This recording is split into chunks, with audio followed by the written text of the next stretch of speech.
Hello, everybody, and welcome back to the Oklahoma Throwdown 2025. My name is Nick Teixeira, bringing you coverage of this one. It's a pleasure to have each and every one of you watching along with us here. Sorry that we were having some issues with our coverage yesterday.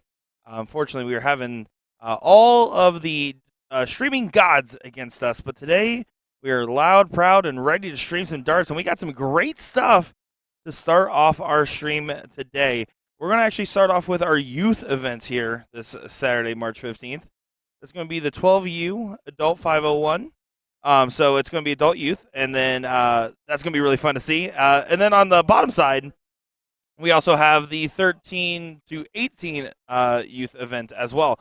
So we're going to have all the kids on earlier today, and then afterwards we will move on to doubles cricket, which I'm excited to see. And then there will be mixed trips tonight, so I'm looking forward to seeing that one. And then tomorrow is the main event for the ladies and men. It's going to be a good day of coverage. It's going to be a fun day of coverage. So I hope you guys are ready for a good time, because I know I certainly am. Now, who we are looking at on our stream here is going to be Curtis and Lila taking on Deshawn and Aurora. And this should be an interesting matchup here. Looking forward to seeing it. I know Lila's fired up and ready to go. I was looking at her dart jersey earlier. She's got an avocado on it that she's rocking. And when I asked about it, they were told, yeah, that was her only request for the dart jerseys, that it featured an avocado. It's like right there on her sleeve, right by the scoreboard. This is Deshawn walking up. Deshawn's playing with Aurora. It is going to be a best of 3 format. 501 open in, open out. Only the kids are allowed to check out the game, and the adults are not allowed to throw after it hits 50 points or less. That's going to be the format. Feel free to hang out, sit along, chat along. It's going to be a fun day of coverage. And again, I appreciate everyone's patience. I am upset that we didn't get things going yesterday, but I assure you, we're working constantly at it. So right now, the strategy here, right, if you're playing adult youth, is to get as low as possible. So hitting a trip 20 here to leave the single 16. Or in this case, just getting as low as possible at the 56, because once it gets below 50, he can't do anything. And it will be Lila on her own. Deshawn's going to try to make up the distance here. Or, excuse me, Aurora is going to make up the distance here. Try to get things a little bit more in favor for their team. Fortunately, got that last one just a bit high. Not going to go. So now 55 for Lila for leg number 1. Our first match of a great day. 37. You just be careful. A lot of ways this can go awry. But that does leave a finish. Oh, pulled it in a little bit there. You can tell it started to migrate to the right side of the board and just unfortunately got away from her a little bit. If you guys want to follow the brackets, they will be on CompuSport. So just go over to CompuSport.us, and then you'll be able to track every one of these great matches.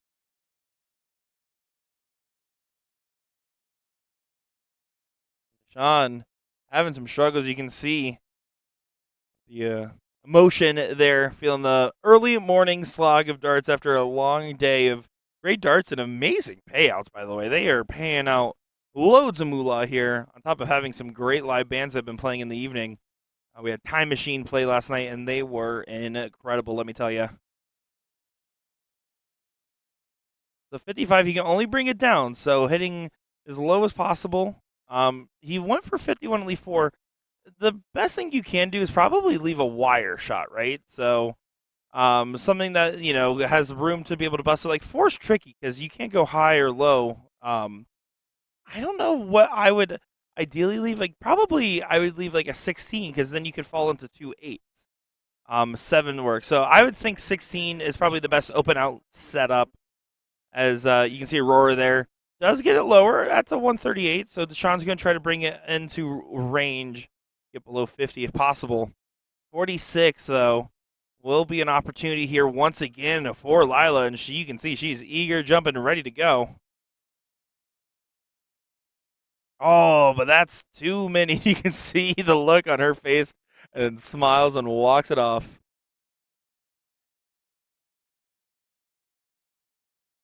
Sean needs the help, give a little bit of support here, finds the first bowl. That's honestly okay that you missed that because 38's a little bit awkward. 60's also fine.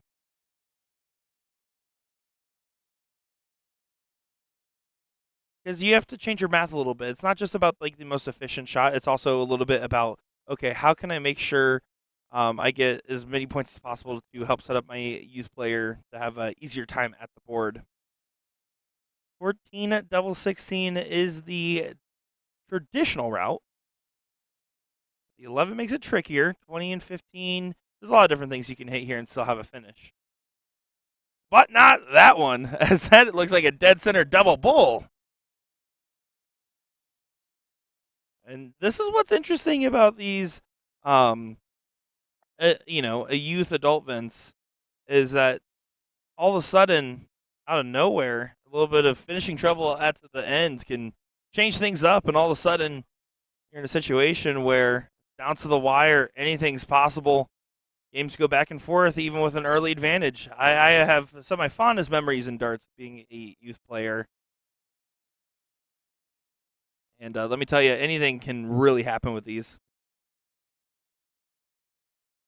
Once again, Lila with an opportunity.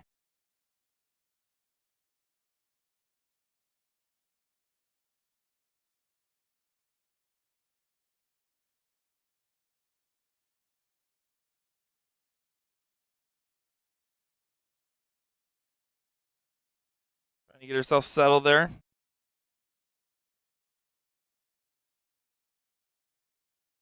22 can still go.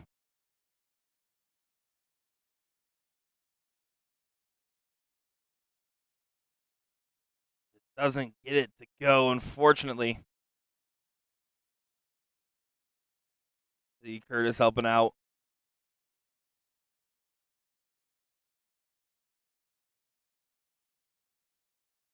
Still trying to bring it on, deciding how to do it. Was going to leave the bull. I don't mind leaving the bull here. I think that's still one of the best options because you can kind of plan your routes out a little bit more from there if you're the youth player. Isla, you can see she is eager at the opportunity. Needs to focus, settle in place.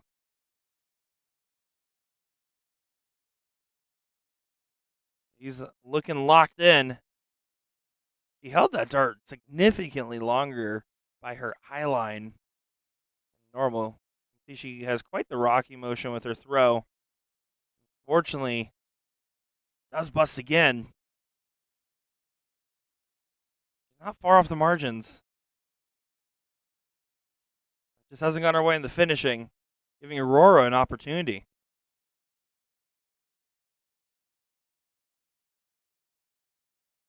Triple 15. You can see she read the board there, took a look over, and then threw a little bit too much gas on it. No way to check it out now.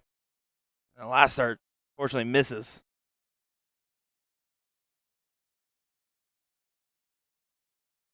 Who will take this first leg here, folks? You can see all the energy with Lila. Lila and Aurora are having a good time competing early on today.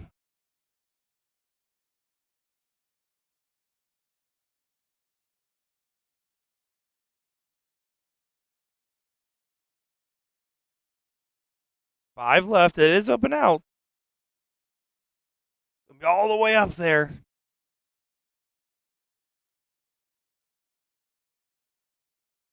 Oh, good look at it. Unlucky that it didn't hit.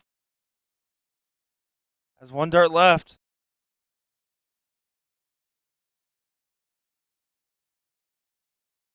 Oh, right on the wire, and it doesn't go. Absolutely devastating.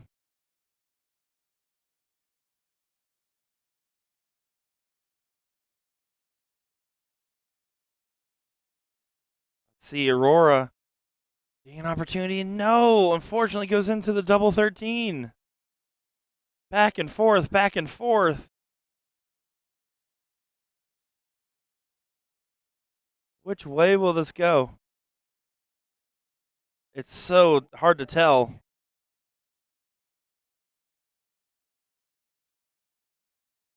Oh, nails the double 11, and you can see her reaction on that one. Wow. Beautiful stuff. Does end up getting it. Curtis and Lila get leg number one, but Deshaun and Aurora were absolutely in the mix there, so I wouldn't count them out yet.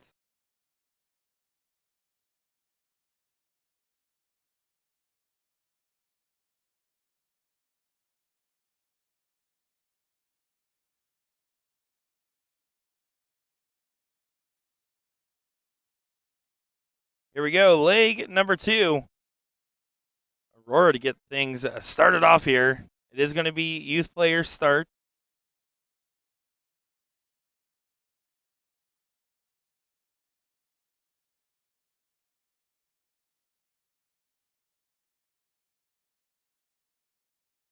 And of course, Lila back into the mix. Youth darts so important to the game. I mean, not even just counting the Luke Littler effect as of late, but just in general, the longevity of the sport relies in these young players getting these opportunities to be able to go out there, get set into the game, get their friends into the game. I know a lot of people get into the darts because of a family member, um, and it's really important to have adult youth events like this and youth specific events. And I'm so happy to see the Oklahoma Throwdown tournament feature these youth proudly. It's really cool to see. Will Stewart in the chat saying, "Hey, look, Nick remembered how to stream." I did. Except now I'm having issues with my board sound. But you know what? At this point, we'll take it. I'm happy to be live and ready to go. I appreciate everyone's patience. Obviously, it was thoroughly heartbroken that we couldn't get it going yesterday. I'm not kidding you, folks. I spent 14 hours in this dart hall, and it was not goofing around. Did not play a single game. I bought new darts Thursday when I got here from one of the dart shops. I got the new Taylor Thaxton darts, and I was so excited to throw them. I've not gotten a chance to throw them because I was trying to work so much on getting everything fixed. I'm just glad we're able to get going, especially for the kids today. So we got Will, Tim, Kyle, everyone else in chat. Appreciate all you guys tuning in. Feel free to chat along with me. We will have Ryan Mooneyham on with me later today, and I do know we're going to have a couple of guests joining in as well. We're going to have Tracy Bryant, the organizer and director for the Oklahoma Throwdown, sit down and talk with us on the stream in a little bit as well. A lot of great stuff coming. And again, we have the ladies and men's doubles cricket event coming on later today. That will be starting the ladies at 12 the Central Time and 1 p.m. for the men's doubles. We got both youth events going, which we will prioritize to start off our day.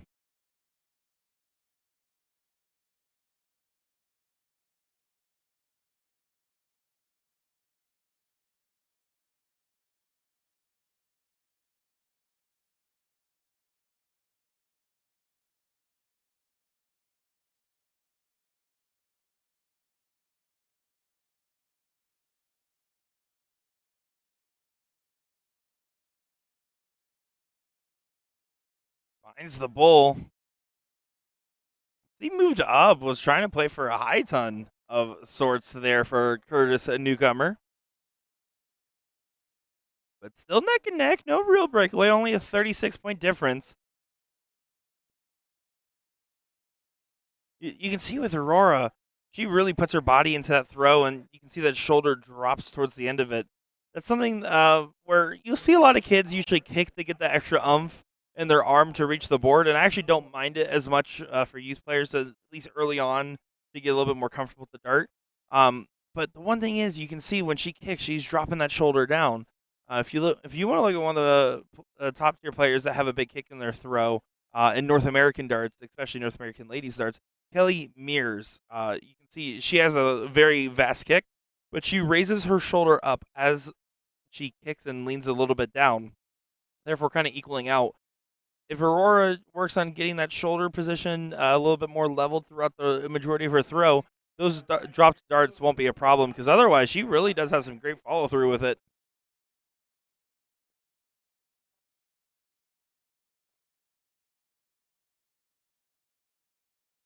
Just unfortunate.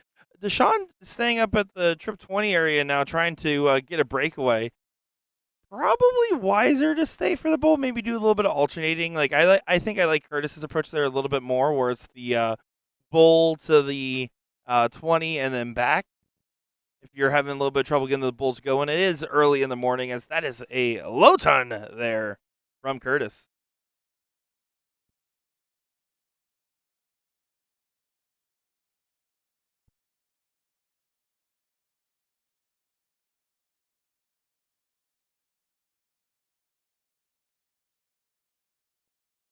Aurora giving herself a little bit of a pep talk there, it seems.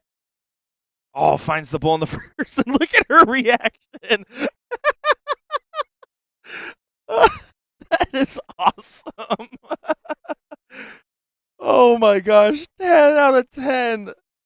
Aurora, you just won the internet today. Nothing else will beat that moment. I think that is up there. Wow, incredible. I'm glad we got the stream working for that moment alone. Oh, that is incredible. That is so good.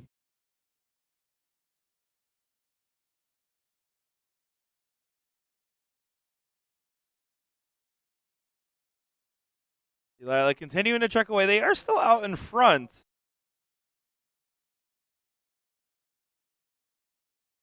Now expanded to a 91-point lead. Sean gonna try his best to just continue to bring it on down, see what he can do. Finds the trip 20 on the first, right on the wire on the second. Finds 100 there. Does help the cause quite a lot. Again, at 50 or less, the adults cannot throw anymore. Two bulls leave 48. Sounds good, though. Tried to leave the bull instead. Don't mind that at all. I just think probably that 16-8 area of the board is the best in an open out youth event. Just because, again, it gives you a lot more room for fallout.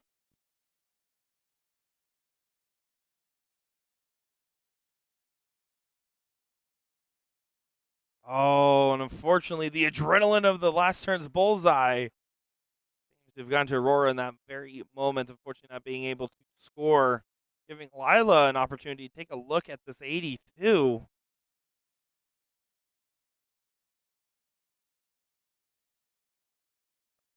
Brings it on down, finds 51. Needs to be careful. 15-16 is the traditional route. Don't bust. Just hit a big old single on something. Try to leave it even. Oh, unfortunately doesn't, so going to be stuck at 31. Very well could be the Sean's last throw of this leg. It is so hard to be the adult in this scenario, especially in a 12 and under. Just because the entire time you're thinking, I don't want to let the kid down. I want to make sure, whether it be your own kid or if you're playing with someone else's kid, which we have seen a couple of times before, you feel so much pressure to be able to give them the best experience possible. And you want to play perfect so that way they have as many opportunities to take it home.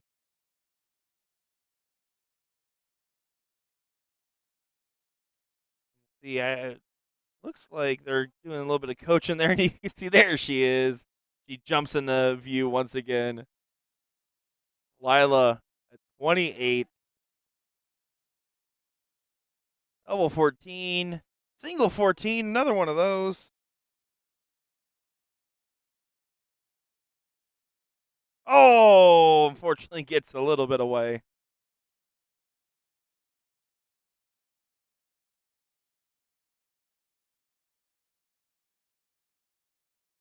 Here we go. Aurora with an opportunity. This will save the match here. It is just a race to two.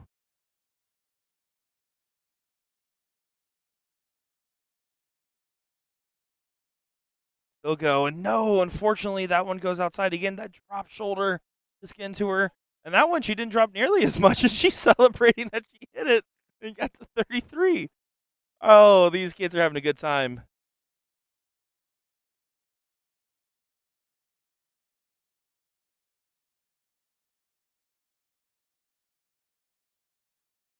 Here we go. An opportunity once again. Lila stole the show last time, and it was on this very double 11. She's hit it once. Can she hit it again? No, unfortunately, not this go at least. Back to 31. Aurora with an opportunity at 33. Tabitha saying, "Go, Aurora. That's my girl." And her reaction to that bullseye won the internet for me already. Miss on the first. You can see she's really trying to wing that dart in there. The game of softball or baseball, she would be absolutely launching it. Just needs to settle it into place a little bit more. Just fixing that. Accidental button press. Oh, hold on, though. That doesn't look right. No, it does. Never mind. I am not as used to these board screens, excuse me. So when I was reading that, I thought those top numbers were the darts already thrown, and I got lost for a second. Apologize, folks. Only ever actually stream on the Phoenix Sports in Team Dart Las Vegas, which I will be at again next month. That being said, not as familiar with the game screens. Takes a little bit of an adjustment period, and since I didn't actually throw any darts at all while I've been here, just trying to get things working, it took me a second. So bear with me from time to time as I try to get settled. But Aurora continuing to try to fight. She still has a shot here. Trip 9. It's a tough one. Trip 9's so awkward anyways. Does go outside, but you have the 14 and 12 there. A lot of things can go wrong.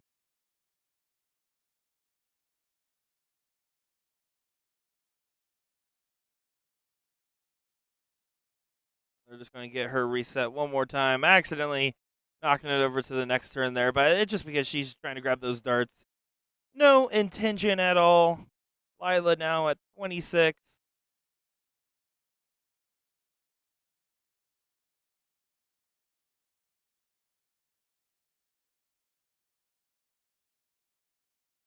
Six left. This can work. There's something going.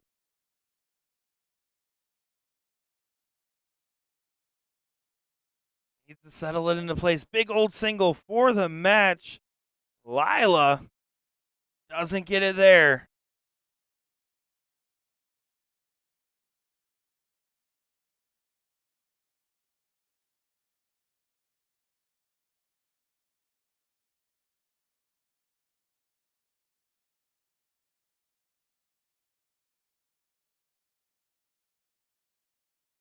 Big deep breath. I love that there from Aurora.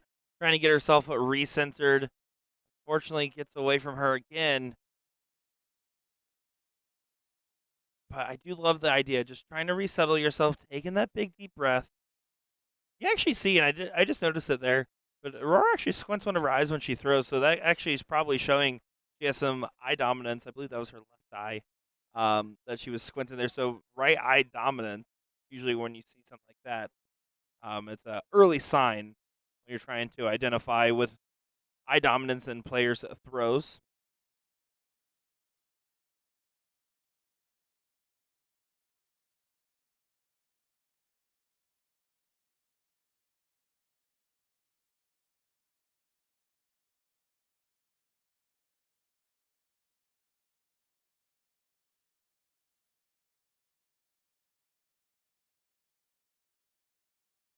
Isla in the dart, trying to get herself settled into place, looking for the 6. 6 is tricky. Again, you have that 13 and 10. A lot of troublesome stuff. You have to be fairly accurate here. And I don't mind her rocking the dart as much as she's also rocking her body with it. Once you get those ants in the pants settled down a little bit, it'll help out quite a lot. When you start moving like that, start releasing the darts at different points in your throw. Vice versa, Aurora, I think she does a good job of the body movement for the most part, except for there you can see that little shoulder turn in and dip. Little subtle changes. These girls will be lighting it up as she gets all the way down to 2. Oh, and wait a second. It was a round out. Wow, wait a second. You can see, by the way, there's a little bit of a crowd watching these girls play. I think they're confirming because I do think Lila was supposed to have one more shot there. I'm not sure. It looks like they're double checking everything.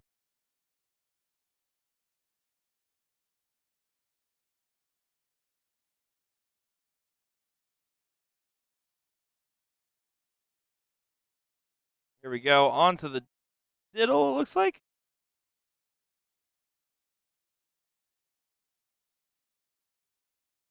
Oh, I think what they were doing, because I think she might have had the opportunity for one more dart. I think that they were just double checking to see if it would have gone. I think that was what they did, because it looks like the button was hit one extra time. Great work by the adults and youth players there to figure out a solution, just because it was a round out. Wanted to get an opportunity. Good way to go about it. They are going for the diddle. Unfortunately, Aurora went a little bit high, but Lila still needs to beat it. Does do so. So, Curtis and Lila will get the start. Last leg decider against Deshawn and Aurora. Let's have fun and shoot well and see some great darts here. I am looking forward to it. This has already been a very entertaining matchup to start off our stream, and it's going to get better and better throughout the day. We're getting some time to actually highlight these youth players, really give them the platform they deserve. On the first, you can see the reaction.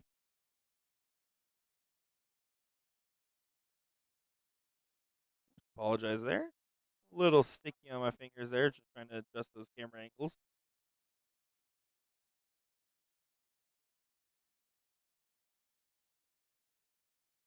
A big old yawn there from Aurora as she is saying, "Oh, easy work. I'm gonna just wake up and hit a couple bullseyes real quick."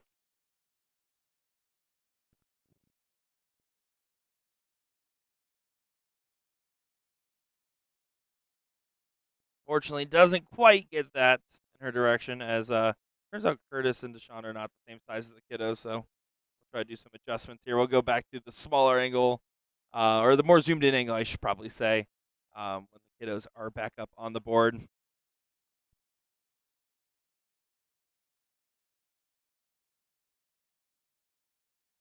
Great venue, great place, great times are being had by all. I just love how much energy these youth players are coming into today with. They are ready to go. As you can see, once again, Deshawn choosing to stay up at the 20s.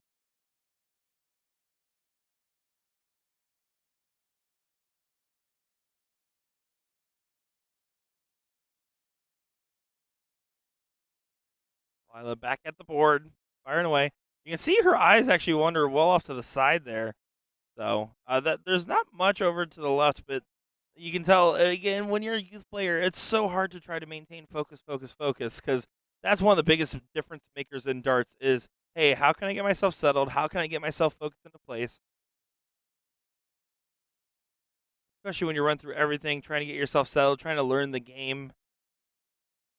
I always recommend for any youth players, I don't rhythm you can learn later once you get comfortable with your mechanics. One of the other things that you can work on is just when you throw the dart, full deep breath, throw the first dart, and then you can even take a step off the line, deep breath, throw the second dart. Kind of do something like that. Get yourself settled into making sure you know to fully focus in. How many times I've lost blind draws or tournaments or events because I just started throwing through the motions rather than actually looking at the target fully and really locking into place.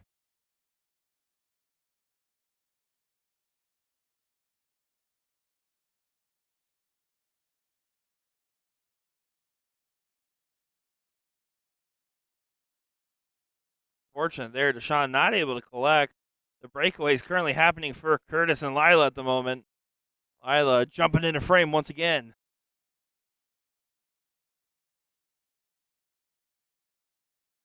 Double 15 will work. You take that all day. And a triple 11. This is going to be a high scoring round. Yeah, that's a solid visit altogether. He will happily take that.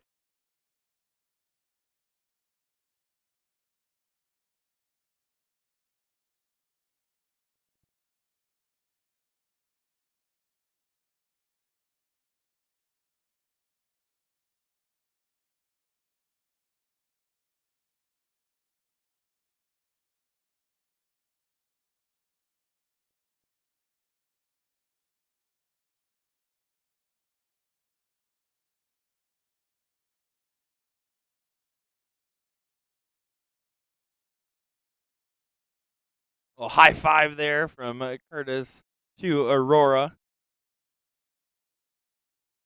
2-11. Going to try to set up Lila with the first look at a finish. She will have the first look at a finish. And it's going to be a pretty good one. 81 left after that switch to the Trip 20 was very successful.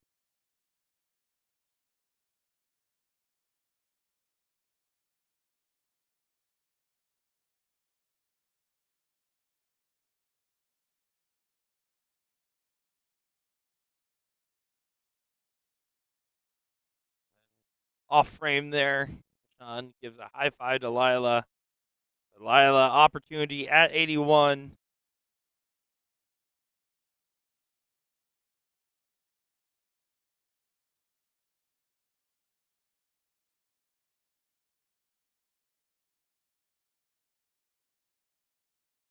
Only to 71, so a little bit of a slowdown there. 10 points scored.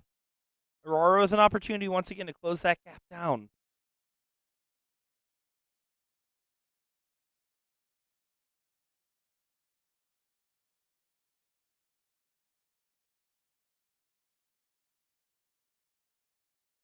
One big dart here helps out.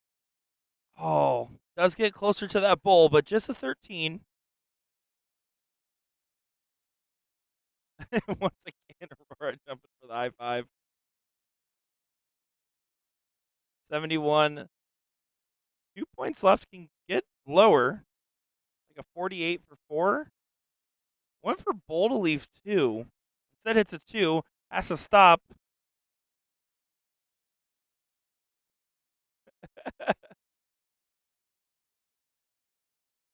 Looks like they were having a little bit of camaraderie between the players there.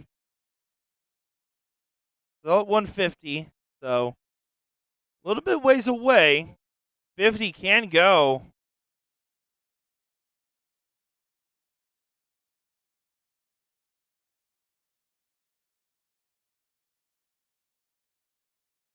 $36, not a bad setup for the match. Curtis and Lila. Can she cross it?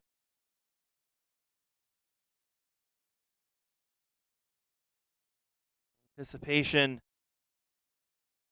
Oh, was in the right zip code, but doesn't get it quite cashed in. 150 for Aurora. Even if she doesn't hit this, all she needs to do is try it again, bring it down, get herself set up, get in range a little bit, and get that confidence going into her next throw. That's what we got to remember is that the confidence of your last throw can really kind of carry over. You hit a good shot, help settle yourself into place.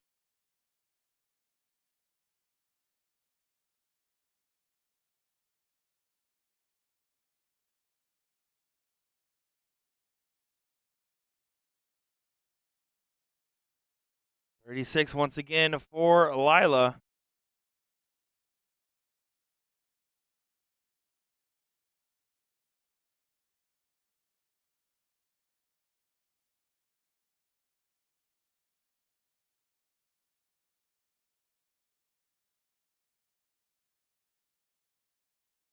The 33. Those 11s have been her friend, though. I wouldn't count her out of this shot yet. Still could go. Needs the triple now. Oh, and doesn't happen there.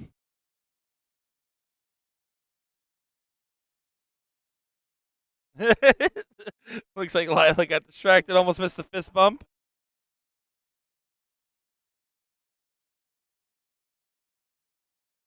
Good last start. That is massive from Deshawn.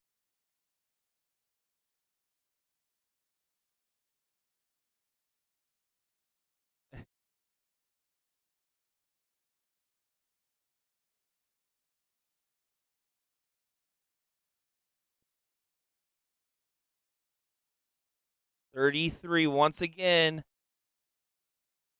Lila, a little bit of trouble at the finish line.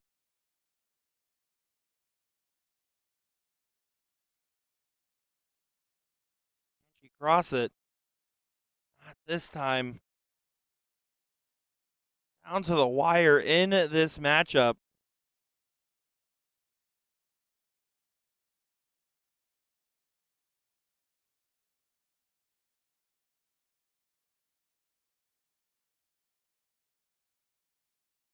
42 still alive one, and you can see took a moment there, said, okay, wait, where am I going next?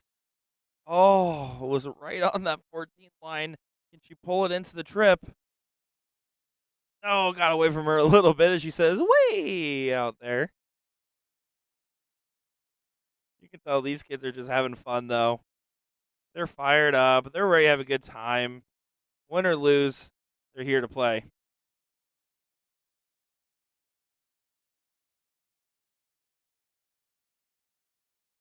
33 for Lila.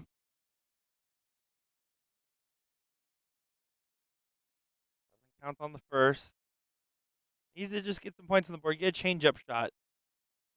Not to that one, though, as that's a 48.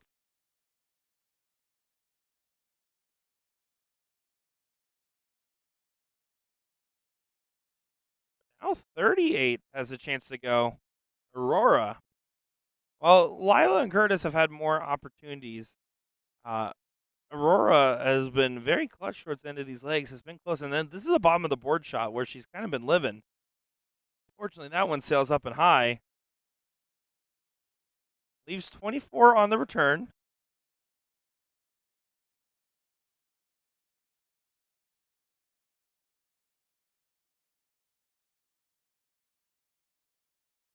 Trying to get that dart out. Once you can see Curtis walking up in the background there, making sure it doesn't accidentally score. I do apologize if the game screen flickering there a little bit, folks. Jeff McMahon, how you doing, sir? Great to see ya. McMammal.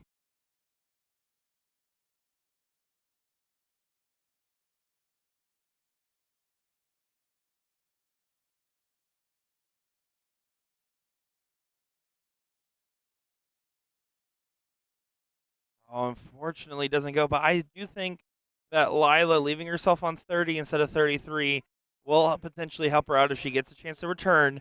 It'll give her an opportunity to shoot something different, right? Get a little bit of a mix up here and just say, hey, I want to reset because it's more mental than anything at this point when you're trying to lock in on that closing number.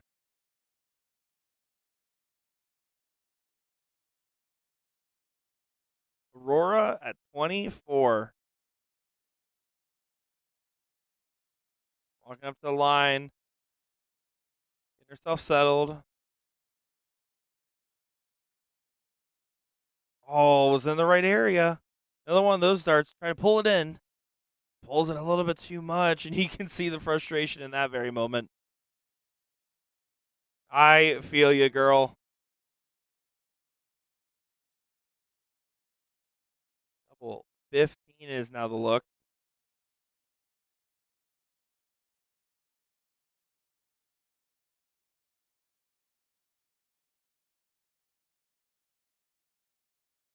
In right area. She's right on it.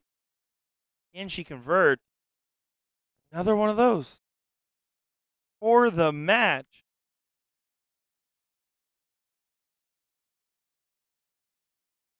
Oh, hit the 17. Looked good.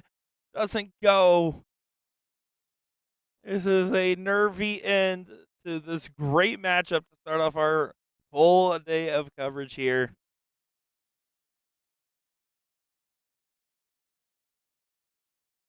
Now 20. Can Aurora across that line? Be huge. No! It shows again her thoughts about the distance between the target and the hit. But now at 10, at a single dart, or at a big single, excuse me, versus 30. Lila's not been far off on taking this. Had a couple chances.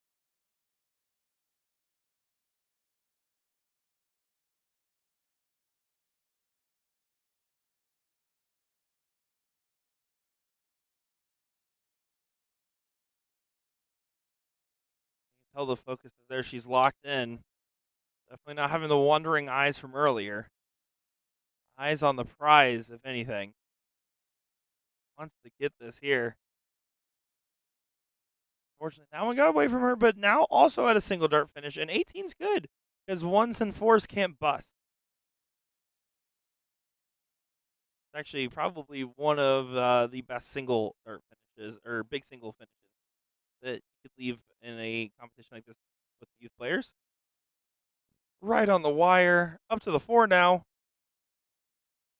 Oh, and you can see felt the frustration, and looks like that was another round out, and did actually get there by getting down to 4 and not busting it. Doing a good job as the other side of there, they were sitting at 18. Doesn't get it to go.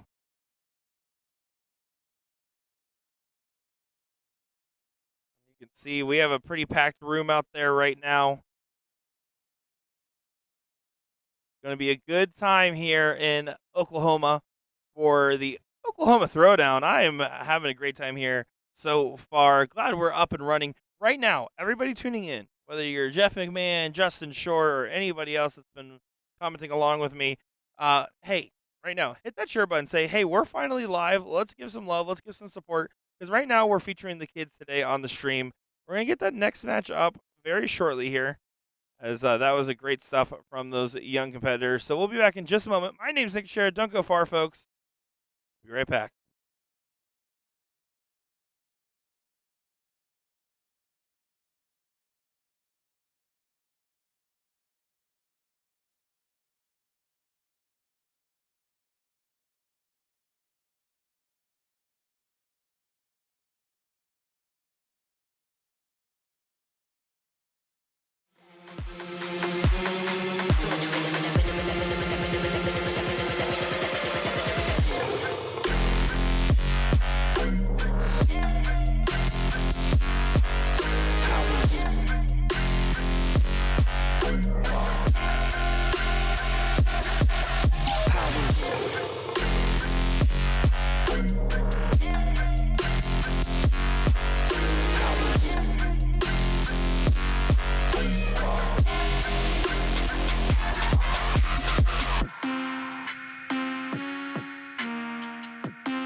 Welcome back, everybody. My name's Nick Chair, bringing you more coverage here of the Oklahoma Throwdown.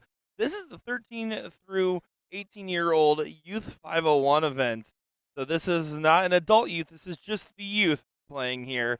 I'm looking forward to seeing this great matchup between Taylor and Skylar. What should be a very fun time here on the dartboard.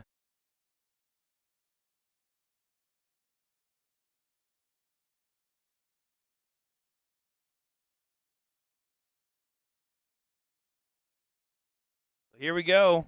Having some more action here. Hope you guys have been enjoying the coverage so far. I know I certainly have been enjoying seeing the youth players play on the stream.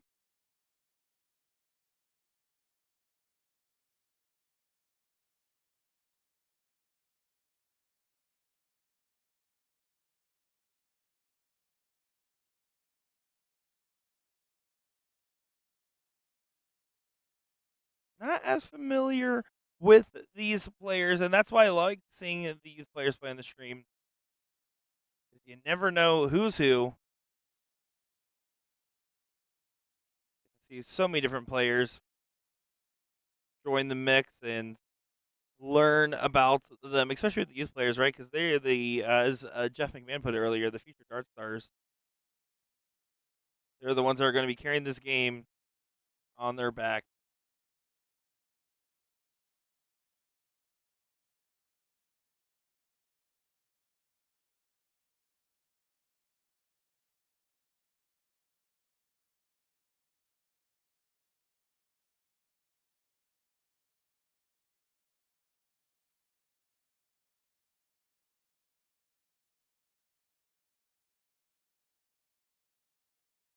Approaching the Aki once again. Pretty close battle so far. No real breakaways. It is just 301, or excuse me, 501 open. Looked at the wrong sheet there for a quick second. Obviously, not 301. We're at 306.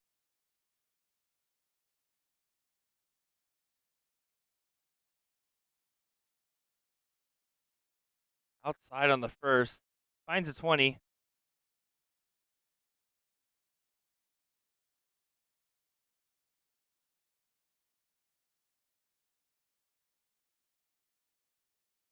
Now can close the gap. Big moment here for Taylor.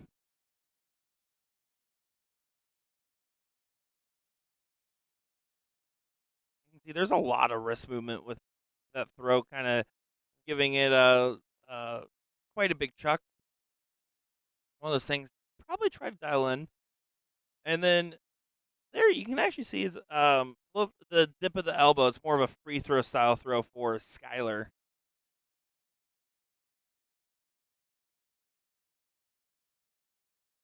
Yes, we will be streaming all the events today. So full commentary for all the adult youth and youth events. And then once the doubles start, we'll do full coverage for all those events. At 6 p.m., there is a mixed triples event. Depending on how busy it is and everything, we'll try to do some no commentary coverage of that. I will say, just a heads up, that it is a packed house, and it just got to make sure that we can get it going in a way that makes sense, and we can still stream everything, and get everything going there. But no matter what, we're definitely doing full coverage for everything. And then that triples event, we will see what we can do as far as getting some coverage going on that side as well.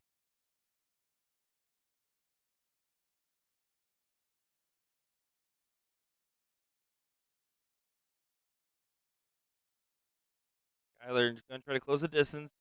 Taylor has gotten back into the mix.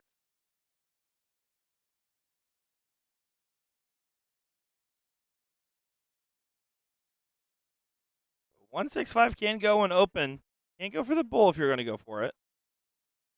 I actually think, just based off the look there, I think that they did check the scoreboard to make sure the route before actually throwing it.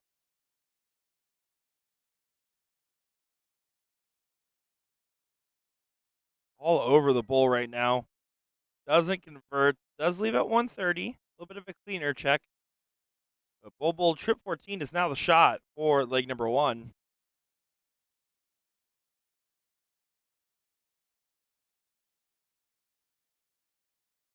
But it gets settled. can see that last start, a real early release, but 36 is going to be a happy accident.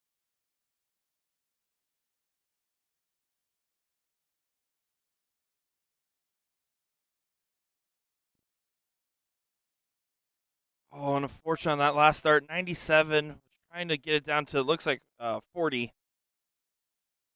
Doesn't quite get there.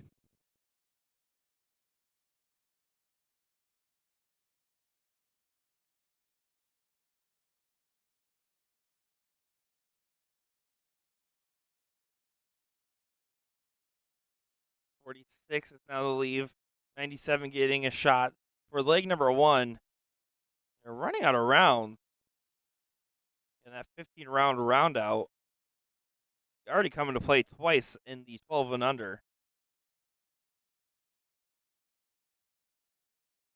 This is a losers bracket side matchup that we are looking at. So best of three still. Yeah, this is um, 2 rounds into that losers side. Looks like both Taylor and Skyler did fall early on.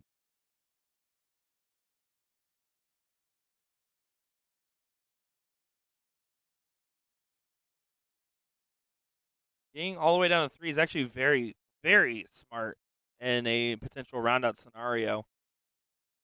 Something that honestly you don't think about roundouts in 01, which is why I didn't even catch it in that 12 and under earlier when it was happening. Cricket, you kind of know to look for it. Long battles, a little bit rare here in this one.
Sorry about that, folks. Back to the action here. Taylor and Skylar still duking it out. Taylor did take that first leg 1-0. Good stuff there. I'm looking forward to seeing how this one continues to progress, as it has been quite the battle between these players. As it looks like Skylar kind of having a little bit of a laugh.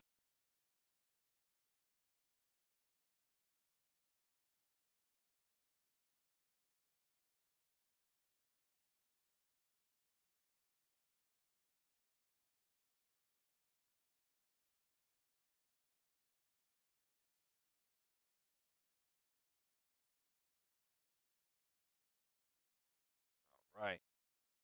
Working on a few things here in the background, trying to get everything dialed in for you folks as we are making sure we have the best possible coverage that we can get you.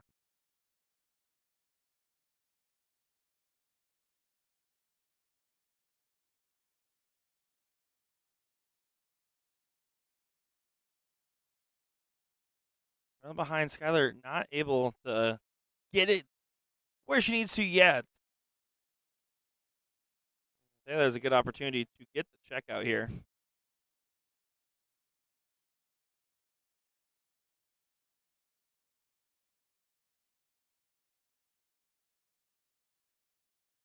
Gives a little fist bump, but you can see right now Skylar's feeling a little bit frustrated.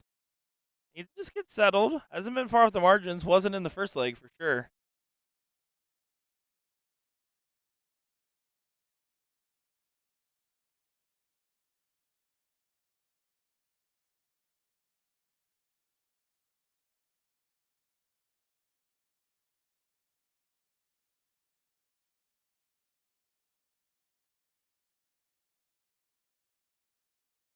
Still not at a finish, so Taylor doesn't get that opportunity set up. Skylar now with another chance. I will say this is feeling like a Wisconsin dart tournament because Skylar's rocking the hoodie right now.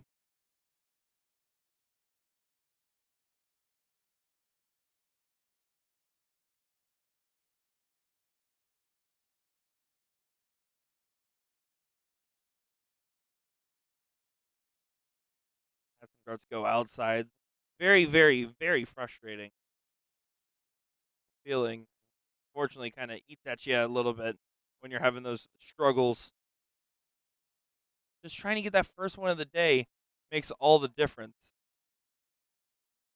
I know for a fact that I've lost in the first round, but won in the second. And all of a sudden, I'm feeling like a new person on the dartboard, throwing triples and taking names. Those subtle, subtle moments of motivation that can really pile up to lead to quite the success story. Now Taylor at 1-5-6 will have a shot.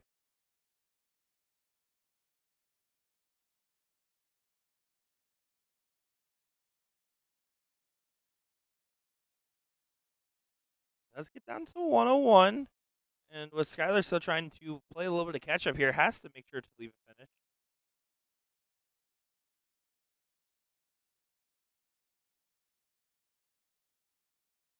Almost does a flip in her own hands of the dart. Nice double 10 on the last 101 point separation between these players. So anything's still possible.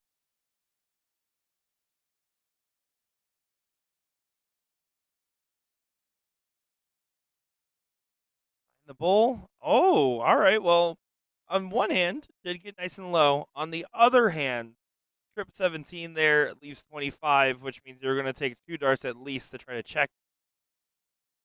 Round out, still 5 rounds away.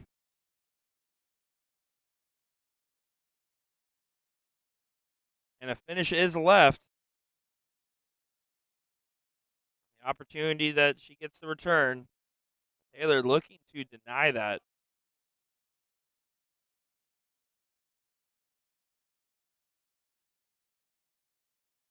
Single 15 for the win. Oh, too many. Finds a trip.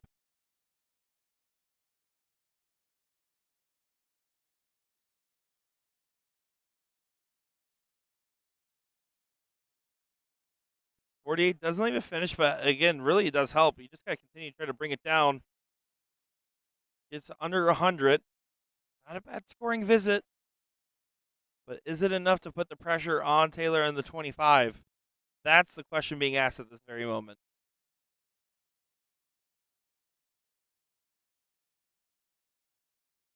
22.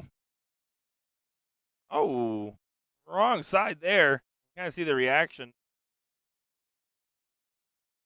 They realized it after they threw.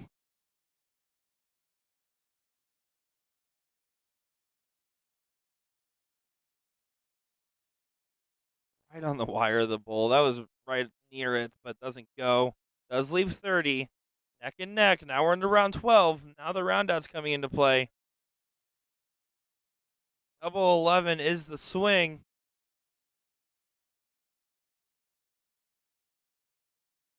Over to the single 8 for the match. No, another bust. Now 30 has a chance.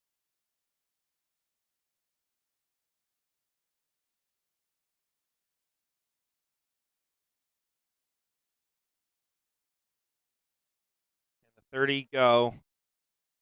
What has been a pretty well done comeback so far. Sails over to the 3, leaves 27. 22 now is the look. Seen it earlier.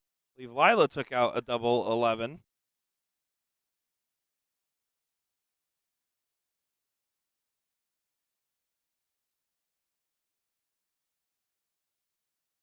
Trip 9.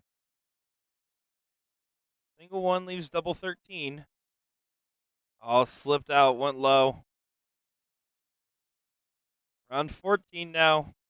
Now I'm starting to seriously consider, hey, let's go ahead and, play a very conservative shot. See if we can set up something where you don't bust, just so that way, in case it doesn't go, just got to be careful.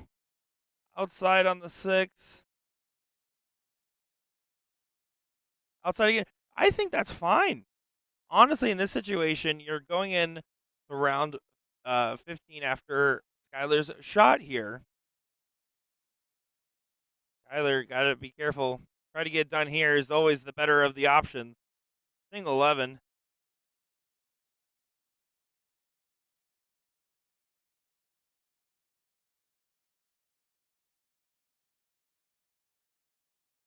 Gets down to 5. That will work. This is the last round. Right here. Round 15. You either got to take the win. You're not going to play for anything else at this point. There's a huge argument to hit the button. There's a huge argument in case of the bus on the 5. Oh, and it's a double 2. That means that we are getting one more leg of action, folks. One more leg of darting action.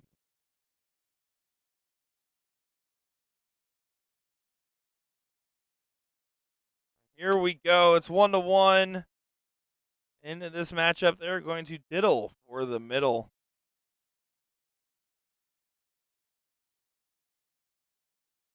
Tyler Hensley's in chat. Hey, Tyler, how's it going, sir? Great to see you tuning along and everyone else tuning in as well, as that's a very solid diddle. Doesn't quite go.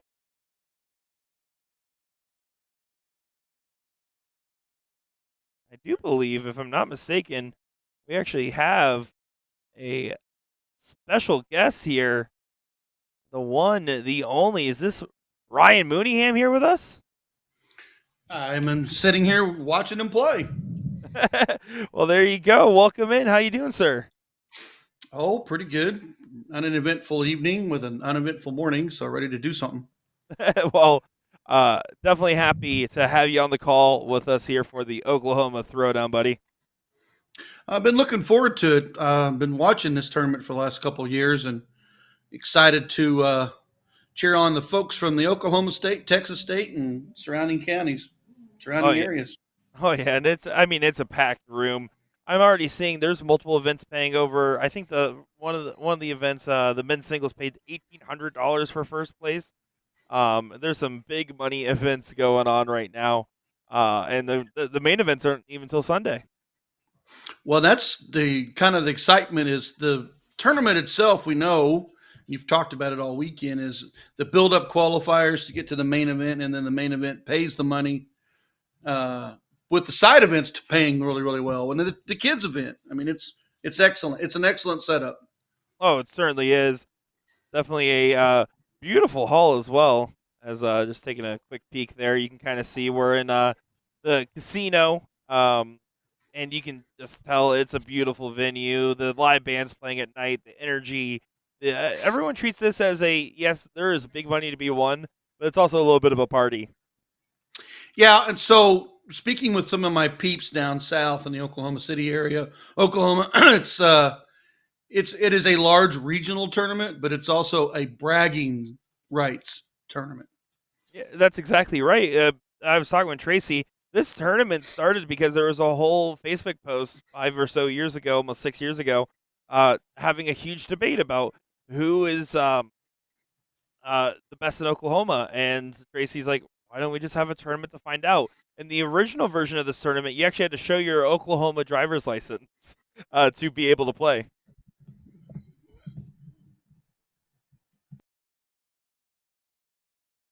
One of the key factors for the qualifier section was, as I noticed over the past, and they're still doing it, is they were moving around to different bars. So they were getting local venues involved and getting folks to this tournament. So kudos to getting everyone involved instead of just having a qualifier day in a venue and then into a final. Oh, yeah, exactly that. And the staff here, wonderful. The whole tournament crew. I say that every time I'm on a stream because that's my job, but I really do mean it this time.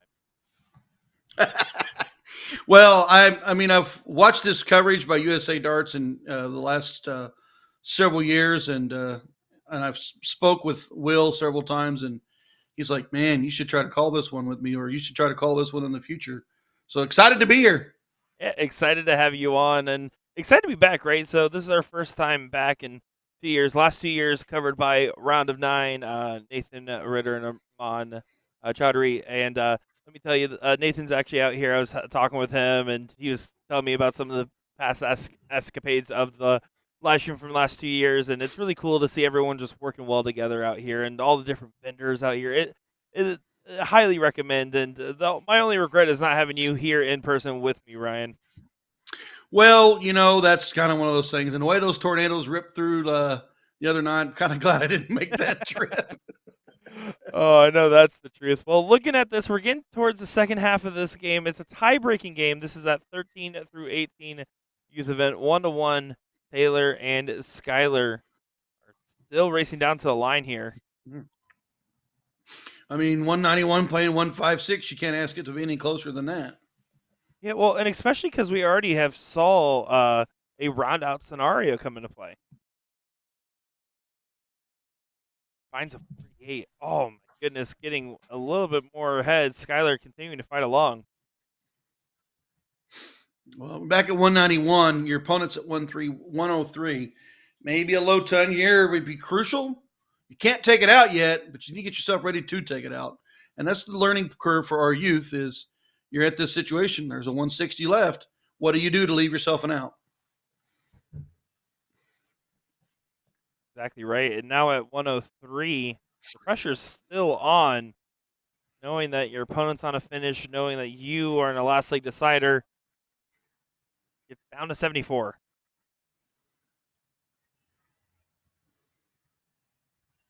Did you ever play darts as a youth?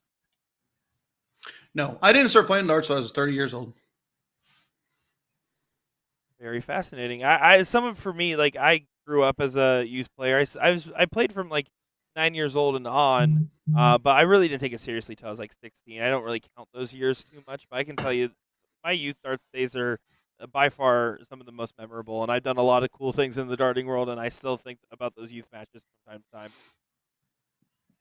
Speaking with several that come up through the youth, that some of those youth that got to travel to nationals and some of those youth got to travel international.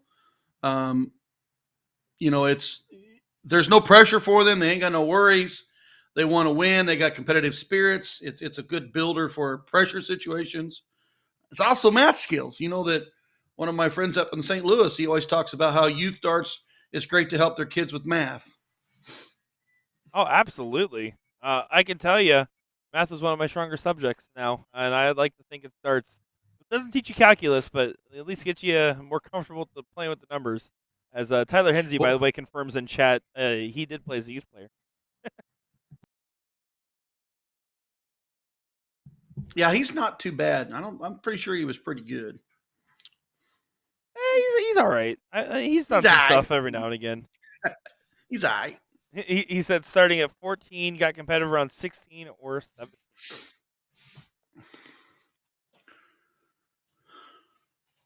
50 goes for the bull.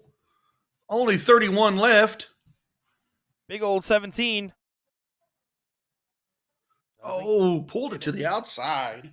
And now we're in round 12 of 15. We're at the tail end of this leg. We've seen some trouble at the finish line from both of these competitors.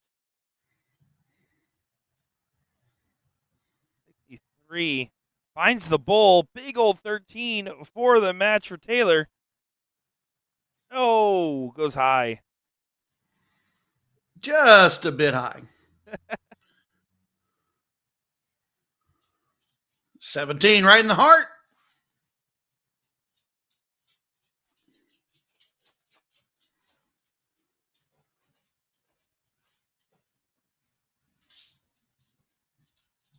Looks like she attempted that double, but it didn't go for her. Yeah, having a little bit of trouble with the finish line. I think the heart's racing a little bit. This is a loser side matchup. You're trying to get that first win on the board. You're trying to stay in the tournament. Definitely feeling the heat. 219s. Oh, just inside. And that's the other side of the competitive side is with double elimination. They didn't get their first round. Now they're down to has to win. It'll help the competitive juices and help them in life because you're down to that last bit. Make the right decisions. It's just fun for the youth to play like this. Oh, absolutely. I mean, it's a great opportunity and experience. Competitive sports in general, but let alone darts, which is very accessible because there's darts almost anywhere. It's unfortunately right on the wire too. That's a bust from Taylor. Just a 6 is all you got. And right now, so that was a double 6 right there. Is Taylor's in trouble because 19 isn't below 6. This is his last shot. This will decide the match right here. And he's talking about it. He's looking at it. Well, that's too many. Oh, frustration as Taylor got that first leg, but Skylar doing the comeback, getting 2 straight. That one got away from her, but it's inconsequential. She does get the win there. You can see giving some respect to each other. And we actually had quite the little crowd back here watching along, giving support.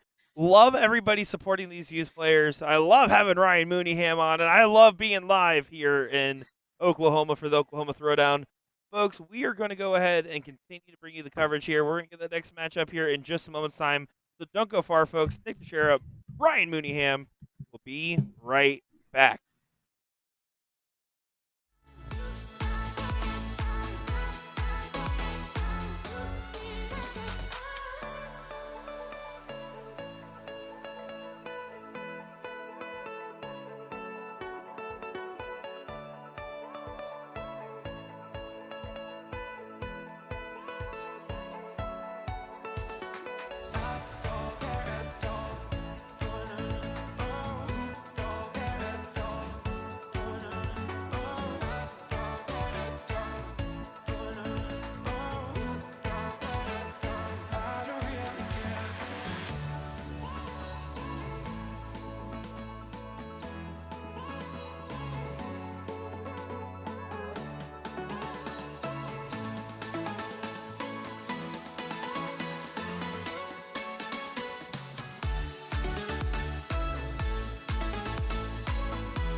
Welcome back, everybody, to the Oklahoma Throwdown. My name is Nick Teixeira, joined by Ryan Mooneyham here. And what should be a great matchup. We're back to our 12 and under event here. Brock and Emery. This is Emery at the line, going up against Ashley and Shariah, and what should be a fun one. Ryan, looking forward to seeing some of the younger kiddos on the stream.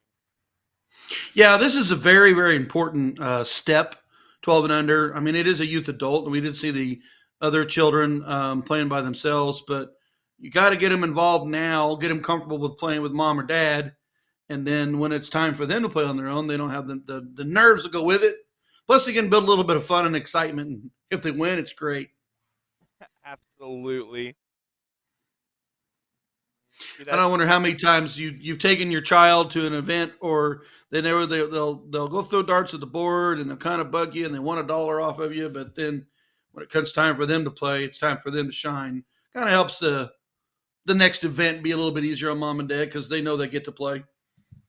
Yeah, well, if anything, it's so much harder to be the adult in an adult youth event than the youth. The kids, carefree, laughing, smiling. The adults are like, I need to make sure my kid gets the win, and I got to help out any way I can, and I don't want to be the one letting them down. I know for a fact it's a lot of pressure. Brock and Emery up a little bit over Ashley and Shariah. Looks like it's a race to 2, both 501, I'm assuming. Yeah, 501, and it's going to be a race to 2 at 50 points. The adult cannot shoot. So 50 or less. So 50 points or other, the adult has got to pull off the line. Gotcha. Correct. You can see Mr. Battles going up there, gritting the darts for his little one. Some of that situations for us youth is our kids can't reach that top of the board, so we get double duty. Yeah, the true youth experience is if you are a young dart player was to grab a chair and to be able to grab the darts on the board. That's how you know you really were a youth player. Yeah, and at one point, I have seen locations that have youth events on Saturdays that put steps out in front of their boards.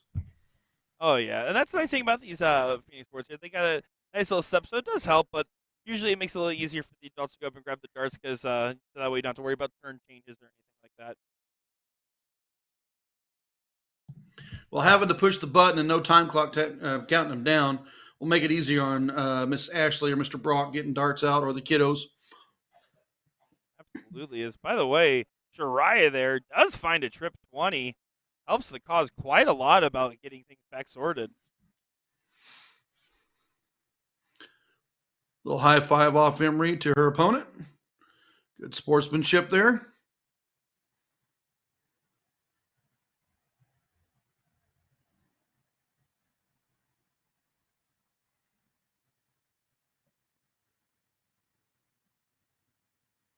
$275 taking on $219. Here we go. Oh, and that's a good help to the cause as well. All of a sudden, we're neck and neck in a game where it was a 120-point difference. Brock, two turns ago, had the low ton. Does he have it here? You would like to think so, and that dart he can work in on. Oh, mark the distance, but unfortunately found the same spot. Does correct in the last.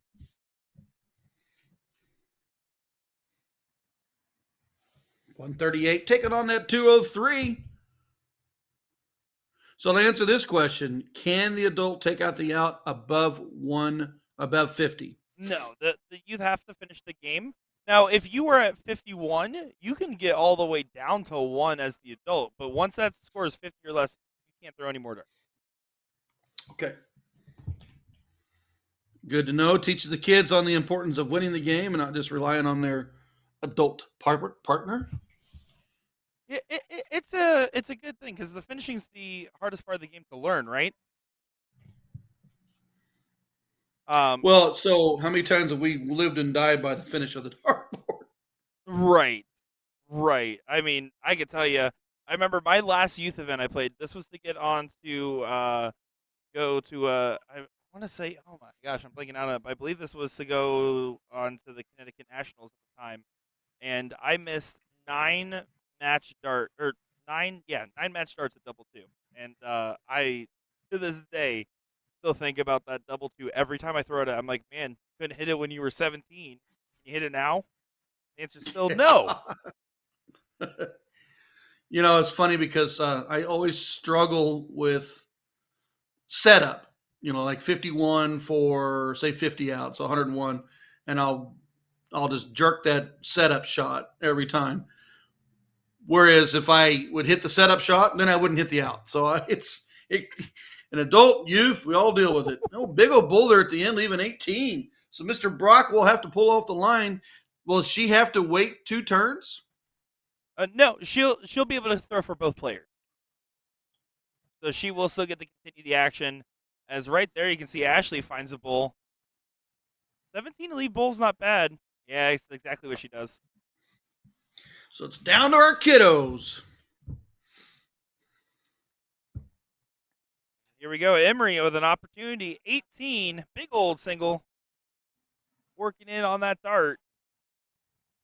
That's fine. I think 16 is probably one of the better segments. 8, you can just hit another one of those guys. 7, can't bust. But unfortunately, doesn't get it. And you see her fall back where it's like, oh my God, I hit that double 16. Come on. Oh, man, she wanted it. I love it. I absolutely love it. Oh, and now at 30, this can still go. 14 also can still go. Shariah with an opportunity.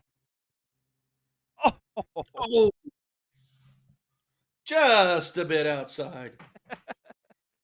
Oh, I love having the kids on, man. I'm going to be honest. The personalities you saw earlier with Lila and Aurora in our other 12 and under match was just the funniest, most charming dart match I've ever seen. That's a double and 9! A big old double 9! Good job, Emery. Oh, my goodness. Love it. And as Wyatt Johnson just said in the chat, I play in a league that's open in, open out, and I always try doubling out. Well, Emery didn't just try, she did. She had that eye concentration. She had that dart. She did the release, and bam, she hit it. Oh, I love it. I love it. And Shariah was not far off the margin, so going to get herself settled here, try to get things back in line, because this is still a best of 3, but this is a loser's side matchup. So if Brock and Emery get one more leg, it is over for Ashley and Shariah. The winner will move into the 7th, 8th position. So a lot more on the line. They're going to get down to the final 4. They just got to keep winning. That's the goal.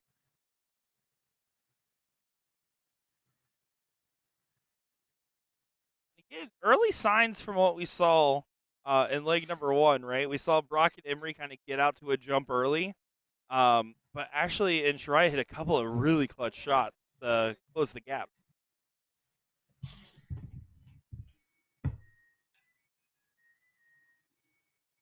We appreciate everyone tuning in. I saw Wyatt Johnson saying hi and talking to us about the doubling.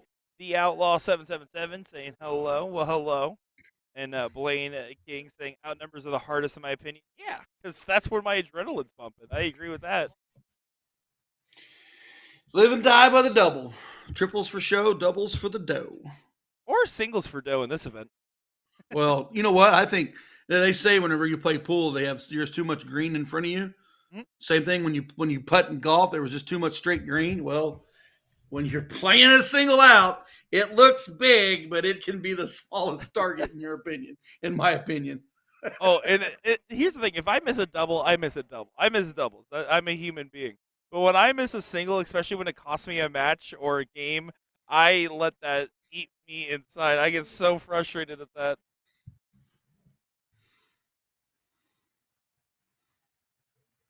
Little kick of the camera. Got her all lined back up. 415 taking on 273. Ashley going to need a low ton here or better to get her right back in it.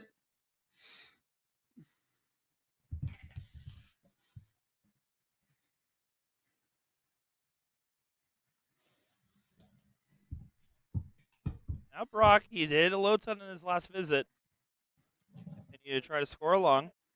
Finds another bowl. And another one.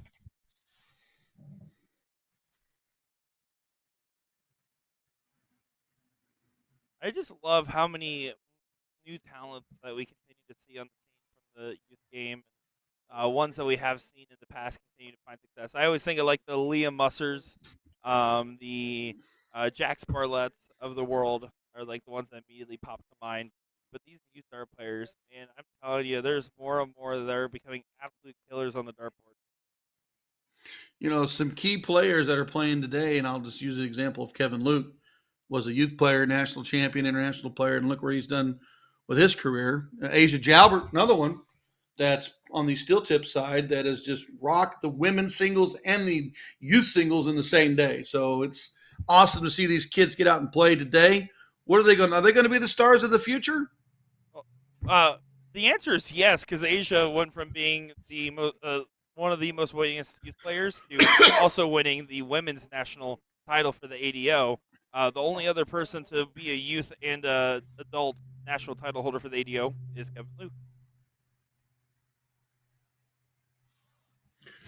Broccoli's 50. He'll pull off the board. And I actually doing a good job on her last turn, hitting that setup to get down a little bit there, finding a low ton. But it is starting to get to some dangerous waters. Emery will have a swing here, Ryan. Love on the shirt, but killer in the mind. Take this game right here. There's the look. Still can go.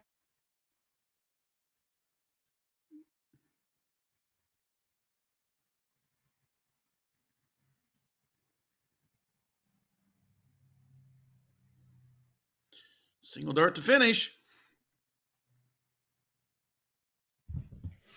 It's down all the way. Four's not going to be bad. She hit that double last time. She can stay on that double too. She's got the fat to finish. Yeah, I good spot to find find herself in. I puts a lot more pressure now on Ashley to find another low ton, try to help set up Shariah. Another bull would help so much. She does find another low ton. Good shot there from Ashley.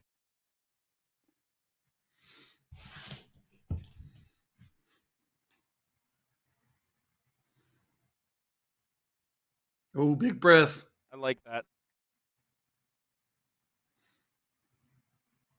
Oh, and it was on the right target line, just drops low.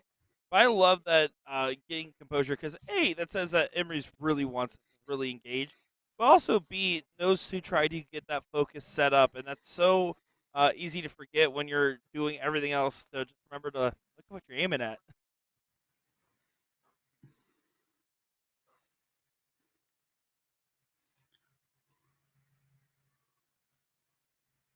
Now another opportunity for Emery.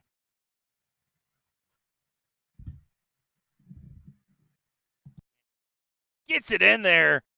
That's a 2-0 win for Brock and Emery over Ashley and Shariah.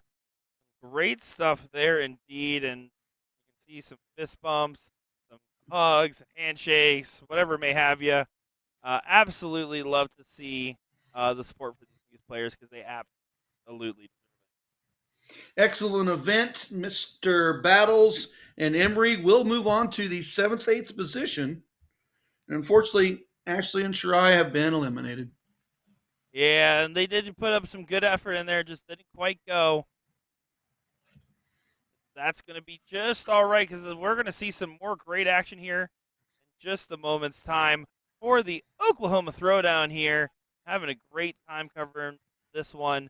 Don't go far, folks. We're going to get the next match over here shortly. We'll be right back in just a moment's time.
Welcome back, everybody. No pause at all as we are back into the mix for some more great action on our dartboard. Looking forward to it. This is going to be Tracy and Lil Sue taking on Tim and Kit Kat.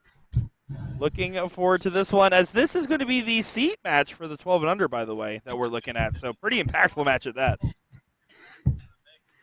Winner will go to the finals. Loser will go to the third place match. You want to win this one, so you have to be double dipped. Yeah, getting that advantage is absolutely massive. I'm looking forward to seeing these teams play on the board. This is Kit Kat coming up to the line. Finds a bull. Going to be happy with that. Rocking the Oklahoma Throwdown jerseys. Yeah, and you can see right there, this is Tracy. Tracy runs Oklahoma Throwdown, is the main man in charge, and let me tell you, absolutely wonderful to work with as well. There's a lot to help support these kids, these players, and everyone else in between.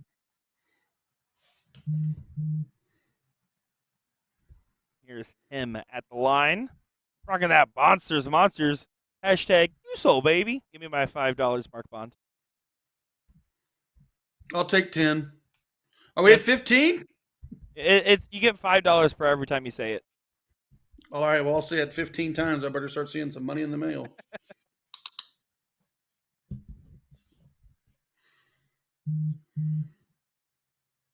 So we're here at the seat match and looking at the tail of the tape for these players. Looks like Tim and Kit Kat won their first round against Ashley, and then went on to play Blake, Dan, Jimmy, and then got up to this point there. And then on the other side, Tracy beat out Donnie's team, and then Lane Lizak's team, Stephen Watts' team, and Deshaun Barton's team to get to this point. That was not an easy route, I can tell you that. No, I'm going to be honest. Looking at the two, I'm not as familiar. No matter what, it's going to be hard in this hall to get to a seat match anyways. But it sounds like Tracy and Little Sue had quite the tough run.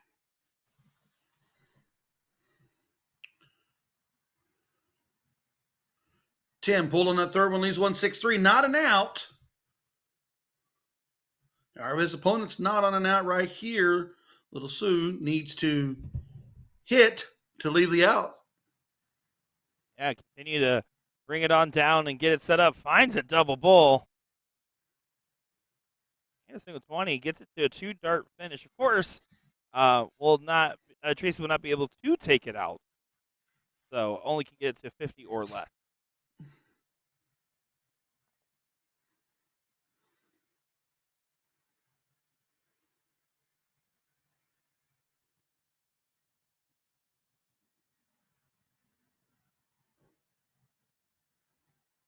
Not going to get it to happen that time. Leaves 1-4-5. 97 can set this out up properly. Yeah, I'm curious to see if it's just going to be a traditional 57 for 40. Yeah, see, I went bull. I like that. Bull left the opportunity to hit 1 or 2 darts for a better setup shot for his youth partner. Yeah, I was going to say they're responsible for taking out. On top of that, the youth players typically don't favor the top. You don't want to necessarily leave 40 for your partner. Now, leaving 50 is fine because it gives them so many different options. 47 is also fine for that same reason because you can say, hey, just go towards those 15s and make something happen.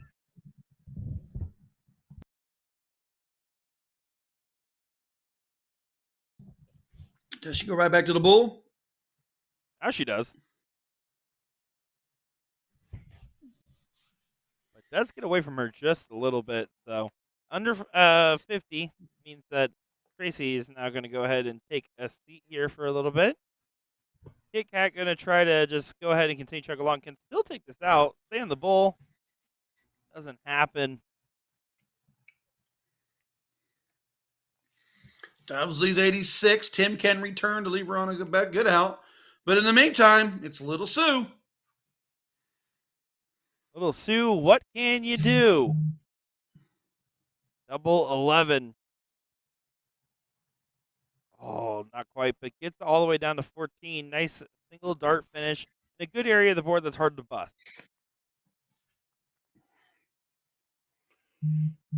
86 should open with a bull. Still stay on. Still stay on. Oh, we're in the same area. It just doesn't go.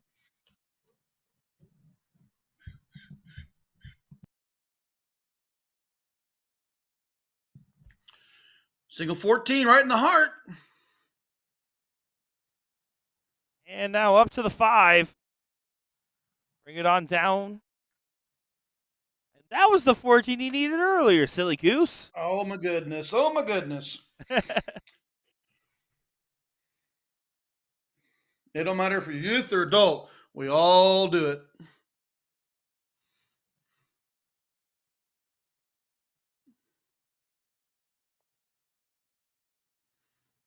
Triple 11. It's the 22. Anything's still possible until this game shut down. You can see we'll see as the fist bump ready to go. Got away, but again, 4's fine. Still dropping the dart. Starting to get edgy in this king seat match. Race to 2. Oh, that's right on the wire. Nails it. Kid Cat, good shot. Nice consistent delivery on the first dart. Followed up with the second dart to get the win. Here we go, folks. Leg number 2. Now, Ryan, you are actually one of my favorite people in regards to the fact that you're so good at explaining parts of the throw and habits of the throw, and helping players kind of work on that. From just every time I've heard you talk about it, have you ever had a chance to like work with some youth players and give them advice on how to throw better? One of the key things that I always tell youth players is the stance. If you're going to throw right-handed, it's your right foot out. Put 80% of the weight will be on your front leg, with 20% in the back. Maybe even help them stand up a little bit if they can't do that, and developing their arm movements. But once they develop their throw, in my opinion, there's no true way to throw. There's techniques to use, but once they have developed their throw, help them hone in their skills during that throw. Because if you try to mimic someone else's throw, because a lot of people will go forward and they'll hold and then they'll throw. Some people will pull from the hip and go straight at it. Others will put it way over their head and throw it. Once they develop their style, they need to just work on that improvement, and it's hand-eye coordination and consistency. Because when you get to screwing around with the throw, you get to throw everything off.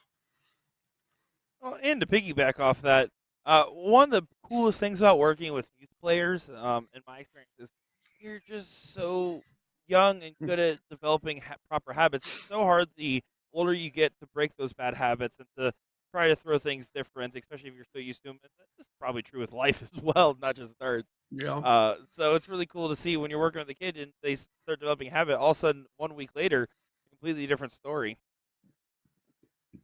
As Well, like we'll watch Kid Cat here. So it's a quick release. Basically, work on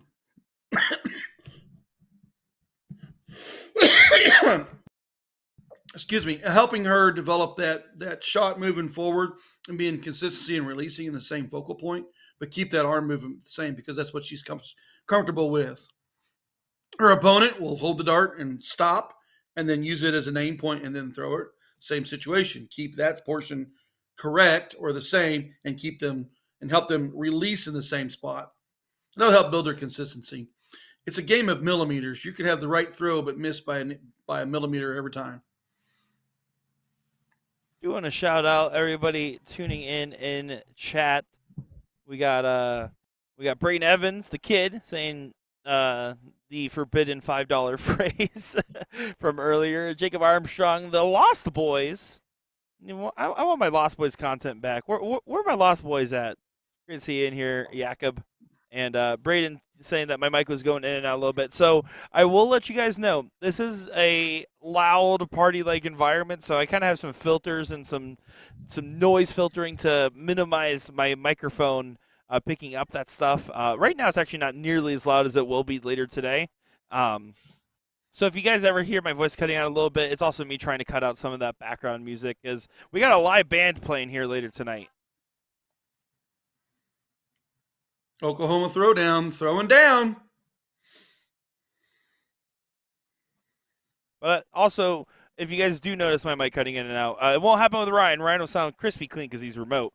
But if you guys do hear my mic cutting out, don't be afraid to leave a comment and let me know, just so that way I'll try to adjust it throughout the day. Hopefully you guys can hear me well. Or if you don't want to hear me, well, that's why they invented the mute button now, isn't it? You can play other music. You can do other things. It's your opportunity. Watch your children play in this youth adult event. I'm not as good as Will. 122, first start at the 14, leaves 108. Little Sue leaves herself on 71. Her opponent can come up and set her up. Kit Kat back at 145. Needs to do some damage here. Needs this leg.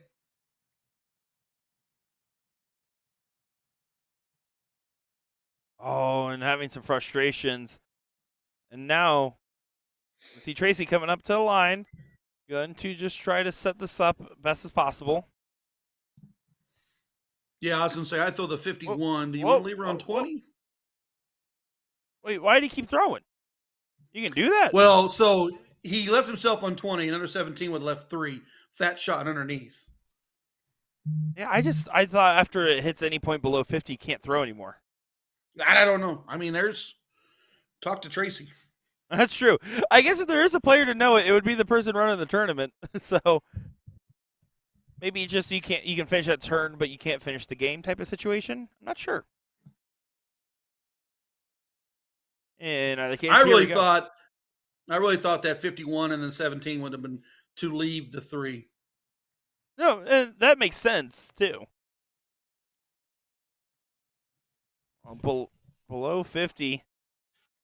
At 35, hanging out over there. 85, Kit Kat's going to make sure that Tim can take a break.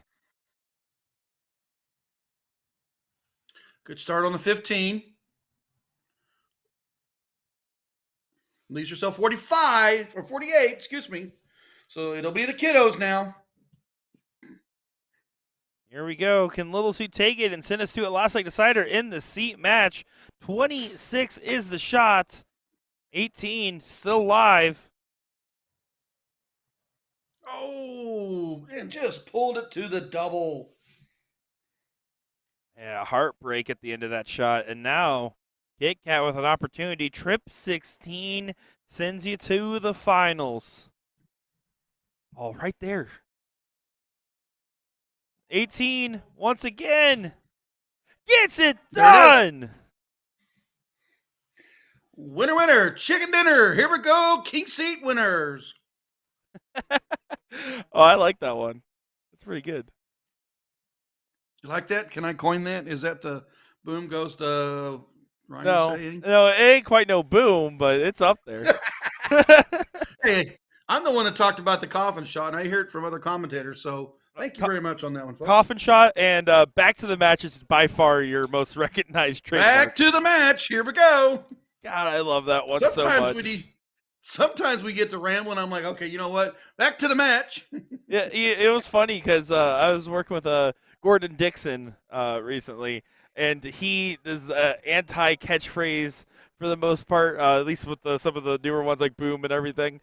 And the only one that he likes and was trying to use was back to the match. He approved, gave that one the seal of approval. We got our king seat winner. What's next, Mr. Nick DeShera? Well, we're going to continue to get matches over our way. They haven't signed anything quite yet, but they've been really swift. I mean, I'll be honest, a lot of tournaments can get a little bit slack and say, oh, we're going to start eventually, we're going to get this going then and whatnot. But no, right now, absolutely, we've been cruising. And by the way, Kobe Chrisman currently sitting in the seat. It looks like they did end up playing that seat match for the 13 through 18 already. And Kobe was talking to me about going for a 9-darter and said he was going to try to hit one on the stream. And I said, Kobe, if you hit a 9-darter on the stream, I will give you $20. Well, okay. So $20 is going to Kobe. Kobe, went overseas. He played in the World Masters. You do know that, correct? Yeah, we do, and I now I want to see a 9 dart. I've gotten like one 9 darter on this stream, and that includes saw tip and steel tip. So it's been a bit, and the one time I did it, it was Benny Dersch commentating with me. I got to call the Whammo 9 darter with Will, but that's the only one I've ever got to call. That's awesome. That's awesome. Alrighty, folks. Well, it looks like the next match should be over here in just a moment. They're getting those doubles brackets started, the ladies and the men's doubles.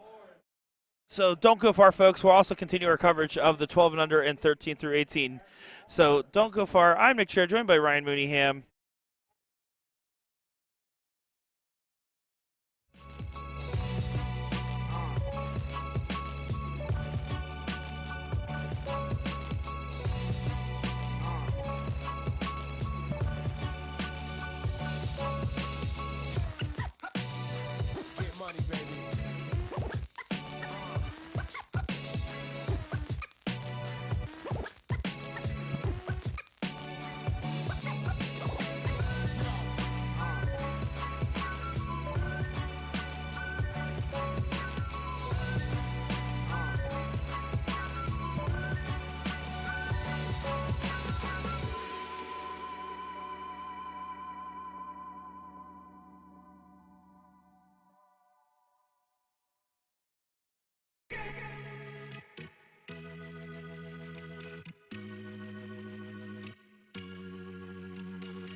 Powers.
Well, welcome back to the Oklahoma Throwdown.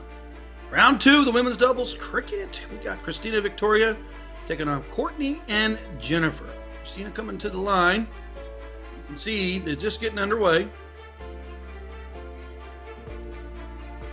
What's that 18? He's got 60 points. Doesn't get it. Moves to the trip 20. Out in front with the big house. What will Courtney do?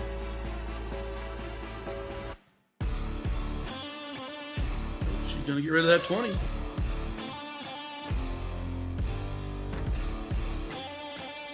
Nice shot on the trip 20. Only manages 18 points. Not a bad move. It gives the opportunity for her opponents to close the 18, open a new house. 19s is still there.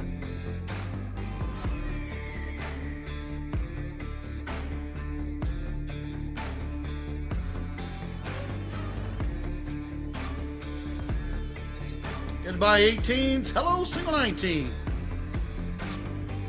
Jennifer down the 102 points. Looks to go to the 19s. Grabs the first. Not going to get anything. Looked like it was a double, but it did not go. Continuing on with the Oklahoma Throwdown. This is the women's doubles cricket.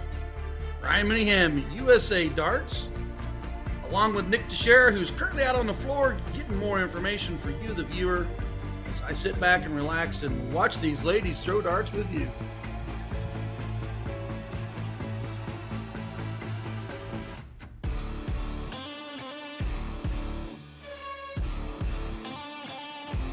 Victoria have run the 17s.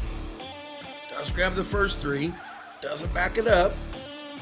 Single shot close is all that Jennifer needs. It's Courtney coming up, so I apologize.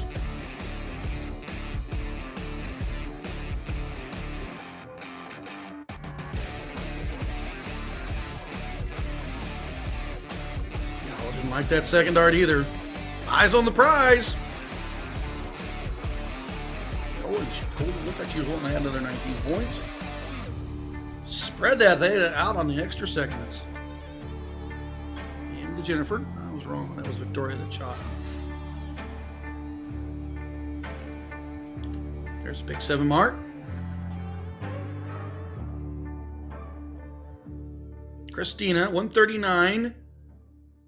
Has the 19s.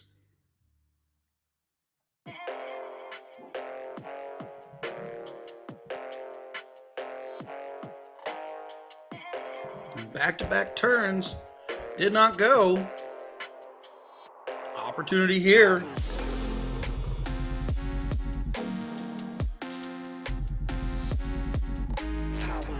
$53.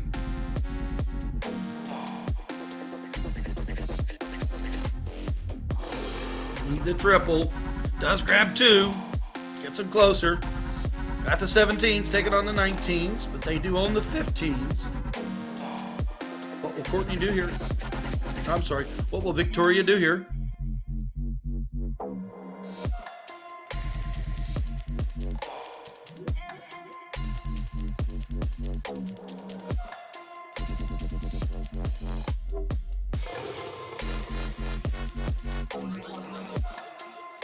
Jennifer with the 15s. She can go for the 16s. Down 38 points. Trip 15 will give her the look.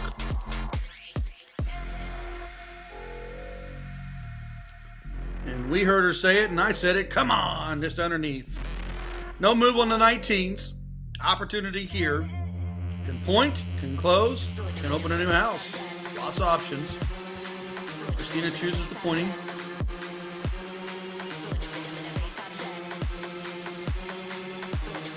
Just like that, 2 more make 38 points. Pushes them out to 76 points on that lead.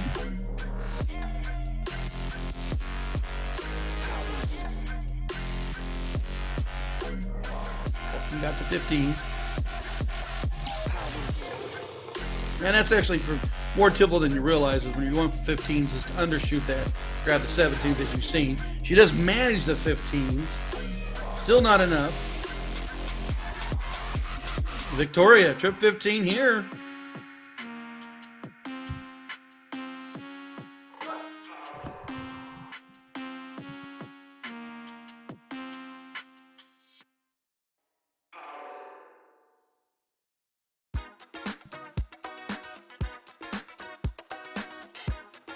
going to get it to go.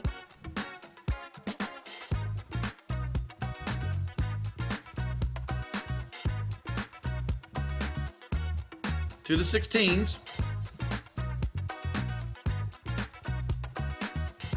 And there is 5 out of Jennifer.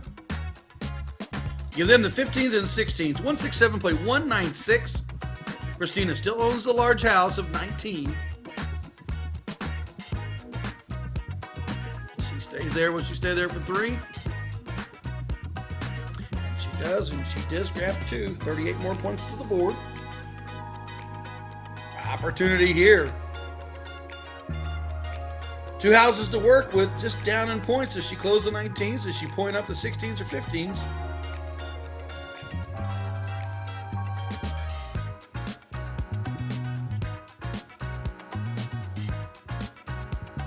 And with that move, she grabs 2 bulls and grabs a 19.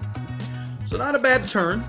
It stretches them out a little bit. They are down in points, but they are gaining segments and marks.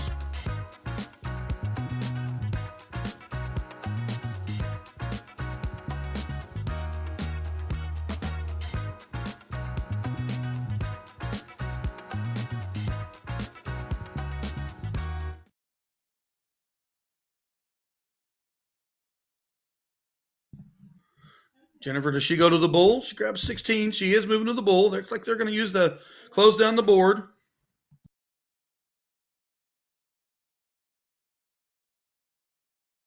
You can see Christina taking a breath, getting herself settled in before approaching, knowing that this is a very precarious situation when you're taking those corner pockets, bottom of the board, versus that high ground and the point difference.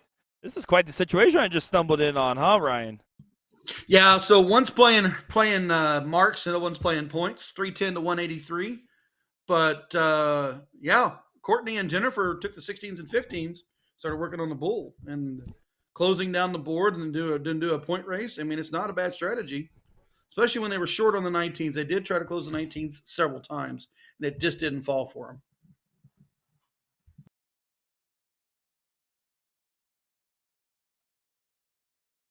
Now Victoria, she has to start getting rid of these corner pockets because with the polls closed, it is so absolutely lethal of a position because all of a sudden the math changes on how you do the shot selection and everything else.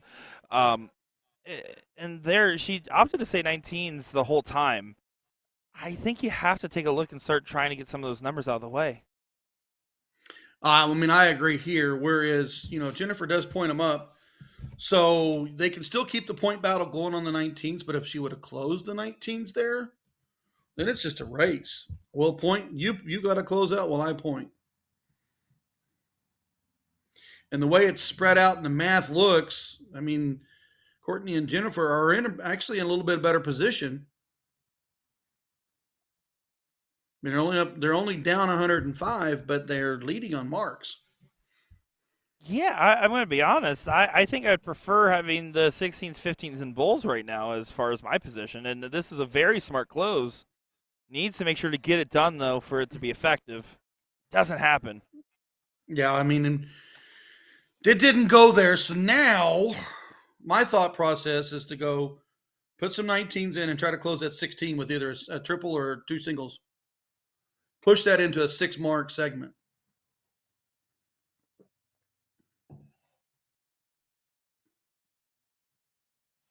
I mean, she does add another 76 points. But close the 19s and then point.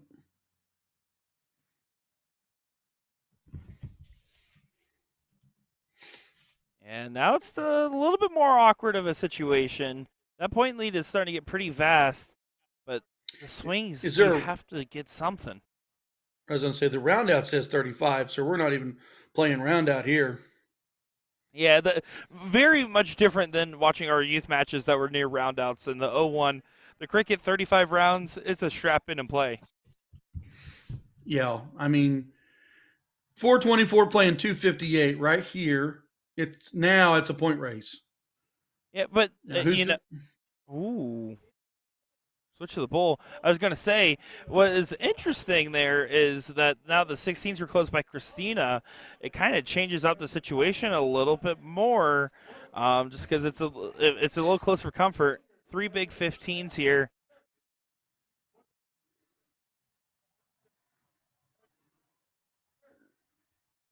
Does grab the single, needs a triple. Oh, she pulled it. As soon as she left that hand, when you watch that, that's where I was talking about that release point. That third one, she was already throwing that at the 17, even though she was even at the 15 on her release point. Oh, absolutely. It come off the side of her hand easily. Jennifer grabs two. I mean, it's getting close. It's 6 marks. 111 points. This is such an interesting game state situation. You don't see something like this very often. Gonna have to close at 15. Let's say close at 15. Make this a bull race. Now we're on a bull race. 4-3, folks. We'll say Jennifer did tell me to say, by the way, that she wants Will Stewart and the world to know that she is the world's nicest person. There you go, Jennifer. Told you I'd say it once. We are 3-3 on that bullseye. Yeah, down to the wire. Ends up dead even towards this end of this hotly contested leg. Victoria try to seal it up. I apologize. That's a 4-3 still on the bull. 75 will not do it. They need 4. It makes a difference. It shows the trust I have in you. I didn't even question the math. No, I had it in my head. It was 4-3, but it was really 5-3. I play the bull matches all the time. There's one. On the wire. There's 2. This is getting close. The lead of Christine and Victoria went south quickly. But still, single-double right here. It's still possible. Got to work up on that dart. Christina knows this. She did, but it pulls it to the left. It doesn't grab any bowls. Now it is really ripe for the taking.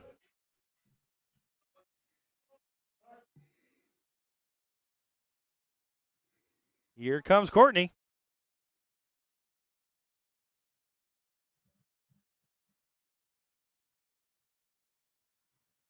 Double bull.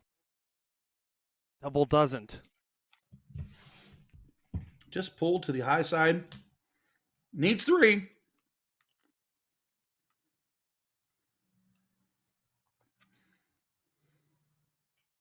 See the little breath there. Trying to get herself settled. Knows this is an important moment.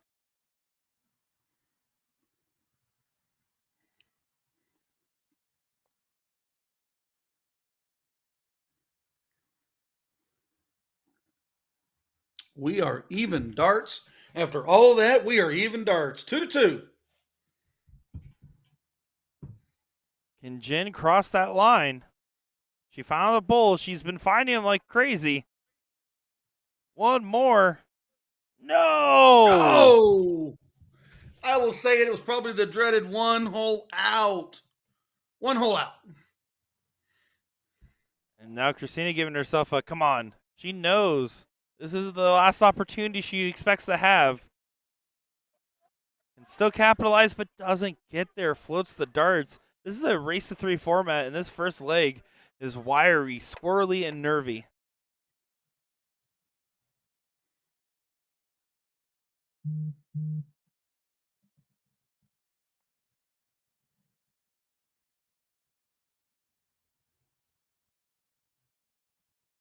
Oh, my. Nervy. What thoughts are running through your head that you're allowed to say on a live stream when you're missing the bowls like this towards the end of a leg? It usually starts with an F and ends with and an S and then an I can't believe and oh my. That sounds about right. And I suck and I hate and there's a double bullseye. That's a game shot. And then you hit darts like that and you're like, I don't care now. I won. Yeah, Victoria and Christina get leg number 1 on the board. In this race to 3 format. I believe it is diddle every leg. You can see Jennifer shows first. I get more upset in soft tip cricket than I ever will in steel tip 501. Oh, is Don't that? ask me why. That, Don't ask me why. I'm the Don't ask opposite. me why. I'm the opposite. I truly feel like I'm very sound on my cricket strategy and comfort level of just playing cricket. Even though I practice 501 almost exclusively when I'm actually, and I play on my steel board every single day, and I've been playing in those online leagues as well. I can tell you, I just always feel more comfortable playing cricket. But I think that's just because I spent so long teaching people how to play cricket. O1 is easier to teach as far as a base concept for somebody, right? So I think that's where that comes from. My takes on it is I get mad at myself for the slight miss, not the miss, the slight miss. Instead of hitting a triple, I hit a single when I should have buried two triples and then moved. Instead, I had to stay there, or the triples at the back end of my throw. That's what makes me mad. I don't know why. And my wife even says that she says that whenever I play soft tip cricket, because it's such a minuscule game where if you miss, you lose. And I needed 7 mark and I hit a 5. How much it irritates me. And I've got to learn to get past that.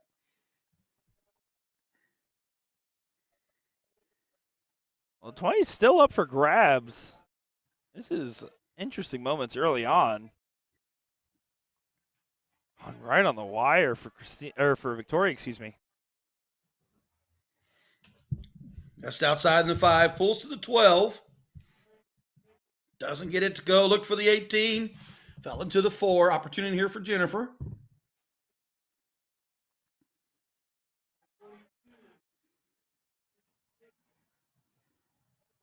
And that last start looked like it was a trip. It just goes high on the wire. See, that's where I would. Those are the things that bother me, and they shouldn't. And they shouldn't. But I don't know. I mean, I was just gonna say, like, it's hard because, like, yes, should it bother you? Probably not. But it's only human nature to. It's about how you control. Like, yes, okay, it bothers you, but control how you like affect being bothered. Right. That's the real right. secret. The other thing that I run into is my opponents are going to hit that 9 times out of 10, and I will hit it 9 times out of 10. But when I miss that 9 out of 10 or 7 out of 10 or whatever statistic you use, that's what gets me irritated because I know it's like that could cost me the game. I didn't get that extra point lead, and then I allowed my opponent to run the bottom segments on a horse or 7 marked another section or took it away in points where I should have closed it. That's what irritates me, and I don't know why I can't get past that.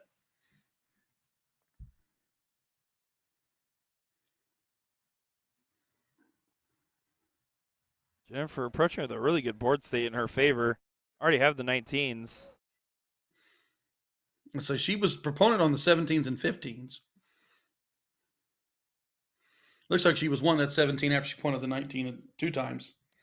You'll see a lot of players do that 1917 transition. It's pretty popular, and I know for a fact it's like certain regions do it more than others. I know in Florida, they there's a lot of players. That's where I got that habit to do 17s, and think that it causes some woes on the 18s for certain players that get too used to that kind of switch.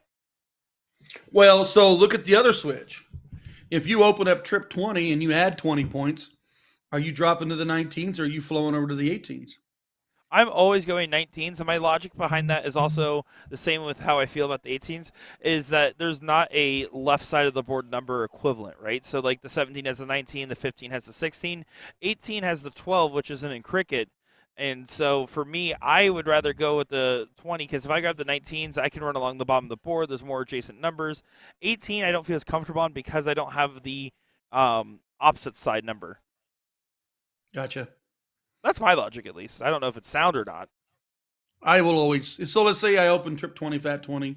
My third dart will go trip 19 in a lot of scenarios, unless my opponent would pound the 19s back on me because I missed with a single, and I may have to stay on the 20s to build the comfortable level. But a lot of times I'll go triple, triple, and then move to the 19s versus swing to the 18s. Oh yeah, I think when it comes to openings, the trip 20, trip 20, and then move to somewhere else is the best possible opening. I think that trip 20, trip 20, trip 20 is the second best, but I also think if you're feeling it, do it because it's still really, really good. And then after that, it starts to degrade, right? So once you go trip 20, and like an 18, you're giving up a little bit of position there. If you go a white horse open, I think that's probably the worst 9 mark open you can hit. I'm in agreement on that. I mean, it is pretty, trip 20, trip 19, trip 18. But if I just white horsed you and you wanted to walked up and 9 marked the 17s, I'm actually behind you because you just posted 102 points. And let's say I have a slow 5 mark on my 20s, you can actually horse me back and then take over the game. Oh, exactly. I mean, how many? I've seen people start with a white horse, and someone three in the beds the 17s, and all of a sudden you're in a totally different situation. Um, because you kind of lost some ground there. Because now, if you open up with a white horse and your opponent answers with a three in the bed, that means that you're in a situation where you then have to go another 7+ shot. If you don't, you're just going to give them opportunities because they will have a chance after one trip to get the point lead. Exactly. But it is pretty to open it with a horse, and it makes you feel good when you walk away from the board with a horse. Now, I do think there is times and places where a white horse open makes sense. I don't think it's a never do. I think it's one of those things that makes sense where it's a longer format match where you're playing like a race to 5 or a race to 7. You're trying to do a little bit of a momentum shift to try to break someone off their rhythm. I think that's a great time to do something like that. And I think there's probably a handful of other options where you're trying to shorten the length of games in some doubles play or parity play. Um, that's about the only times I could see that, and I could almost never see a reason for it going second, unless you're playing handicapped. And at that point, white horse opens are probably one of the best things you can do. Yeah, and that's the game of cricket. Is it also pertains to your opponent too? And if you are playing an opponent that is, I would say skilled above you or rated above you, you may have to do something like that to maybe change their thoughts processes. Because if you try to get into a point battle with a high rated player, let's say like Ram or Soldier, you're going to lose in the end because they're just going to be more consistent moving down. So maybe you have to do some of those courageous moves just to get them off of their game. While we were talking about opening, Jennifer and Courtney were taking their time controlling this game. They've done a good job of rebounding after the very narrow loss in the first leg.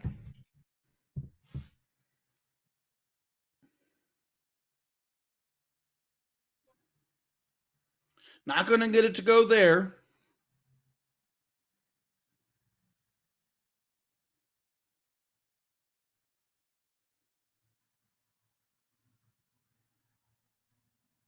Courtney hammers out the 16s. She's got two in. Does she add the third? And like that, 3 segment lead, 119 points. Christina and Victoria forced to the bullseye. And we've seen some crazier things happen in this world, but just 36 points, it's going to be a long battle up if you're going to try to get out of this scenario right here. At this point, I'm thinking it's a race of 3. I'm worried about the next leg at this point and trying to make sure I feel comfortable going into that next leg. If I happen to hit some bulls while doing that, great. That's a good point. Is maybe this leg is out of your hand. Are you going to fret about it or get prepared for the next one? And the saying would be to get ready for the next one. You're still in this match. Oh, and so to explain it, because I feel like I've heard other people in the past say like get ready for the next leg, but not really explain what that really means. At least to me, as a player, when I was on the Yaki, I always thought, okay, this one's probably out of my control. Is my dart feeling good? Am I throwing this dart, whether it be at the bull or maybe even some of those average saving triples on numbers that I need to close just for fun or to kind of push the game along? When I'm doing that, I'm always focusing on, okay, how's my form feeling right now? Kind of do a little bit of a pulse check on my own game rather than worried about the game state, worried about the leg itself, worried about my opponents. I'm only thinking about myself and how I feel in that moment. That's how I get ready for that next leg. Yeah, the things that I start looking at is this leg got out of hand. Let's say I opened up and won the leg, and then the second leg got out of hand, and I didn't throw great. I looked down at my feet. Well, maybe I was standing in a different spot. I didn't realize that I had made the shift on the line, or maybe all of a sudden I let the adrenaline build up and my heart's pounding a little bit more. Maybe I need to just reset. I mean, that's what I say about getting ready for the next leg. Maybe your shot's just a little off. Maybe you make a slight adjustment because of your experience. It's different strokes for different folks. But get yourself ready for the next leg. Absolutely. Getting yourself settled and ready is the difference maker of a lifetime. One of the biggest things that I was always told when I first started coming up in darts is when you allow the other legs to fret, your final leg or your leg to win could slip out of your hands because you let your head get in the way. And for me, in a way less elegant way, I was told, shake it off, whoa, oh, oh. Taylor Swift. Do that again. That was cool. Absolutely not. Well, this leg is 151 playing 61. 3 bulls needed. It's still struggling to find it. They've only hit 2 marks in the last now 4 rounds. It's been now 3 marks in the last 4 rounds, and they've all been fallouts or cover shots. So it's going to be a question. And right now, you can't see it, but off camera, Christina and Victoria are kind of strategizing a little bit about how they want to approach this, as they are now 5 bulls away from getting ahead. If they get that to 4 or less, I think they start chipping at numbers here. You could look at this situation whereas if I go up there and I hammer a double bull for start, let me go get rid of a segment. Yep. And maybe they'll leave it open again, and my partner can go 3 bulls or 2 bulls, and now we're closer. I mean, when you're down 3 wedges and the point lead, you got to look at things what you can do to shorten the game. Maybe change your opponent's thought process, because they may be getting frustrated. They just need 3 bulls to win and they can't hit it. Well, then make it where it's a three bull match, because you took everything else away. Absolutely.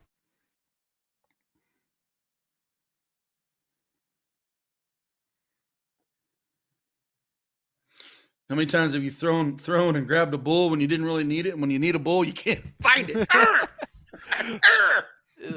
I will always say to players that struggle with that, by the way, every player will struggle with that for the end of time. That's just how the game of darts is fundamentally. But one of the things you can do to make it better is try to start practicing mixing in bulls to your shots in practice, right? So go instead of just shooting, okay, I'm going to practice with 20s and the 19s and the 18s, go trip 20, single bull, trip 20. Trip 19, single bull, trip 19. Practice alternating your shot and getting real comfortable at hitting the bull on command, right?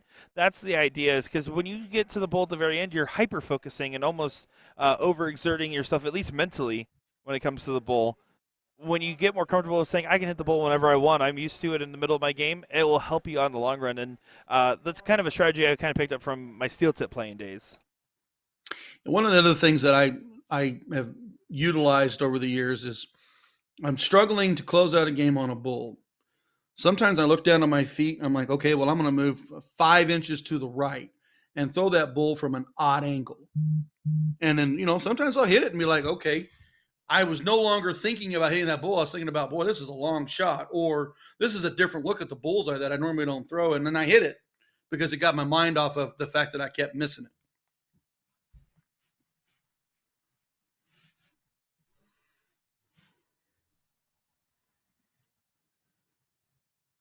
$286. Some flies offs can close down some numbers.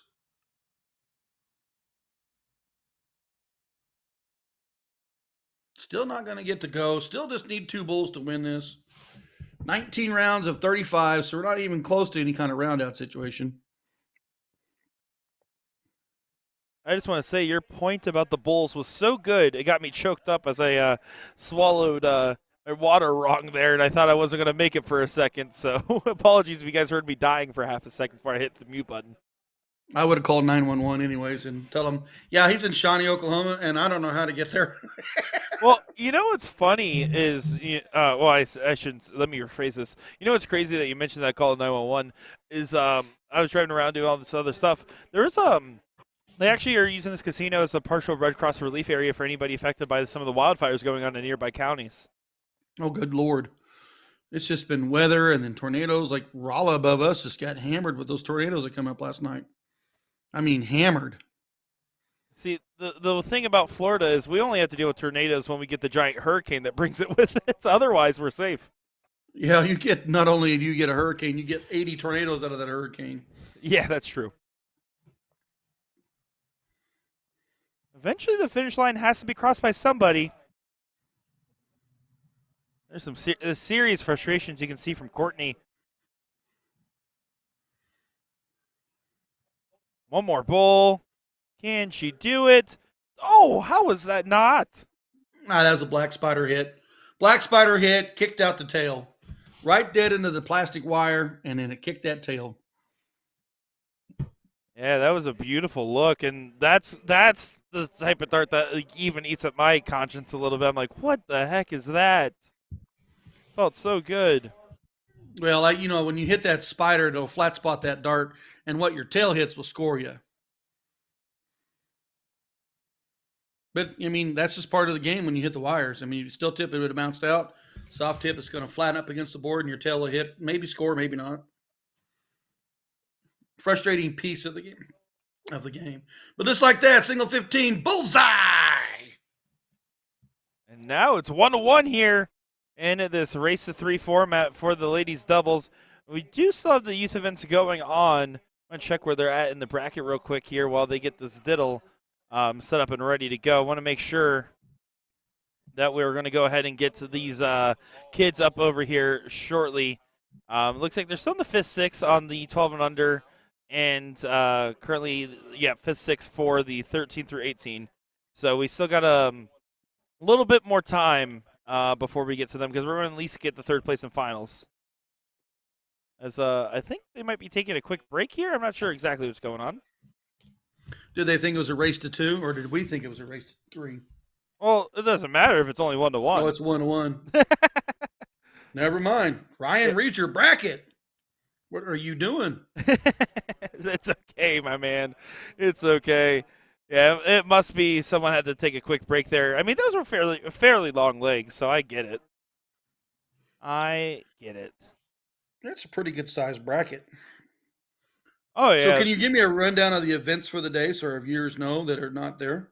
Yeah, so currently going on right now, we have 4 different events going. We have the 12 and under adult youth event.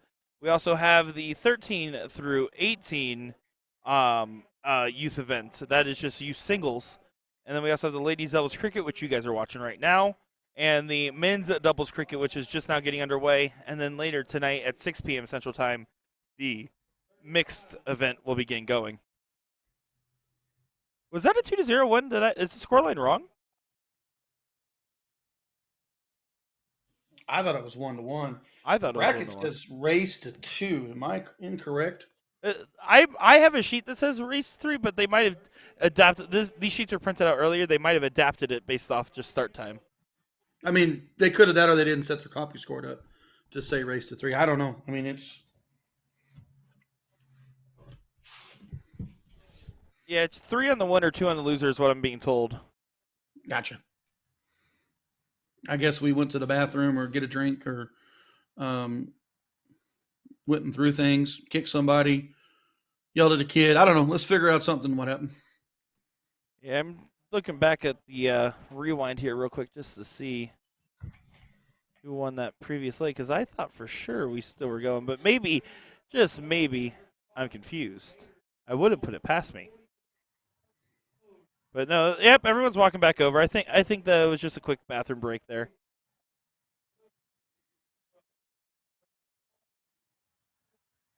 Because in either case, it should be race to 3. Yeah, and Christina and Victoria definitely won that first leg. It's okay, Val. I appreciate you jumping in and helping out. We got the best of the Guevaras in the chat here. How's it going, girl? All right, yeah, they're just getting that diddle going, so let's get everything reset and ready to go.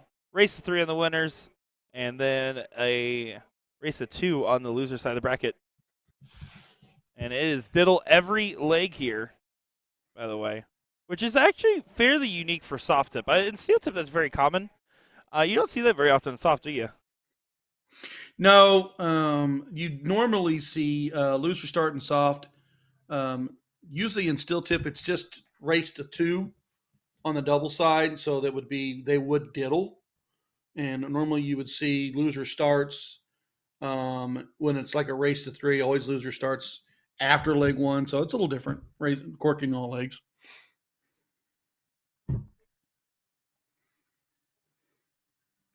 Oh, how the games are different. The games are different, but also sometimes the same in certain ways. As by the way, Val It's in chat here says it's going. I'm glad you guys got the stream up because they kept asking Ram how come I can't see the stream. I did actually, while wasn't able to commentate it, I did just make sure to put cameras on that mixed doubles final from last night, so that way we have that, and we'll see if we can at least get that out to Tracy and the team to show off later. Because I'll tell you that mixed doubles final was incredible. It was a full distance double dip scenario. It was really, really cool. And Brandon Kessler and Ram Guevara. I'm blanking on the. I know Brandon was playing with Chrissy Davis. I'm blanking on Ram's partner right now, but it was fun. It was a very fun match to watch, and now I'm glad we're live for the rest of the day. We also have Andrea Taylor. How's it going, girl? Great to see you in here.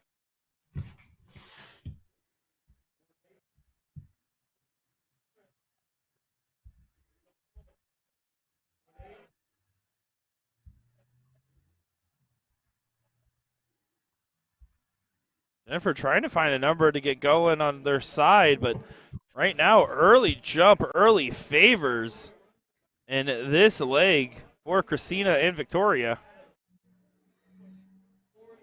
averaging a 4 on the opening round, coming straight down the board, and there goes the 17. She's going to have get rid of that 17 right now. Well, I sailed I that think one. that was. I was going to say that looked like it might have been a 17 shot that just pulled to the 19. It got, just But got away. however, that 3 mark is huge.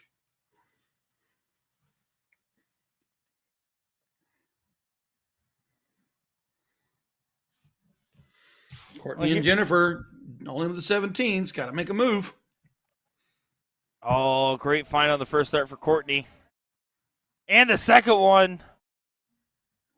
Oh, all right. Beautiful 7. And all of a sudden, you're starting to get back into this. You're still down 3 numbers, and you have an X on your own. And if I'm Christina, I'm hitting that single 17 first here. I have 3 numbers. It's not like 1 or 2 numbers up. 3 numbers is different. They have to hit a perfect turn. Did she take the look? No, she stayed up the whole time. I think she should have taken a look somewhere in that throw. And single shot close out, and then I got 3 houses in front. And if I'm Jennifer, I'm thinking, okay, I want to pop a single 19 and get as many 17s as I can. Or you could also go for the 20s or 18s. But I think to gain the guaranteed close in this format is better than getting the earlier parachute by going for the triple close instead of a single, if that makes sense. It makes perfect sense to me.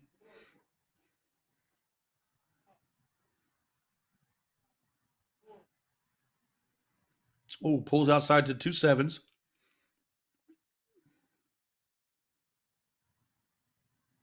Does get a 19 on the third. Still down in points, but holding 3 wedges. You got to slip that 19 in there. It's a single shot close. A couple 17s and a single 19 starts to change the dynamics of this leg.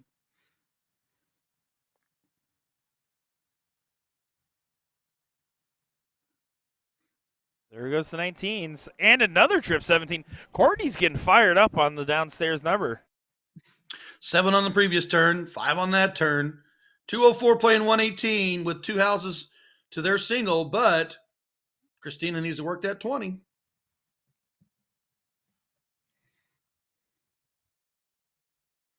She's showing the frustrations there a little bit. Where are you going? Where are you going, Nick? This is your turn. Where are you going? Well, I'm going to try to go into a triple, but usually I'll fall into a neighbor. It looks like, I mean, personally, right now, I have an X on my number, so I'm a little worried about it. I like the 17s. They're one of my favorites. If I was Jennifer at the start of that turn, I start on the 17, and if I hit a triple, I immediately go try to close out the numbers. If I don't, I stay on there. If I hit at least 2 singles, I will still go try and close on the third dart. But I tell myself I'm only going to get 1 dart at close if I don't trip the first. And if I if I do trip the first, I can let myself have 2 darts at close. That's my logic. Gotcha. Yeah, so like me, I would have walked up first start at the triple 20. Don't go back to my 17s. Hammer, hammer. Still going to use the one dart concept. I'm just in backward turns with you. Yeah.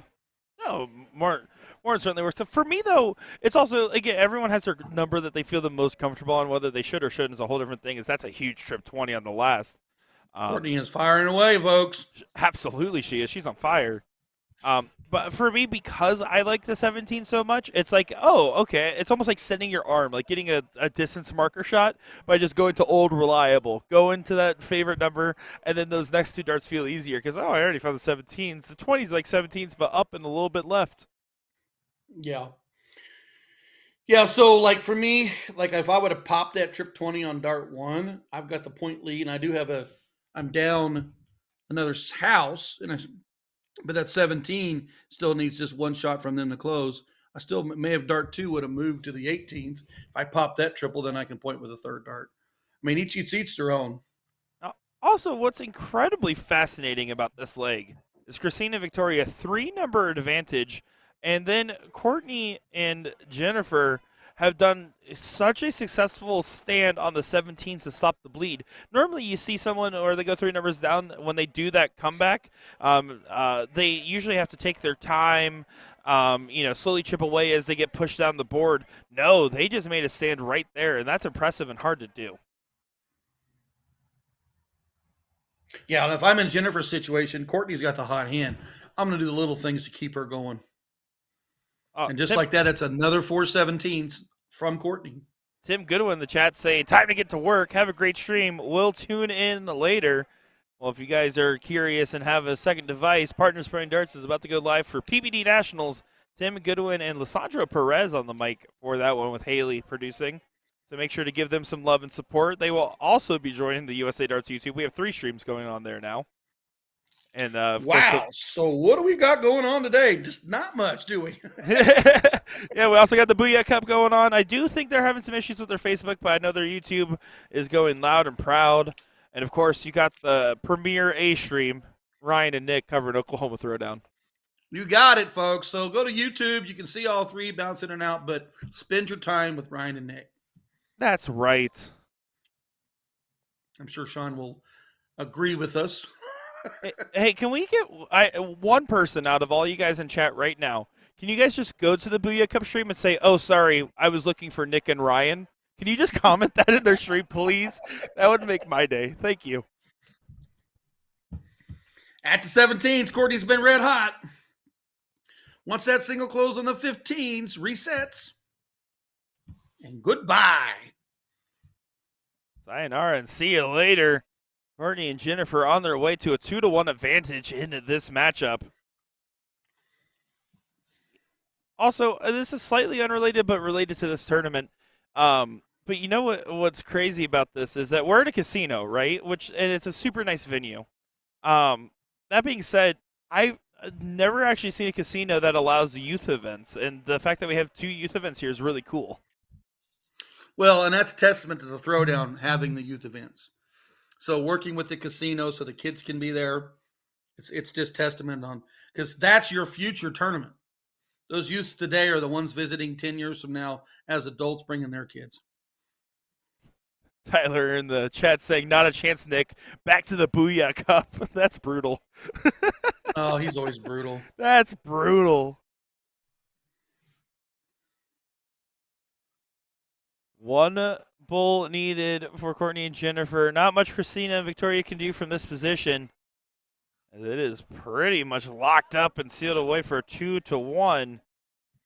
It's going to have to go to another leg, but this time with Christina and Victoria on the outside looking in.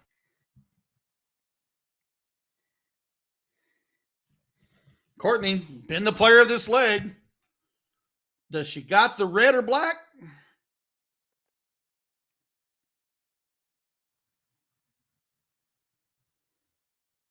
Oh, that's a big kick. And it just kicked the string in camera. Don't you have that put away where no one can be near it? Not with this setup. We're in a pretty cozy setup, I'm not going to lie. So the kicks might be a little bit more common today, but on the bright side, that means I get to just keep focused so you guys get my maximum attention so I can adjust that. Maximum tension here out of Jennifer. Single bull to win.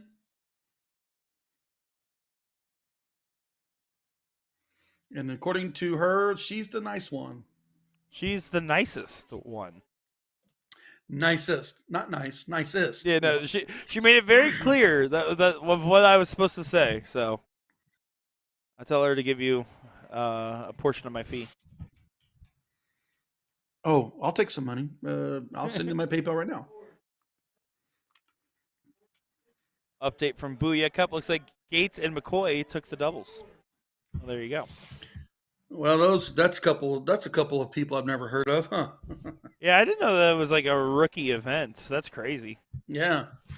Kind of newbies out there showing everybody. Well, someone has to, right? Jeez. Have you ever tried to play Gates when he plays at his level? I can never beat him in soft. Yes, to answer your question, as it is now 2-1. There is a yes. There's a yes for Courtney. I'm just saying is I've just played my greatest soft tip and been run over by him. I played I was 19 years old, and it was my second, maybe third ever event as an adult playing steel tip, and I was at the Space Coast Dart Tournament in Florida in Cocoa Beach, and I was playing with my partner Ryan, who was fairly new to darts, not as known, and I was definitely not known at that time. And we ended up going on a run, and we got to top 16 and had to play Jim Wood and his partner, and we ended up getting the win in cricket doubles. And then we were like, oh, man, gosh, if we just beat Captain America, anything's possible. Next round, Leonard Gates, Danny Baggish, and we were done. I've been on that side a few times. I was able to clips Gates one time in one event, and the next event he come up to me and he's like, "It's good to see you back." And then it is good to see you back. It was a crushing from Gates. Like literally, I shouldn't even taken my darts out of the case because he was perfect. He hit you with the thanks for coming. Yeah, thanks for showing up, but you're not taking this one today. Okay, thank you. Moving on.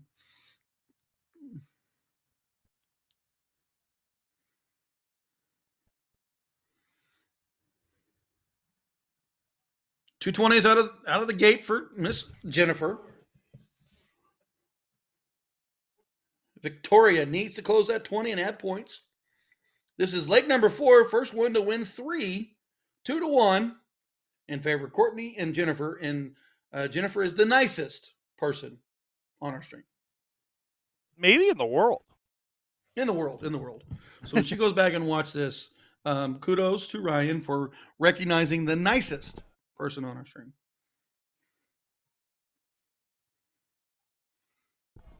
Speaking of nicest, Courtney or Christina's in the back. Just kind of get yourselves into the match, do a little dancing action.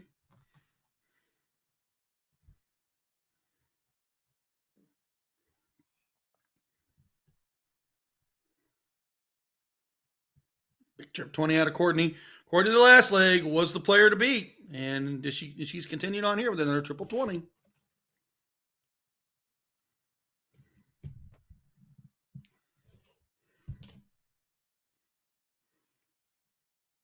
See another breath there for Christina. She's trying to get herself settled.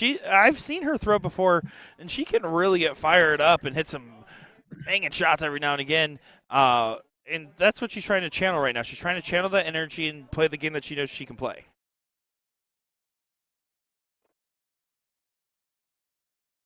Speaking of that, Nick, so what are some of the fun things that you like to do to get yourself fired up for either a leg or a match, or you're in a situation like we're watching Christina now, keeping herself loose, kind of getting involved, keeping her mind off the game. What's your thoughts? Oh, I am. They used to call me a couple of different nicknames because I would be jumping up and down to get ready for my match. I'd be doing some calisthenics, whatever it is. I'm dancing, talking to everybody. I'm super, super social to help get. It's not the most engaged routine per se, but what it does do is, for me, I just want to feel as loose as possible physically. And so I'm usually jumping up and down. Now, I will say pre-tournament start, I have a couple of set songs I used to listen to back in the day. They probably have changed by now. But I used to always listen to Whoa, Whoa, Whoa by Watsky and Bonfire by Childish Gambino before every major dart tournament that I went to. I would listen to those songs, and then when I'm at the line, I'm just jumping up and down, get myself energetic, get myself going. What about you? I'm a conversation person to myself. Oh, I'm yeah? the guy that probably needed to be in a padded room sometimes. I've been saying that. Ever since Moody Mayhem, I've definitely been saying that. No, like it's like I just tell myself, focus, focus, focus. You'll watch me throw my head will go down and I'll look at my feet and I'll sway back and forth, try to get my arms good and loose. It's like, okay, you know who your opponent is, you know what you need to do. And then during the match, I'll be like, okay, great shot. I'll pull my darts and the chalkers like, you talking to me? No, I'm talking to myself. Like, great shot, or dadgummit, you needed that 16 to fall and he wasted a second dart for that setup. So I'm continually talking to myself. In doubles, I will tend to want to talk to my partner more in the background of it because it's kind of like that. Keep that nervous energy out by in a conversation either with myself because I'm mental, or with my partner. What my partner can stand. Some of the partners I have, they want to be left alone and not talked to, and I understand that. So others, I'll just want to conversate. It keeps that nervous energy flowing out of the body. My biggest thing in singles, it's a little different, but in doubles, it's absolutely true. One of my biggest things I think about is how can I make sure my partner is as comfortable as possible, either by the game itself or in between rounds. I'm always making sure the pressure is off my partner, and I would rather have that pressure on myself than put on anybody else every single time. As that's a big shot there from Christina getting that close on the last. Some of the partnerships, like we see Jennifer and Courtney up 2-1. They have probably got a partnership that's been around for a little bit, or this could be their first time throwing together. But partnerships with like my wife, I know every shot that I'm going to take, but she's played with me long enough. She'll say, "Go up there and close the bull," even though I was already going to do that, and I'll like, "Okay, I'll do that." And it's just kind of like that rolling with it with back and forth, and it makes her feel comfortable with me because that's where she would have went, even though that's where I was going to go. But she's like, "Okay, hit the bull." I close the bull, and then I grab the points. And she's like, "Good shot." So now she feels comfortable to go the line because we're working as a strategy. Versus singles, I'm doing that to myself. Like, okay, knock out the bull, grab a triple. Oh, wholeheartedly agree.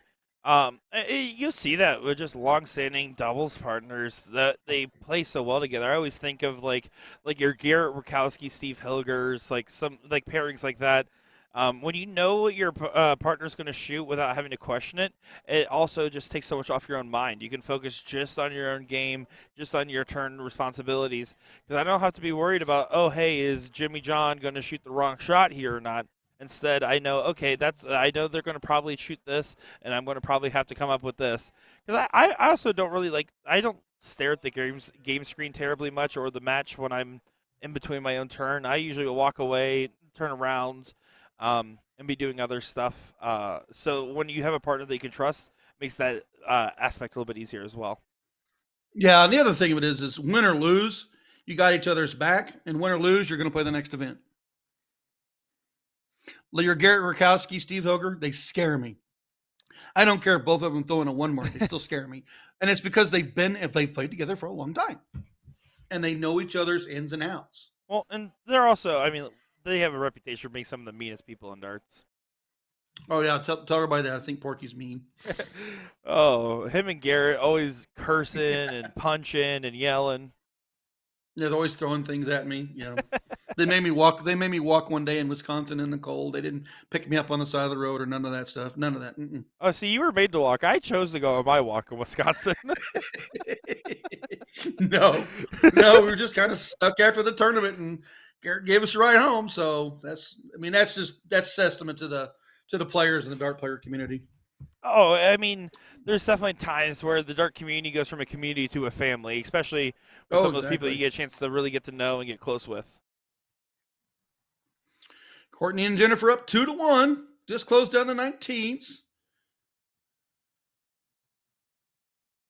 Oh, close on 20 would be Christina so huge. Going to the 20s. Yeah, but she did grab the trip 18 on the third dart. Gives them a wedge. Oh yeah, definitely a needed third dart at that. Like if I'm Jennifer, I'm up 2-1. I am not considering anything except hitting a 180. Yeah, look at her eyes. Oh, she did make that move to the 18s. I thought the eyes were telling me that I'm going to stay on that 20 because she tightened those tips on that dart, and then she went right back at that board. Yeah, I don't like the 18 switch there. I want to be defending it. I want to make sure Christina and Victoria feel the pressure because it's on them to win this leg to send it to a last leg decider. I want them to not have a shot at my 20, or if they do, I have so many points it doesn't matter. Like, same thing here. I'm going up there and I'm trying to hit as many 20s as possible. Even if I hit 2 trips, I don't think it's enough. 334 playing 341. Wedge of 18s taking on the 20s. Well, we're playing single shots each side. We're keeping it close.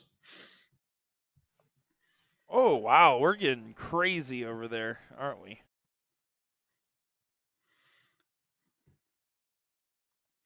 We're going to see what the board says because I can't really read it. It doesn't. It looks like it goes to 20 and add the 18s as Nick the Sheriff fixes our camera once again. That is kick number 4. We'll keep the tally going, folks. Yeah, get There'll the be kick a nice counter. raffle at the end. The kick counter is on its way. We're going to have a huge giveaway at the end. We don't have any idea what it is. Ryan's doing a huge giveaway at the end. No, I don't know. No, it's Nick the Sheriff's personal set of darts. Oh, wait, I have a personal set? Do you not have darts with you? I do, but I actually just bought a brand new set of the Taylor Thaxton darts. Oh, I thought you would have got the Will Stewart darts. I already The have Alphas. them. They're sitting in a drawer probably now. Back to the match. 2 there to it 1. is.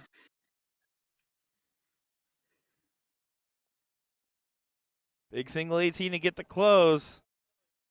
Does get it there with some extra credit on the assignment over to the 16s again. No, to the 15s and drills it.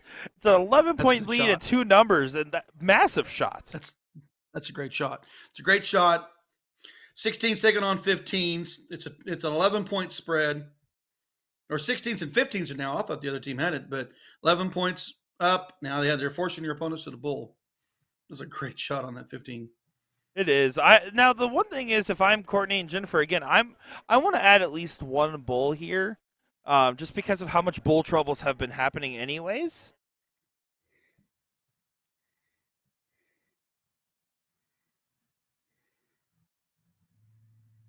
Strategy going on in the back. Yeah, they are having a little bit of a discussion just out of camera view back there. It seems. Getting themselves settled in the place, deciding what they want to do. Now, you can still start the bull because you also have the ability to fall to a 16 or 15 and add a bull. I'd be quick to parachute. That's what she did. First start was at the bull, and then it looks like she was moving to the 15s.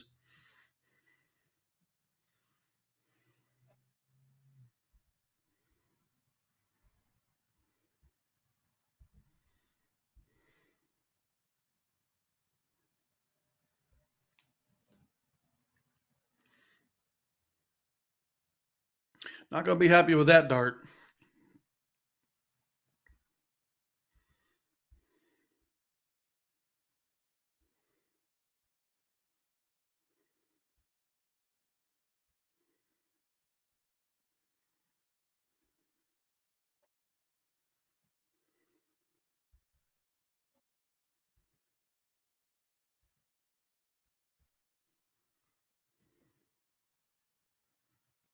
Hey, what's it?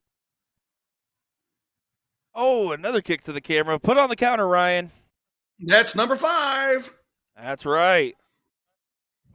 Tail end of this matchup. We're almost at the very end here. Just waiting to see Christina making a last stand at the bull. Only gets 1, and 3 still needed. Jennifer, can she get it done? The nicest lady in darts. Gets 1. And then falls out to the 15. Happy accident, Bob Ross style.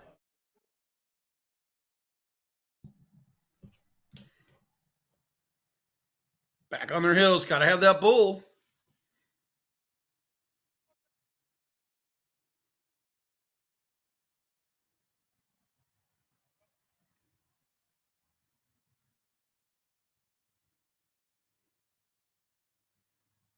Here we go. Another opportunity, this time by Courtney, who won it in the last leg on the bulls. She do so here. Another 15. That one adds a bull. There is a bull. One more of those. No, not quite yet. Still some troubles. Just a bit outside. And that one actually only just a bit outside. Just a bit outside.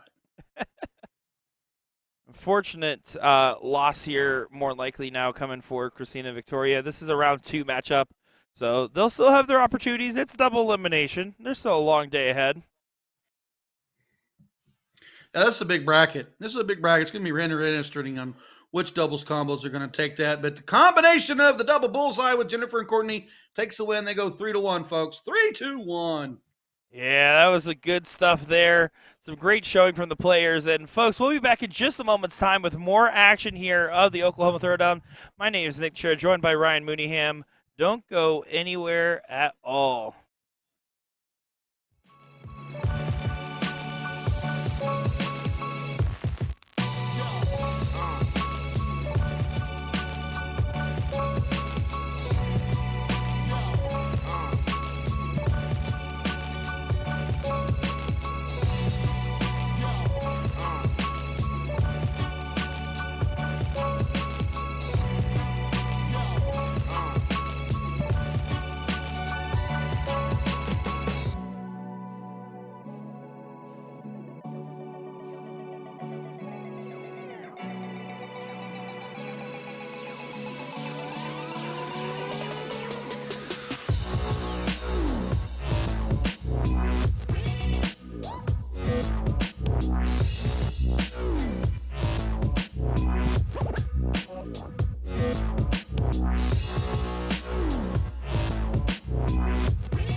Powers.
Welcome back, everybody, for another great matchup on our dartboard here in Shawnee, Oklahoma, for the Oklahoma Throwdown. My name is Nick Teixeira, joined by Ryan Mooneyham here. And quick update to everybody before we get into what we're talking about here. We are still going to get that U13 through 18 finals. Both those players, Cameron Lewis and Kobe Chrisman, were already playing their men's doubles matches. So once those finish, they're going to be put on hold and then brought over here to play their finals. So we're not missing those youth finals. We just got to wait a little bit longer. So just a heads up on that one, folks. But this is going to be an absolute thriller of a match. Keith Galloway and Joey Lee Harder taking on Evans and Webster. Ryan, that was a mouthful. How you doing? Couldn't say it any better myself. Well, I would maybe try. You could. I don't know. You got that flair to it. I don't know. I'm not Nick Teixeira. Trip 19, first dart, second dart, third dart, just single to the 19. You got the flair, and you got the hair. I actually haven't dyed my hair this year. I shaved it at the start of the year and grew it fresh. Wow. Back to the match. Trip 20 on dart number 2.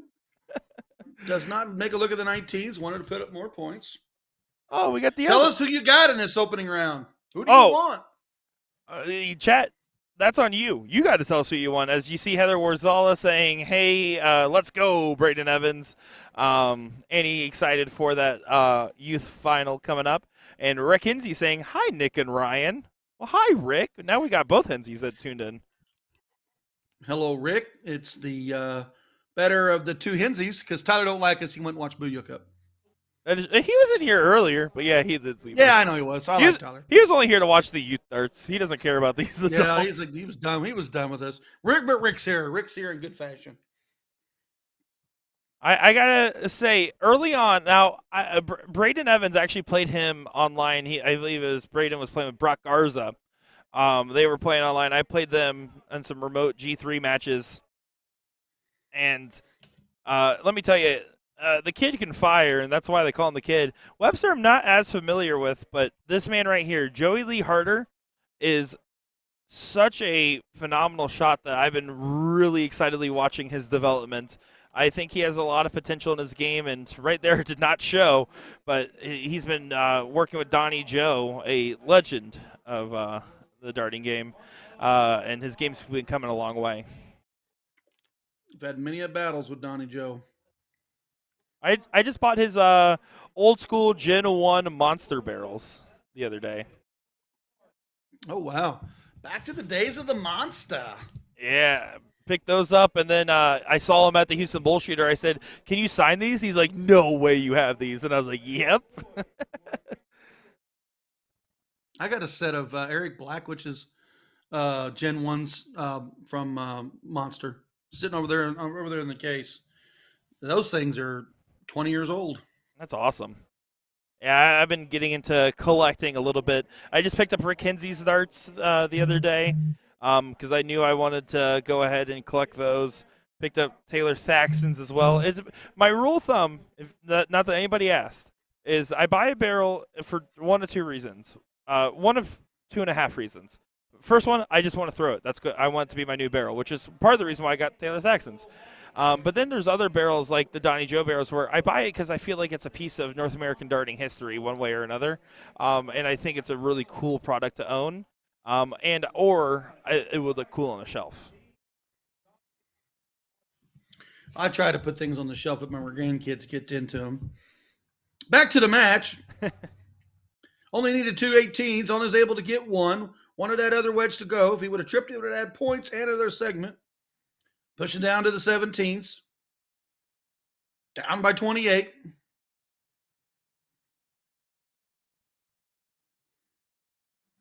Oh, not going to have it happen. Pull the hat off, look to the sky. That's how you know it's serious. Braden taking a breath. This is a good shot here. X on the 18s. I start there. Get that second house online.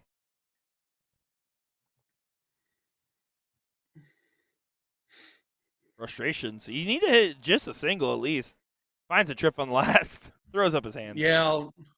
Sometimes I mean, that's a great shot. And the reason why it adds 36 points, adds them up there and adds another 36, closes the 18. But I get frustrated when the triple is in the third dart instead of because of the triple was the first dart, he could lead to the 17s, but he wasn't able to. He was able to, get the 18s, add the points, but in essence, kind of give your opponent more to work with. And we see right there, Joey Lee hits this big old 6 on the 17s. Yeah, timing shots, all about the timing and how it comes in. Does it come in on dart 1? Does it come in dart 2? Or is it always dart 3 on your triple? Yeah, it's tricky, right? I mean, darts is a fickle game for that reason. You can have, we saw with the CSC the other night where a player had like almost a 0.3 less of average, but the timing was just so much better, and it was Jordan Meyer getting the win on the live stream over Corey Beck. Yeah, if you watch enough pro darts, James Wade will shoot 10 points under you, but his timing will beat you. Yeah, but the worst part is you have to play James Wade. Well, that's a legend in the game. But same thing if you're playing. It's the same thing if you're playing anybody that's North America that's known. If you're timing in front of them and they're struggling and they're not putting, even though they're putting up big numbers, but it's always at the end of their throws, you have the opportunity to clip them, or you're being clipped because you can't do anything but close on the triple on a third dart. Rick Kinsey in the chat saying, I get frustrated when they are not, when all they, wait, oh my gosh. I get frustrated when they all are not triples. Wow, I was struggling to read that one. Hi, guys. Sorry, I don't read very often anymore. Yeah, I could tell you, very, very frustrating moments. I know. Here's my thing. I know when I'm throwing good because sometimes when I'm in the zone, I'm locked in having a really good game. I'll hit a 9 mark and get mad that I didn't hit more. That's how I know I'm hitting the best possible version of myself, and it's the funniest frustration. Because then after the match is over, I'm like, man, why was I thinking about that like that? Well, I'd be happy to hit the 9 mark. Poof. Back to the match. 236 playing 270. Has the 20s, opens up on him. Not going to get dart 2 to go. Does not move and does not collect on dart 3. So that triple dart in the first one right there, I probably would have taken that second dart at the 16s just to get rid of it. See, because my opponent coming behind me can go triple, triple, triple. I don't like to look at. If I'm going to throw the 16s from Braden's turn that we saw, I would only throw it on the third or first dart. I'm only going to take one at wedges. You got the trip 20 and dart 1. You have 2 wedges. You have a good enough point lead, and if he just marks it, go back to trip 20. Yeah, but after Braden's trip 20 at the beginning, right? Let's say I go down there and I try to close the 16s. Maybe I stay down there and take 2 and close the 16s. All of a sudden, trip 15, trip 18, trip 20, it's 4-3 in the Bulls. I'll always take, whether I'm the 4 or the 3, that opportunity in the Bulls. I think the safer shot is to continue to kind of crowd control, to press that you have the bigger number consistently, and then take your pot shots here and there. Either you'll get the 16 close on a nice trip, or you'll occasionally get one single at a time and get your way through. That's my logic. You win. I'll let you win. No, you win on that one. You win on that one. But it doesn't matter what the optimal shot is one way or another. You and I both know this, Ryan, is that it matters what you're the most comfortable throwing at. That's what really makes the big difference. You won the argument. Well, I mean, can somebody trip 20 on the first dart. Trip 20 on the second dart. Trip, fat 16. Nice 7 mark to turn, 456, 382, 2 houses for the 20 and the 18s, taking on the 16s. And Braden shooting the exact shot I called. That was your shot. It called. You can see where it worked. Bumped up in points, still got the 2 houses in front. And there, first dart trip doesn't get a look. Yeah, but I also will think about how deadly he is behind me too. Oh, very, very fair. Very, very fair. And it helps right now. The argument on the other side of the coin is that Galloway and Harder have the 15s with an X on them. Leads to a lot of interesting scenarios.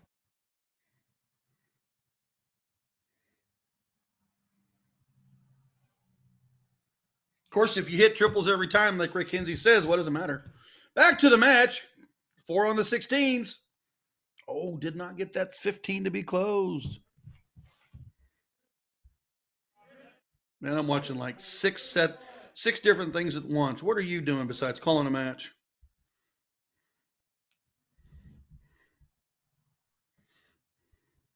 Mhm.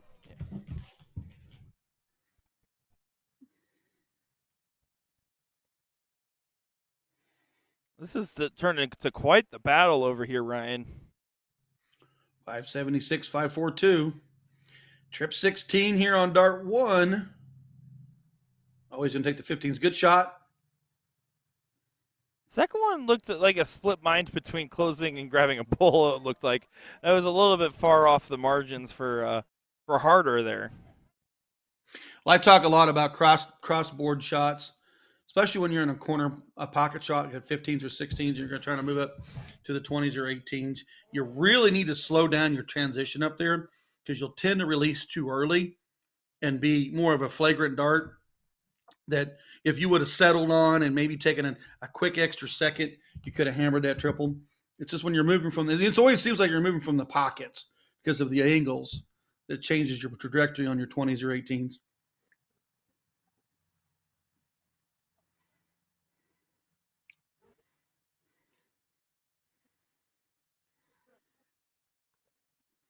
Gosh, we got a good leg here going. 16s are goodbye. 15s are goodbye. And there we go. Single bull. Did you agree with that shot? I'm gonna be honest, Ryan. I got It distracted fell. working. It worked.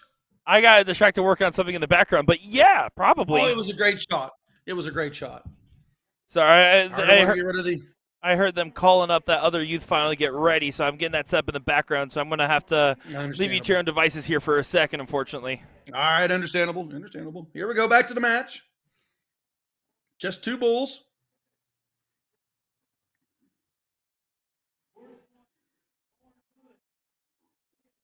I did grab the 18s. Evans and Webster. Just need the two to finish. Callaway and Harder. Got to get going on that bullseye.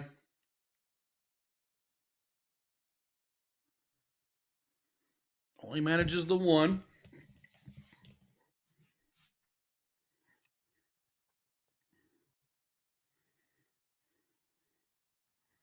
Massive 5 mark on the last turn with a single 16 trip 15 bull. Do we have two bulls here? And there they are. Game shot. Evans and Webster goes up 1-0 this race to 3. Folks, it's the Oklahoma Throwdown men's doubles cricket. And they will court to see who goes first.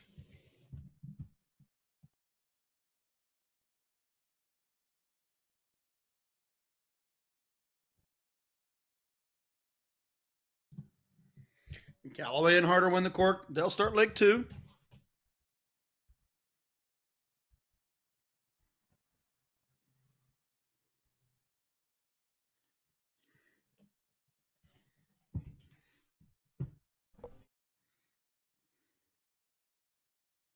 And just a heads up, folks, we're gonna. Looks like that youth final is a go, and they actually put it on the opposite board of which I was expecting, but that's okay.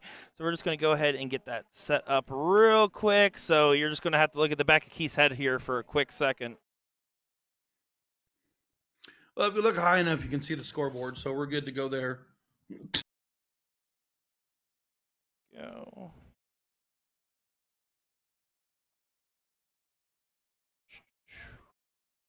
All right, here we go. It's not the most ideal angle in the world, just because we have a little bit of a feed issue, so we are only able to get the proper feed for one of the boards, so that's why it looks a little different than most. But this is going to be your youth final, 13th through 18th youth final. Kobe Chrisman and Cameron Lewis.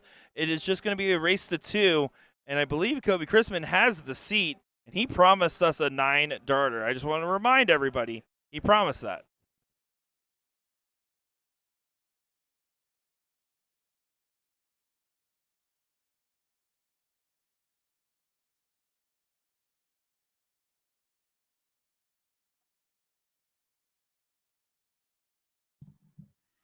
.356 playing 140. Gonna have to get some points scored here. Not gonna happen for Mr. Lewis. Crispin at 140.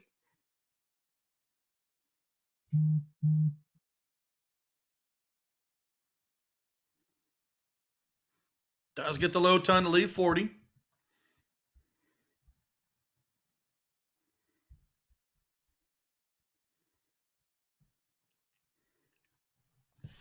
Wall back at 296. Kobe, just 220s to take leg number 1.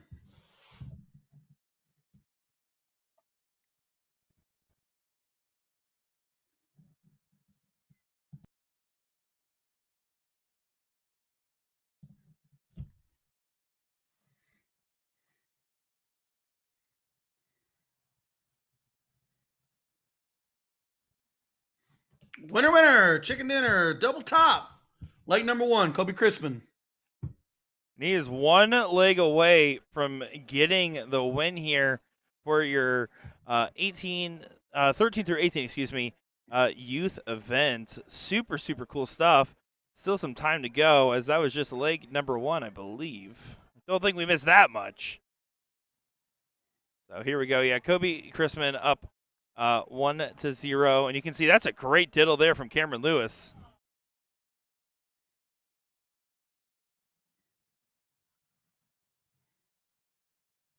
Oh, good Did he look. match him? Well, hard to tell from this angle. Looks like Cameron did get it, although that was a good attempt. Here we go. Kobe Crispin, Cameron Lewis.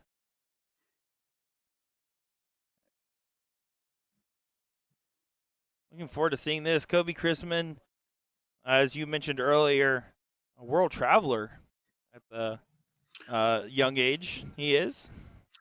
He went to Hungary. Played in the World Masters over there in the youth division. And just like that, 150 on the board. Now the question is, because I told him he'd get $20 if he had a 9 darter, is he going to go 180, 171?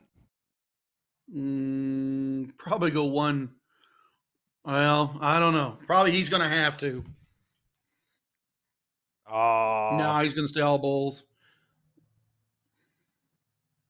I don't know if the bet still applies for a 10 dart leg, but I'll consider it. No, it's not a darn darter. It's a 10 darter. You know, maybe he'll go bullseye, trip 17, leave the bull to win, or maybe he'll go another hat trick, leave 51.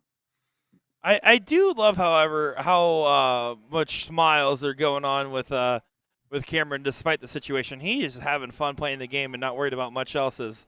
Oh, unfortunate deflection.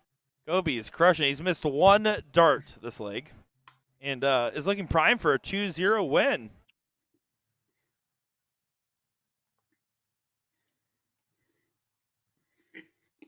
Yeah, Cameron well back at 360.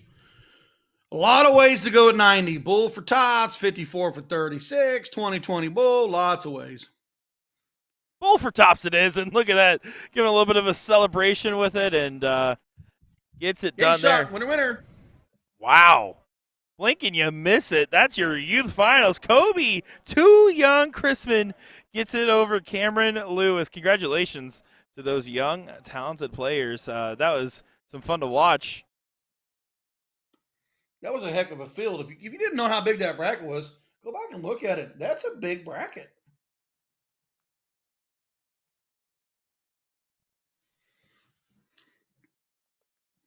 All right, and we're getting back into the mix over here.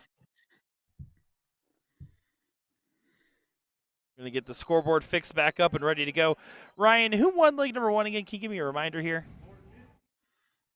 I believe it wasn't Joy Lee. It was the other team. Gotcha. Okay, so Evans and Webster currently up 1-0. Race of 3 format here.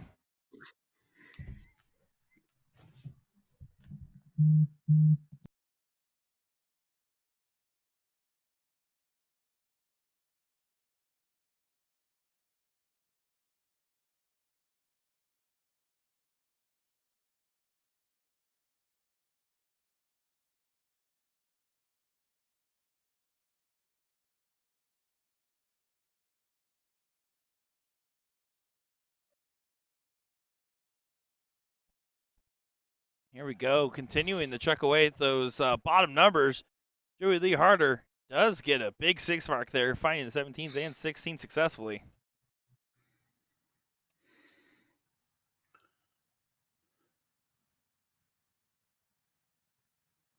On to the 15s. Needs to mark it again. Got to stay there. Big 7 mark. Not quite the point lead. But does Galloway take a look at it? Or does he go right to the 17s to open? It depends on how he's feeling. I mean, now that he's found that trip on the first, you definitely take the look and then pulls the parachute successfully. I like that from Galloway. I'm normally not a fan of moving back and forth, but I think in that scenario it makes a lot of sense to do so, and frankly, like the shot. 45. Does get 6. It's not quite the point lead. Joey Lee with the 17s can take out the 15s. At some point, it's tempting to go for just the big 3 clear. But this time, again, doing that alternating strategy, I don't mind it nearly as much. Again, it's smaller transition as well, 17 to 15, than compared to like a 20 to 19 type of transition. Or a 16 to the 18 crossbar. Exactly. Needs a triple. Well, the entire crowd is cheering out there, so they're announcing or doing something, but they don't tell me nothing. And just a heads up, by the way, the 12 and under currently playing that third place matchup, so we'll make sure to get that final when it comes up.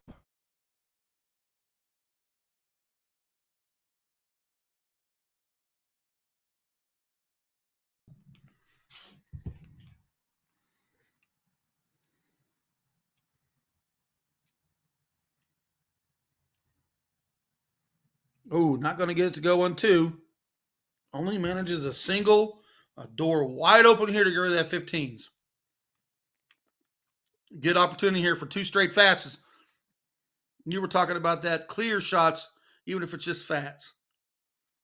Yeah, like right here, I would definitely have started the 15, although all is forgiven when you immediately go and pop a trip on your 1 dart at it. Yeah. No, I mean, it's if you didn't park the trip 15 on the first dart and you put the second one in there, you still have the 17 on the third dart to point up. You're still going to force your opponent to the bull. You have the point lead. And Evans showing some frustration will set in. Yeah. Yep. Frustrations will set in on that. Galloway, 3 clear shots at that bull. Still got the 17s. Oh, that's a hanger. Nowhere to go and tries to bail out, but then the other miss ended up catching that dart. Nothing from Galloway.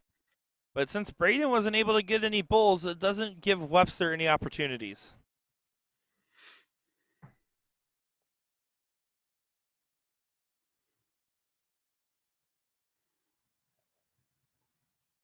Only going to get 2.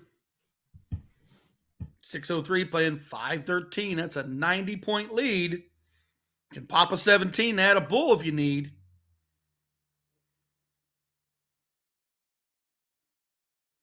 $17 on the fly off. That extra bull can be crucial. Yeah, it can definitely come into play considering they're having trouble getting the bull marked up for themselves.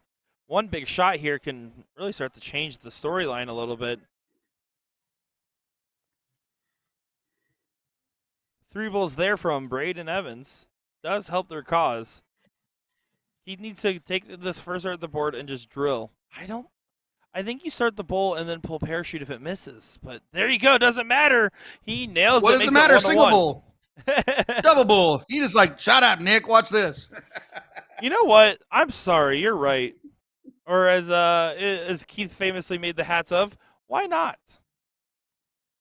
Who cares? It's a win. Exactly. Now, if he would have missed, we would have been all over him. But that's the thing about dart strategy. I always think about a couple of years ago, it was one of the TOC CSI finales, and it's Leonard Gates and Jules Van Dongen. And when they were playing, it was the case of Leonard playing some very solid strategy, and he was playing like his more traditional, not some of his crazier stuff we've seen. versus Jules, who was hyper aggression and going for odd closes, and wasn't the same Jules that we see now in cricket. It was definitely a different version of the game for him, and the difference is in how he won that final was purely because if you hit what you're aiming at, it will always turn out the best strategy for yourself in that moment. Yeah, that yeah that when you get to that high end, that's about the loss or the miss. So when you and strategies sometimes can just go out to the thing. If you're hitting what you're aiming at, it does not matter. We can talk about it, but if they're winning and they're smashing it, what do you say? Can't believe just a one mark open. I don't think Harder can believe that either. There's first dart on that triple. I say, this is a Nick shot. Don't move. Grab 7. Yeah, I like that a lot.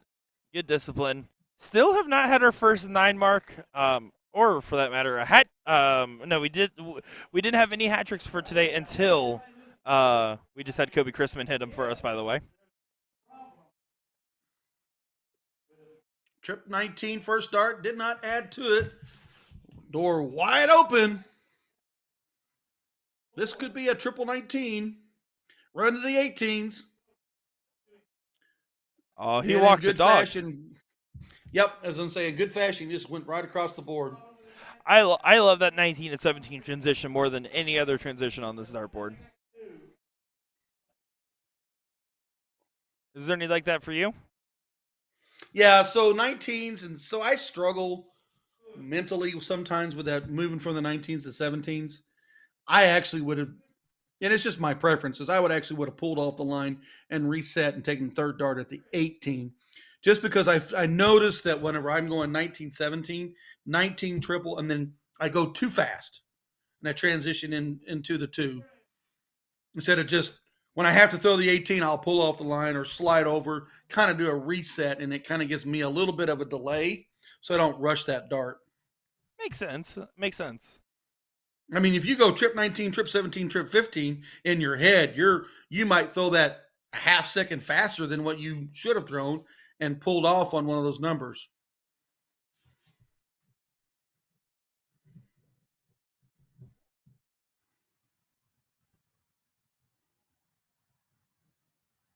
Galloway here can really run away with this leg from this position.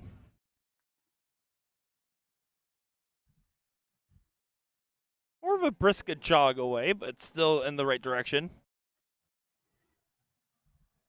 They are in full control, and there's no real doubts about it. I was going to say, you've got 4 wedges and 97 points. You need to get to 3. You need this leg to ensure you've got the insurance. Keep trugging on.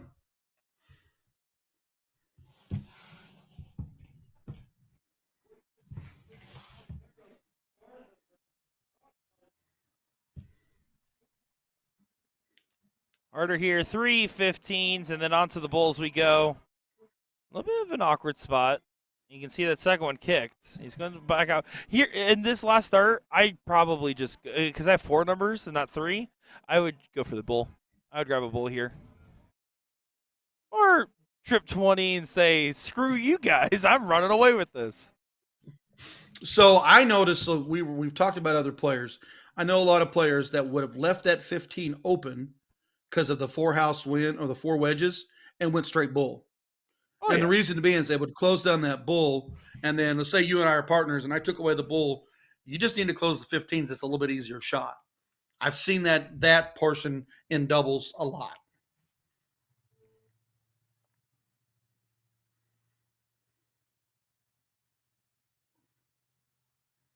Last one kind of sailed away there a bit for Keith, but 50-point difference.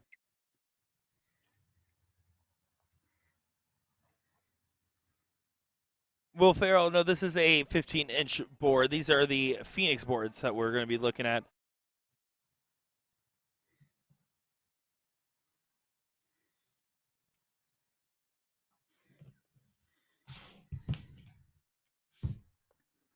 Three bulls to win.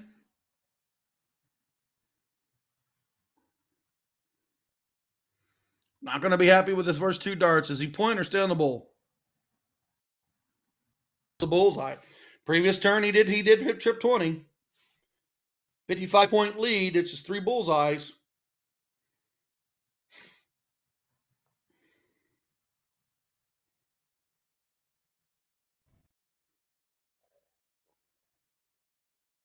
Does get it closed. No additional points. 2 to win.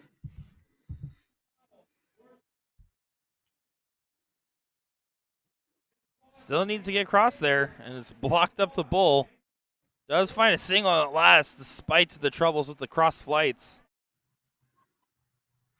Yeah, any other fly off would add another bull with that 16 fly off.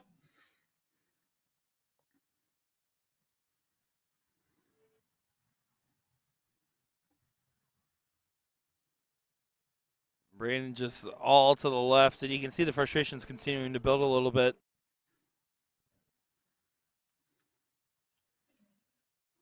For the leg.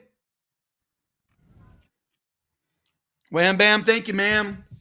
There we go. Game number 4, 2 to 1. Webster Evans. Nope, I'm sorry, Harder Galloway. Pardon me, guys. He had a 50-50. It's a 50-50. I screwed it up.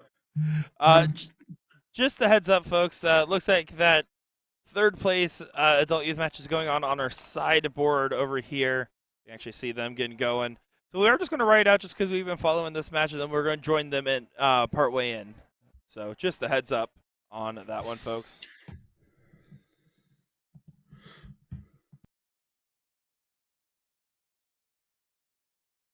Here we go, Harder and Galloway. Going to get things going. Charles Tyler saying hello from Logan, Utah. Hello, welcome in. Thanks for watching along and hanging out with us.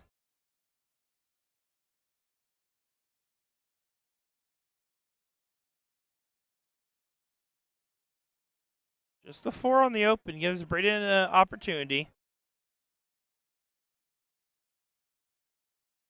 I say just the 4 because last time we saw Harder open on the 20s, it was a 7.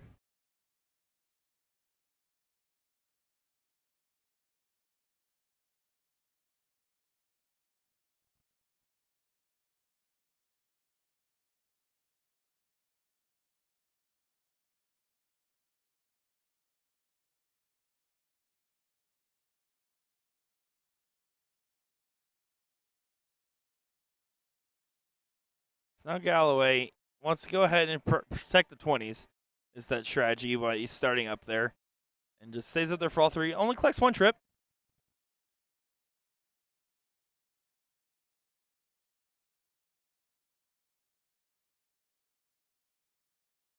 If you're curious, Ryan forgot he muted himself.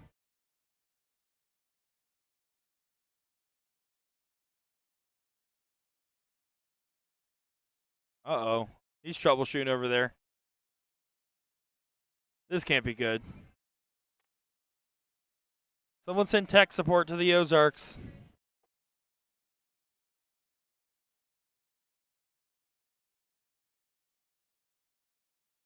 Close there for Harder.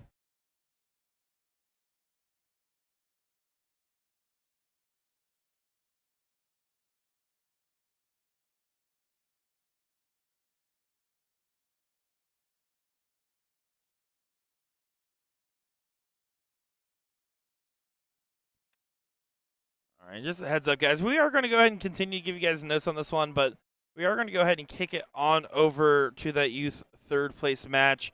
Hope that is all right with you guys, but want to make sure to give the kiddos some time in the sunshine, especially because this is pretty early in the bracket that we're looking at for these guys. So let me get those cameras set up real quick, but I'll continue to give you guys updates on that other matchup, see what we can do.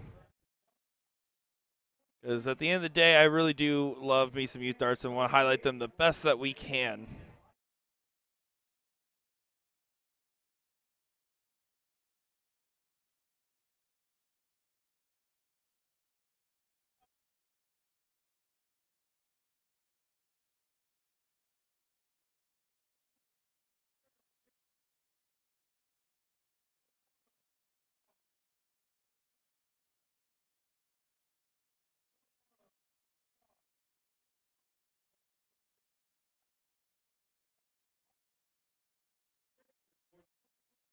So here we go. Looking at our youth finals over here for the 12 and under. This is going to be Jimmy Boone that was currently throwing. And then this should be Little Sue coming up to the line here, playing with Tracy Brandt. And I actually don't know Jimmy Boone's youth player playing with them, just because they don't actually list that on CompuSports. So if anybody knows Jimmy Boone's kid's name that's playing with him, please let us know.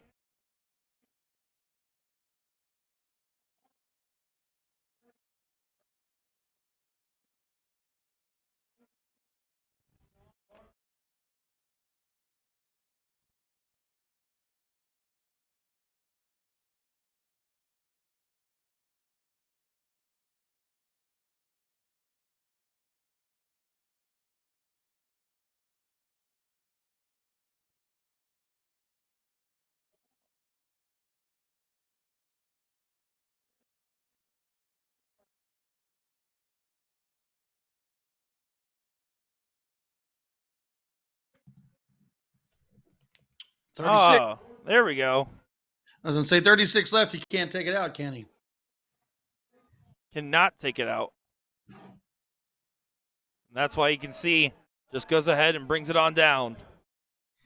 Well, he hit the bull. He should have went and just pushed the button, correct?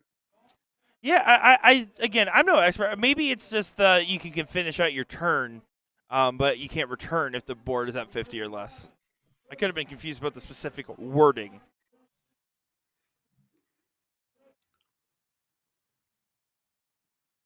$87 left.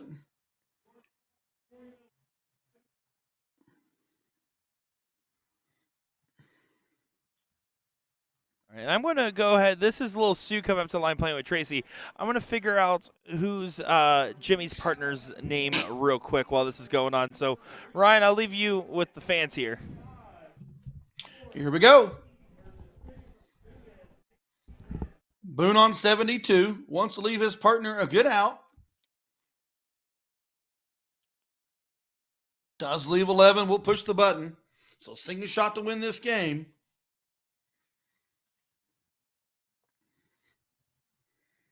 Little Sue needs 13. Oh, and she grabs the bust.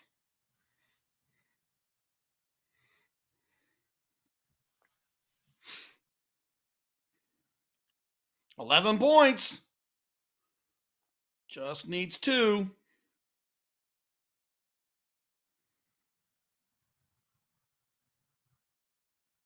No, and she just got above it and hits the bust. 13-11. Little Sue once again for 13.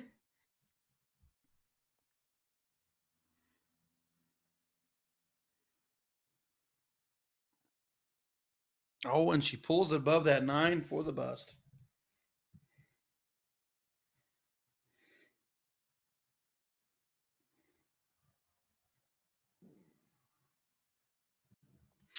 And that single bull's not going to do it. Just got to have 11.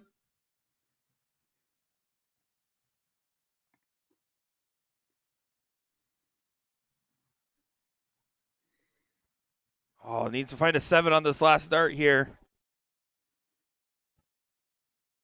Doesn't get it, but goes outside. Around 13-15. And this is Ember stepping up to the line here. Single 11. Oh, goes high on the sail there. We're now down to 2 rounds left. Oh, just needs 5.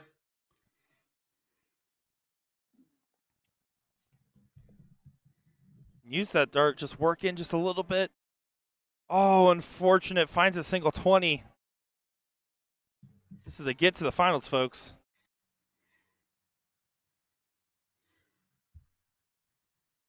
She tries to grab it. Can't quite get there. Hopefully they realize, I think they bumped the board. Yeah. We're going to go ahead and back those darts up real quick.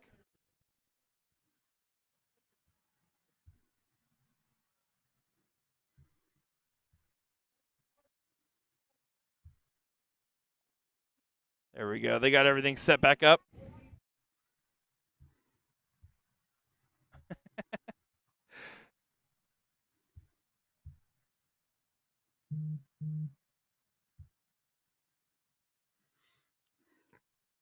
And here we go, last round. So right now, Lil Sue's kind of favored, right? She's at 7. So that means that even though she busted, if 11 doesn't get taken out, there's a good chance she wins on the round out.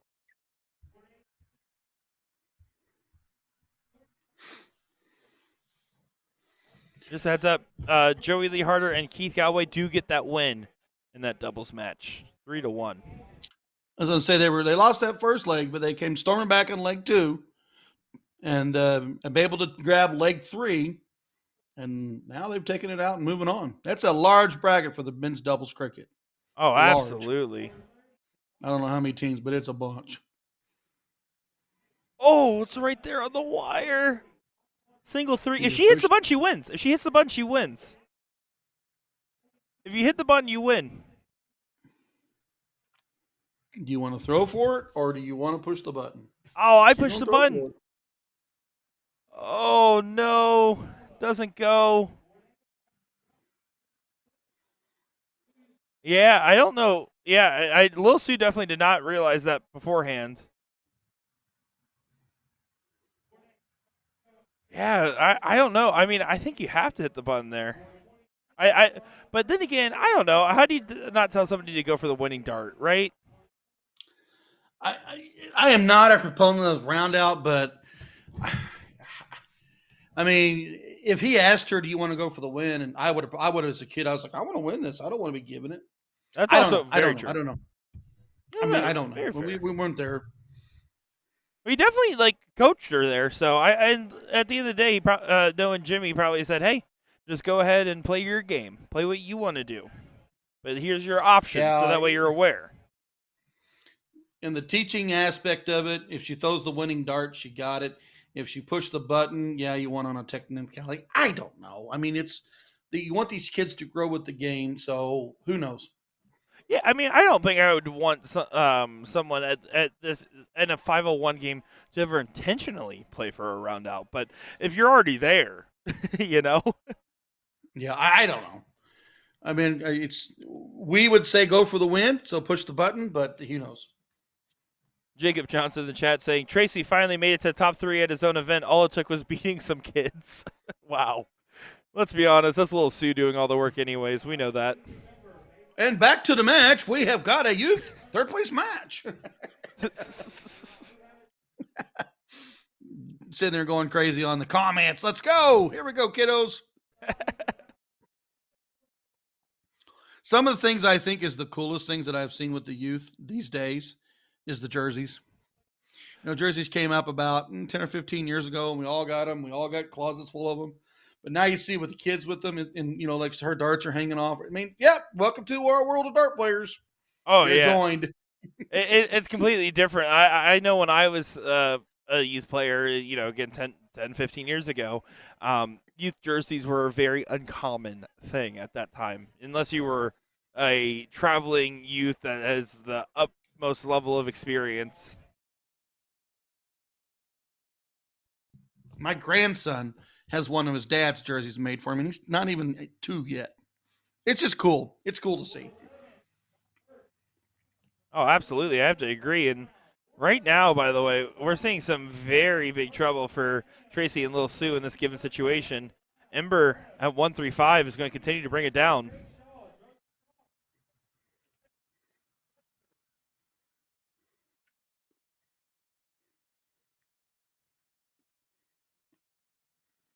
Little Sue, crisscross applesauce to the line.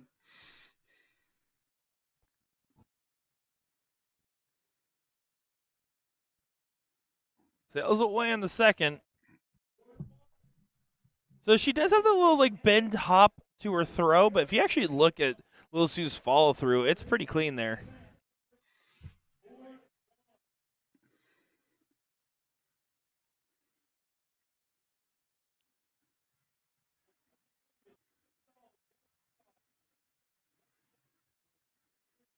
Throw one more 20.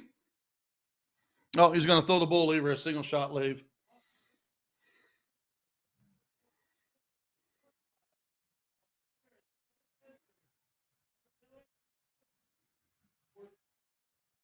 Oh, back 252 to 66. And 66 going to continue to get brought on down by Ember.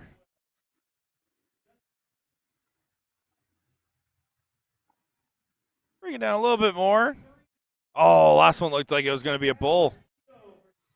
So if you're Jimmy, do you go up and hammer a single bull to leave your kiddo 5, or do you throw a 5 to leave her 50 to start? I mean, it's kind of some strategy thought process here for your kiddo.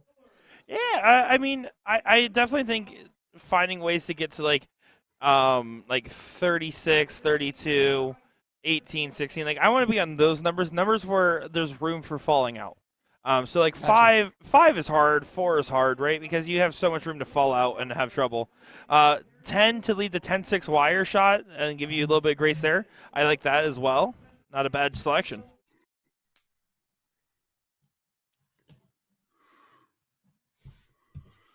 $129 left for Little Sue and Tracy, but do we see the 10 disappear right now? It certainly can happen. Ember almost gets if it goes high.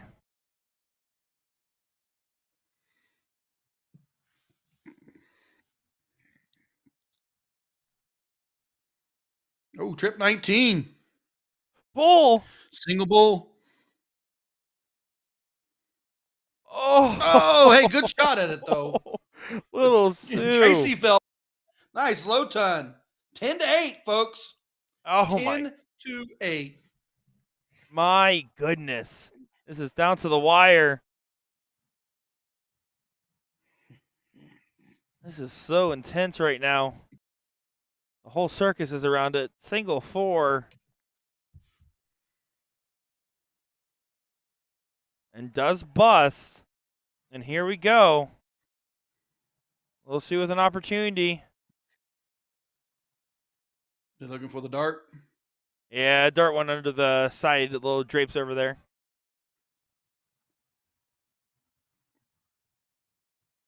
Oh, trips it. Too much. That's too many.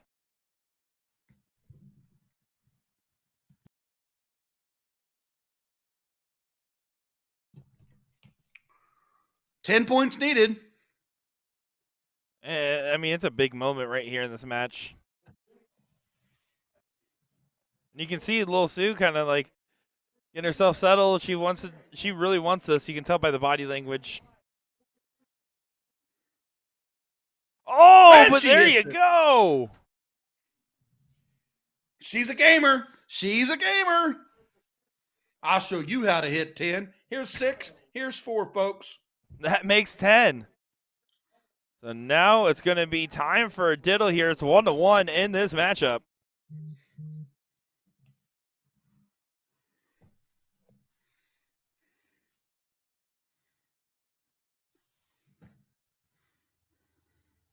Looks like they're just having a quick discussion there.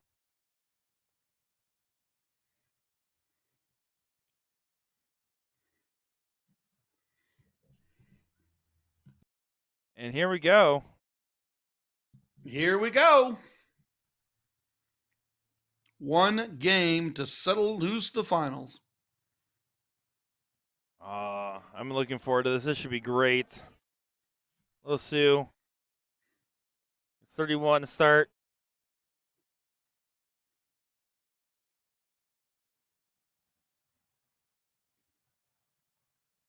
Now it was a full-on kick on that last dart. You can see those pink shoes flying up. She's like, don't hate my style. I just took out 10. Back to the match. Not hating. I also got pink shoes, just not on right now. Oh, you were talking about the shoes. I was talking about the kick. Well, I was talking about kicks.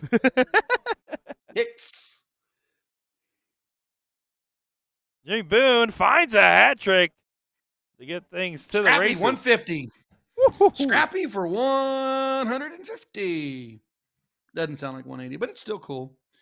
38 on the first.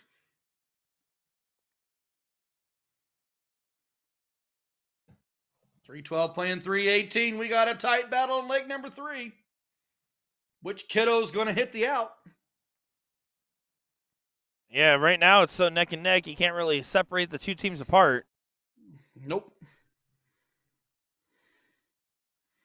Those kiddos are here to win, folks. Cheer them on.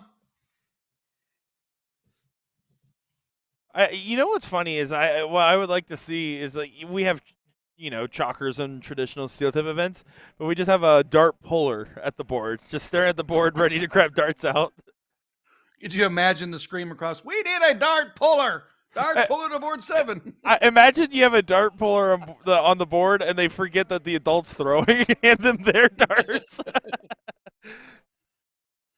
150 again from Jimmy Boone. Scrappy collects 300 points, gets his kid at 134. He's hitting well right now. Line. Definitely hitting well right now. I've known Jimmy a long time. Know him and his dad.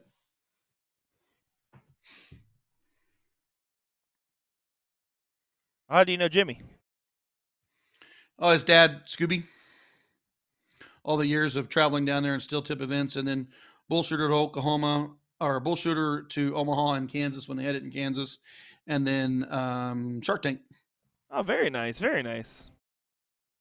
Shark Tank does a pretty good draw from Oklahoma, Texas, Colorado, so it's a good event. And Tracy, unfortunately, not able to get down to a finish for Little Sue.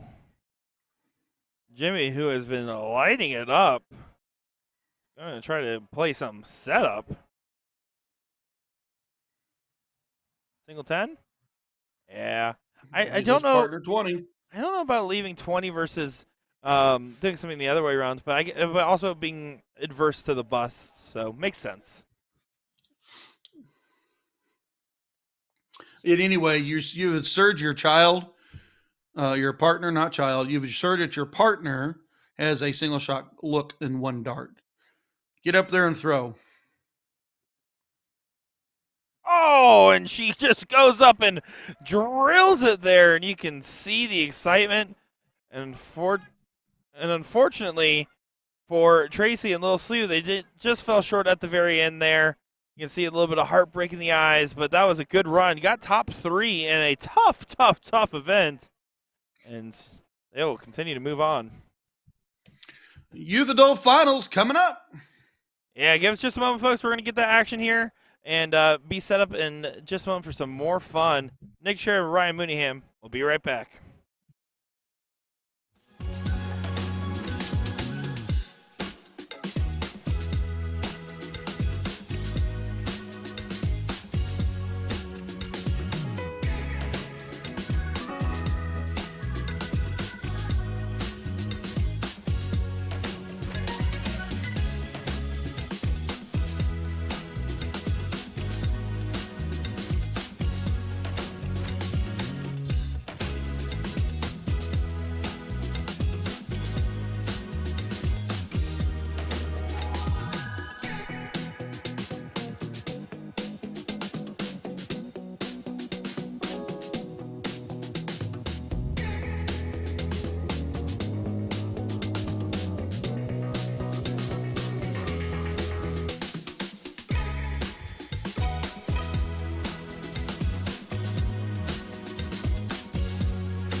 Welcome back, everybody, to the Oklahoma Throwdown here in Shawnee, Oklahoma. My name's Nick Sherrod, joined by Ryan Mooneyham here in the booth for what should be a great matchup. This is our 12 and under youth finals. I'm looking forward to it. This is going to be Jimmy and Ember taking on Tim and Kit Kat in this one. Ryan, looking forward to seeing the kids one more time today, aren't you? Oh, I love it. I love it because we've seen Ember hit those two big darts to win. We've seen the roundouts. What is the strategies and which kid's going to be the dynamite to finish?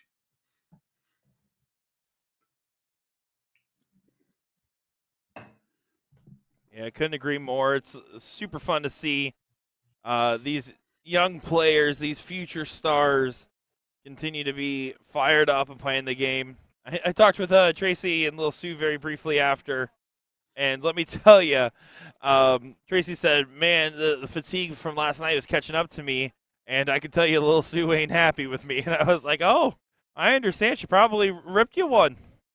It's hard being the adult and the adult youth. No kidding. I mean, you're the one that's got to shine, right?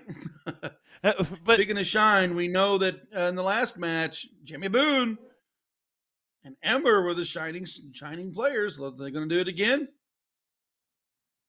Well, these are that 20. What happened last time we left for that 20? Yeah, she did nail it. Good setup there and good follow-up to his hat trick. So Tim and Kit Kat have the key seat, so they've got to be double dipped. So for Jimmy and Ember to pull this out, they're going to have to beat them twice, matches-wise. Well, and only at 91. Kit Kat wanted to get a little bit more, so Ember has an opportunity.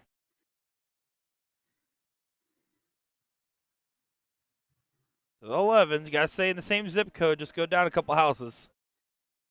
Oh, nails it. Ember is on it.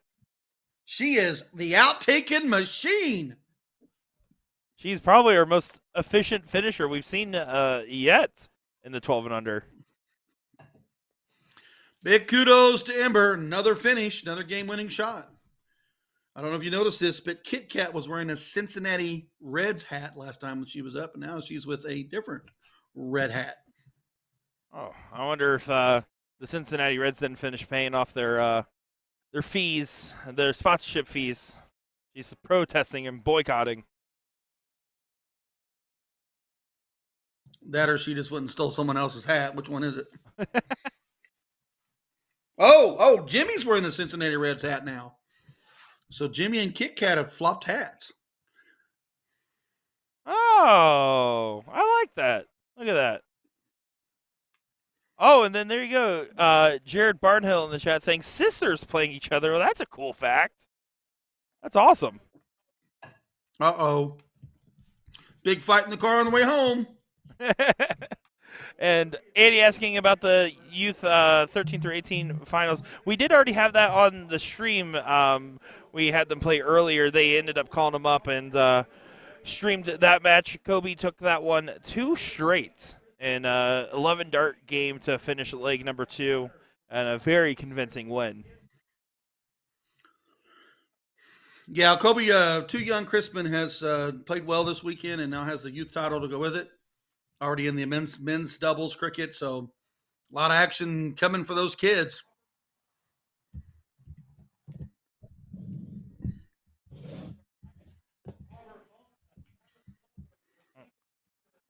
Here's another opportunity coming up, Tim, to try to close down and get away from Jimmy and Ember, who are kind of having a little bit slower start to the leg. Oh, unfortunate. Only one bull, but still out over 100 ahead.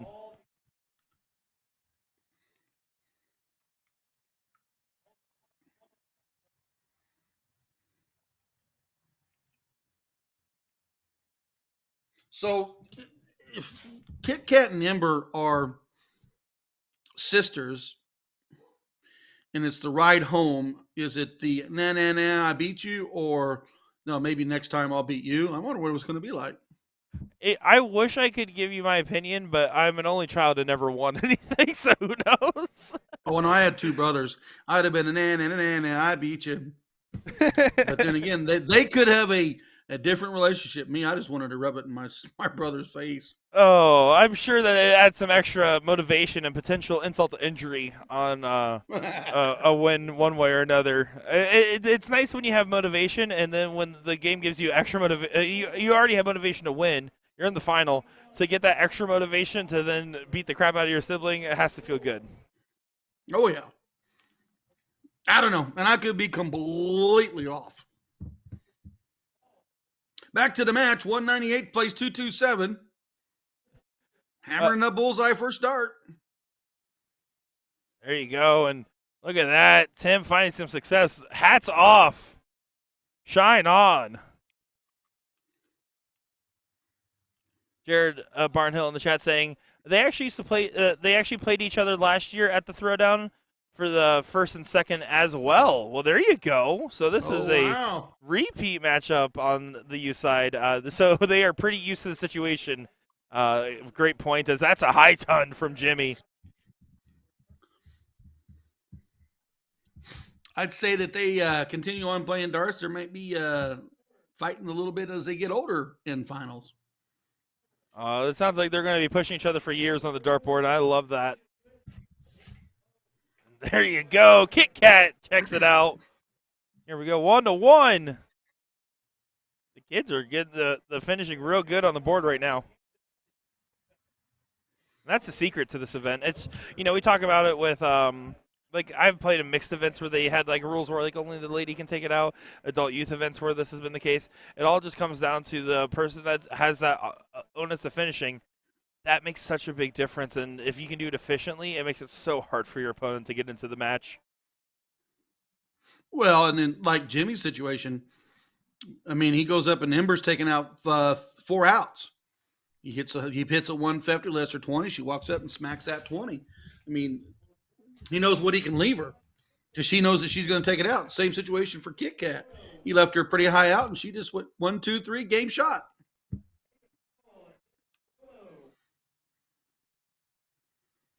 This is so fun to watch, so fun to see. For me, it's nostalgic feeling, like fun, but it just reminds me like how I felt about the game being a young player. That feeling that anything is possible. That feeling that you can do this. That feeling of improving every time you played a match, and that feeling of no pressure. It was just fun. I love that, and honestly, and more adults, myself included, need to remember that when they're playing the game. That like you can watch these kids, and they're having the best time of their lives, win or lose, and that's what makes the difference.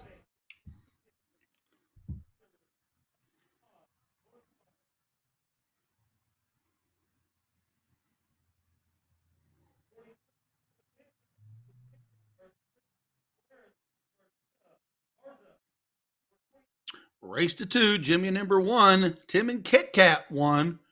Tim and Kit Kat are your king seat holders. They take this leg, they take the title.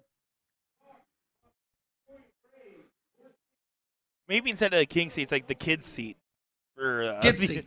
for the All right, adult. let's rename it, folks. It's the kids seat with the adults standing behind them. Yeah, but it ain't about them.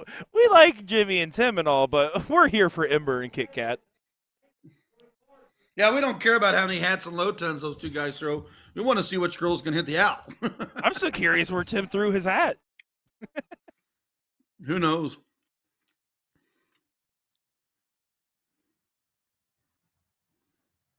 Oh, no, not finding the ball so far and doesn't get it there.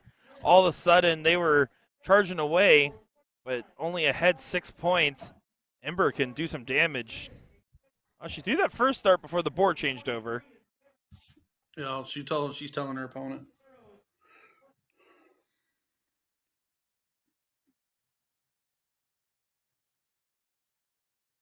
Double checking with the opponent so it's okay to push that dart in.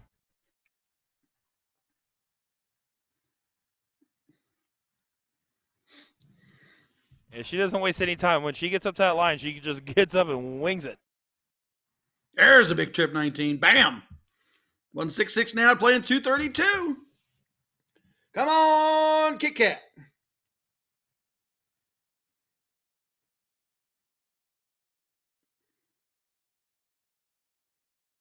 all over the bowl. Does get on the last, leaves a finish. Of course, uh, Tim cannot take it out, but at the very least, can get her in pole position with just a low ton.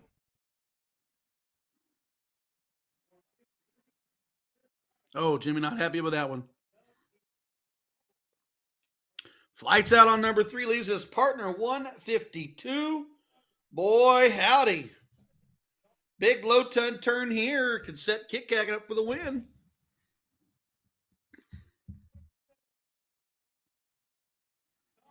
Oh, can set it up very nicely. Does do so. Good shot from Tim. Kit Kat's going to be happy about that as Tim is going to go take a rest. Ember has the 152. Can't go now, so she's going to try to just bring it on down. But here Manageable we at go. 113. If Kit Kat leaves it, Jimmy can set her up. But Kit Kat's going to get a couple shots at this 36. Big old 16 for the match. No, not quite yet. Ooh. Pulled it just out.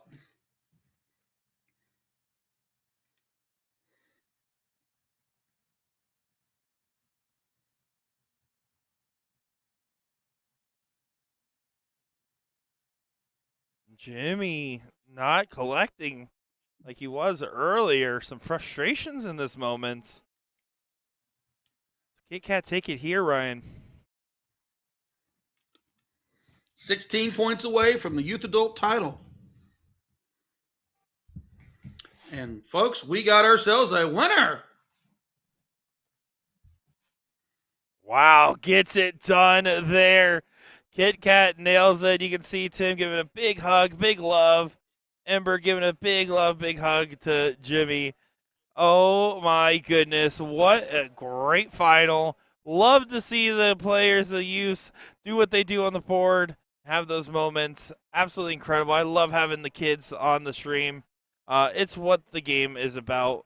It's what we play for. There's so much going on. As you can see, Ember really wanted to get the result. She played great. I was thoroughly impressed with her. Both those kids were great. Ember, I know I rattled off 4 matches in a row or 4 legs in a row that she went a single shot on that dart. She didn't get that opportunity that last leg to throw at it to send it to the last match decider. But hats off to Kat. Fat right in the 16 game shot. Folks, that's a win.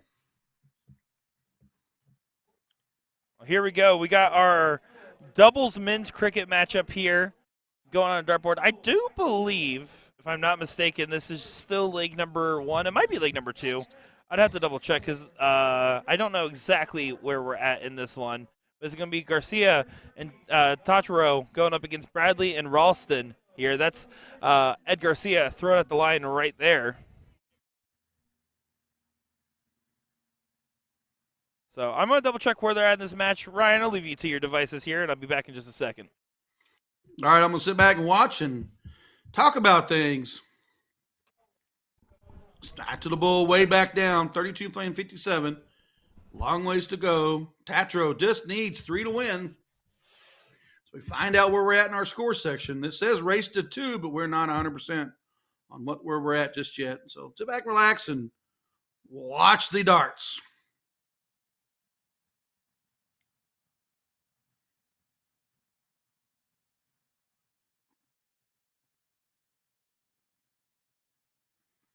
Not going to get it to go. Does pull the 19 for points.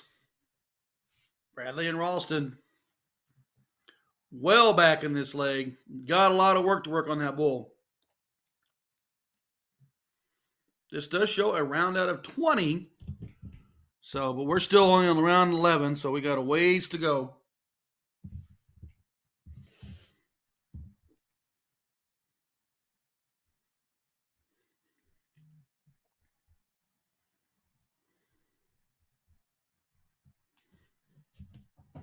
Garcia to the bull.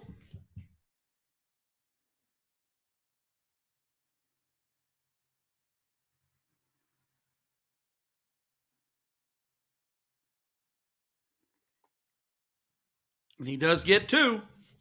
76 playing 32, but a lot of houses, a lot of wedges closed for Garcia and Tatro.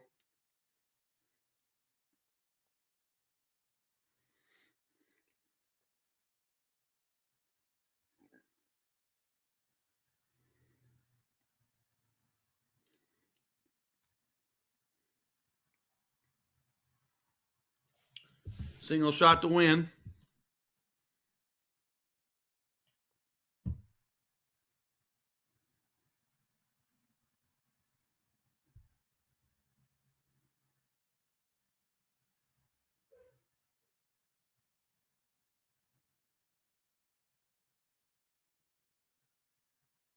Not going to get it to go. Does pull the 19 again. 95 to 32.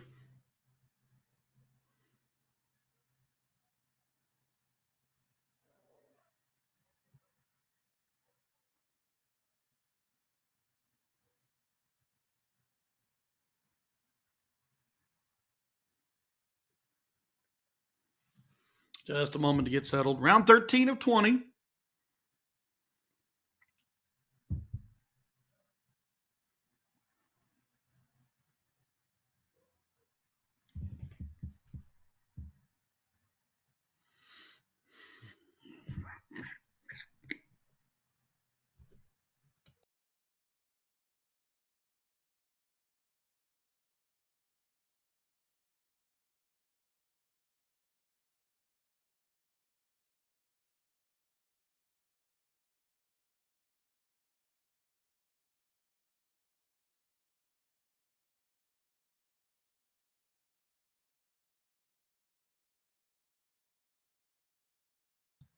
And that'll do it for that leg.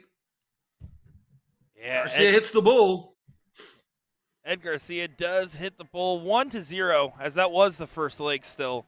So we actually that was pretty good timing with the youth right into this match. But yeah, 1-0 win for that one. Is this a winner's side? I can check. I have actually they handed me a sheet. Let's double check that. I can tell you where it's at in the bracket. Let's see here. The big bracket, so give me a second.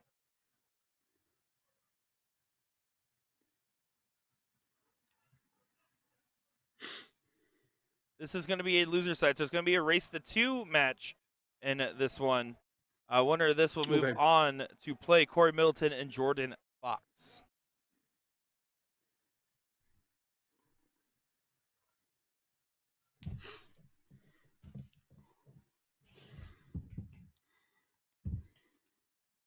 Just the 1, 2, 3 on the open. I was talking with Ed out there for a little bit, and he always tunes in on the live stream on YouTube. I always see him on there, and so we were talking a little bit, and he's like, yeah, here's the problem. I play steel tip exclusively, or pretty much exclusively. I don't do soft tip very often. And personally, I feel like I struggle with the transition, which is so strange because you normally see it the other way around, soft into steel, but not steel into soft as often. The transitional struggles for steel tip player is lights, energy, noises, game features. Well, usually it's not a big deal because of the size of the segments, but when you're not used to like a 6 mark or low ton graphics to come up, I mean, it can rattle your element if you're just not used to seeing it because it's a lot quieter in steel tip. Oh, and so Ed said, because I asked him what his struggle was with the transition. For him, it's actually the barrel weight difference was the big one, and then he said that also the length of the point is both other things that kind of take his attention a little bit. I mean, it's little things like that. Me, I've always played both 50-50. Now, tournament-wise, I've always been traveling the steel tip route and play soft mainly leagues or some tournaments like Bullshooter a little bit, but I don't run from tournament to tournament on soft tip. I'll run tournament to tournament on steel tip. Yeah, I was always about 70-30. But the thing is, I would always do steels local and travel for soft tip. And this is pre-2020 when I was traveling and playing still. Now I only travel to tournaments I stream. And right. They don't trust my steel tip math for some reason all the time.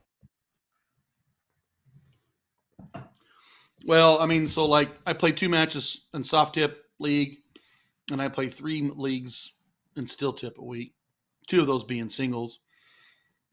So I'll play one soft night, which is Monday, a double mixed with my wife, and then a open doubles with a friend of mine, and then I'll play Tuesday singles and then Wednesday doubles here, and then I play an online league steel tip. So it's still 50-50 in a lot of ways. Oh yeah, my honestly, I'm probably like 60-40 on the steel side because I practice steel. I don't practice soft tip nearly as much as I practice steel tip, and that for me that's just more so that's because that's how I got into the game playing the adult youth. I played steel, so that's how I typically go about practicing the game. What is the barrel weight for you on soft tip? Well, on soft tip, I've always used 19 or 20 gram barrels typically. What's your steel tip rate? My steel tip right now are 23s. It's not too heavy of a transition, but if you're throwing a 26-gram dart, which a lot of steel tip players will throw that heavy dart, and then they'll try to transition to an 8 gram, it will feel funny in their hands. Oh, it does definitely have a little. Even I feel a little bit of a shock between the two. But for me and everybody else, it's just one of those like you just got to force yourself to throw for a little bit. And you can usually help yourself forget as long as your dart barrel shapes are similar enough. Oh yeah, Sometimes the exactly. same.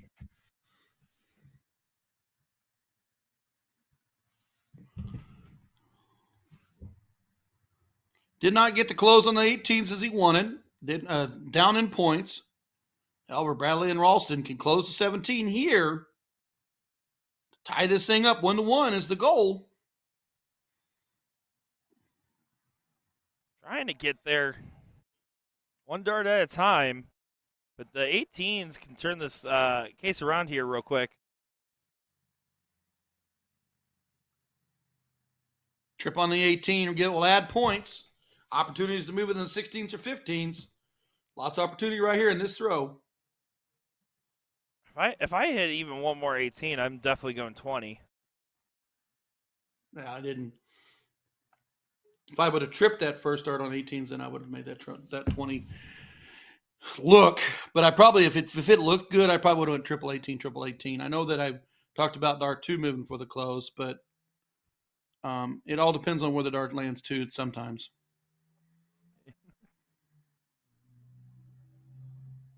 Oh, There's 18. Goodbye. yeah, but only a 5 point difference. This is a little close for comfort. My entire logic is if I have the 20s, I want to defend them at all costs. Vice versa, if I'm the person that has to go against 20s, I'm thinking nothing else than 20s probably everyone's favorite number, and if it isn't, it should be.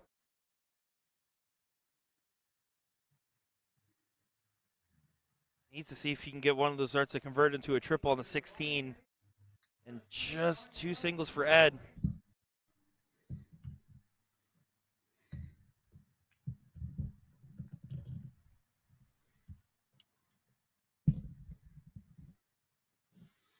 On to that 20.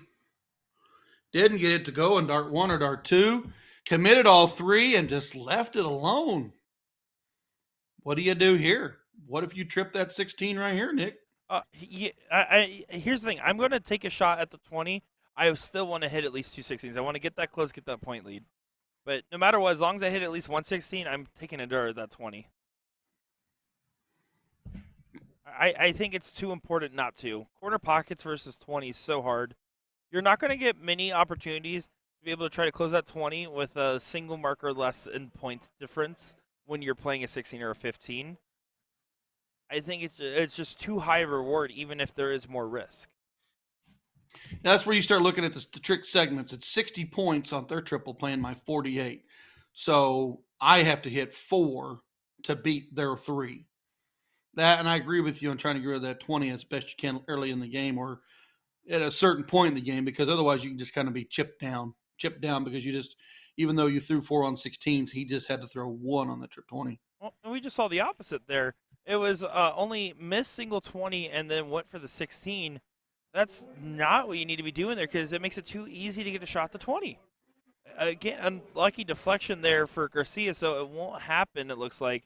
But it's just one of those things where I don't want my opponent to have a shot at my number, and I will do what I can to defend it.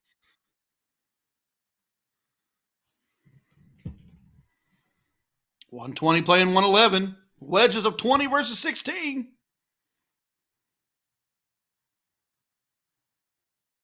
Decides to stay and does Grab well. 2.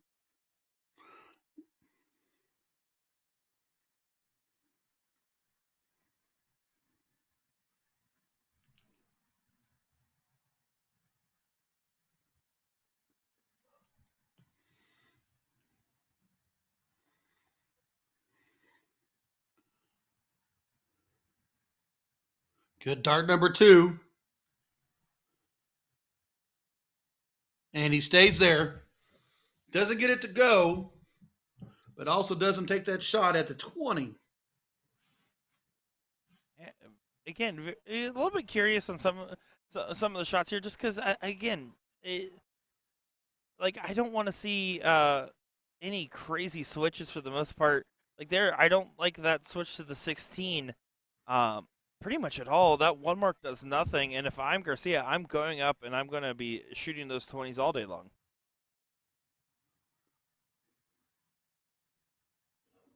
Closes on the first. And just like that, Garcia buries that trip 20. Oh, there goes the 15.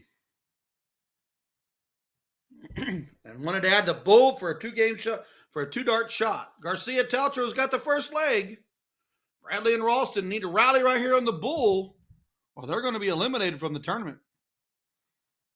Yeah, this is definitely hitting dire straits very fast.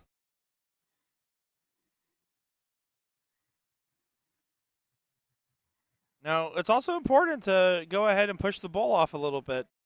You gotta consider that at some point if the Bulls don't go. Yeah, single 16 or single 15 would add a bull, but the first dart's in there. There's an argument to stay just because that dart's under the double and there's no game shot available. But unfortunately, that last dart kind of floated. Yeah, he may have. That could be a transitional shot. I need the bull, but that 15 would mark me another bull. Anything could have happened. It only matters if Bradley and Ralston can punish by coming back on the Bulls. And with nothing there, that might be all she wrote in this one, as Garcia has an opportunity for a 2-0 win. Garcia last leg. Got rid of the 20s, got rid of the 15s, going to the bull for the win.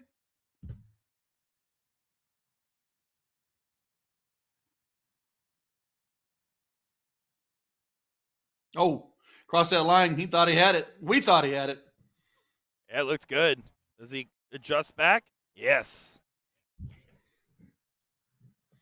That is all she wrote. It's the win there, gets the job done. They will move on to see another game. As I do believe on our mainstream board, we do have, well, another game. Here we go, taking a look at this one. This is going to be a winner's side matchup that we're looking at. Not that scoreboard. This one. This is going to be Owens and Wisnat going up against Morris and Schaefer. Schaefer?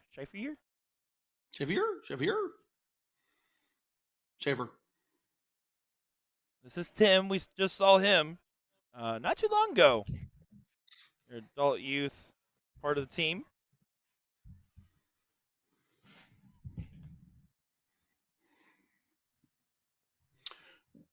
We know it's race to 3 legs. Is this leg number 1? Yes, I do believe so.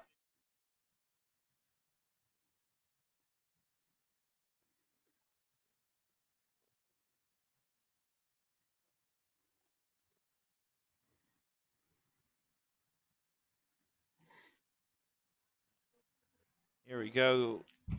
Continuing to push along. Needs a couple bulls. Grabs 2. Owens and Wisnat doing well in this one.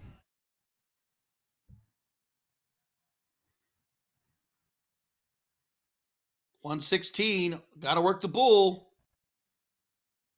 Need to mark it. Only grab the 1. Did get the fly off.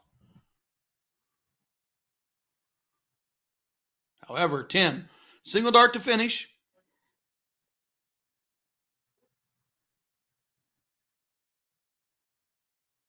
Gets to leg number 1.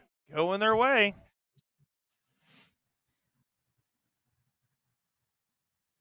Owens and Wisnat starting off right.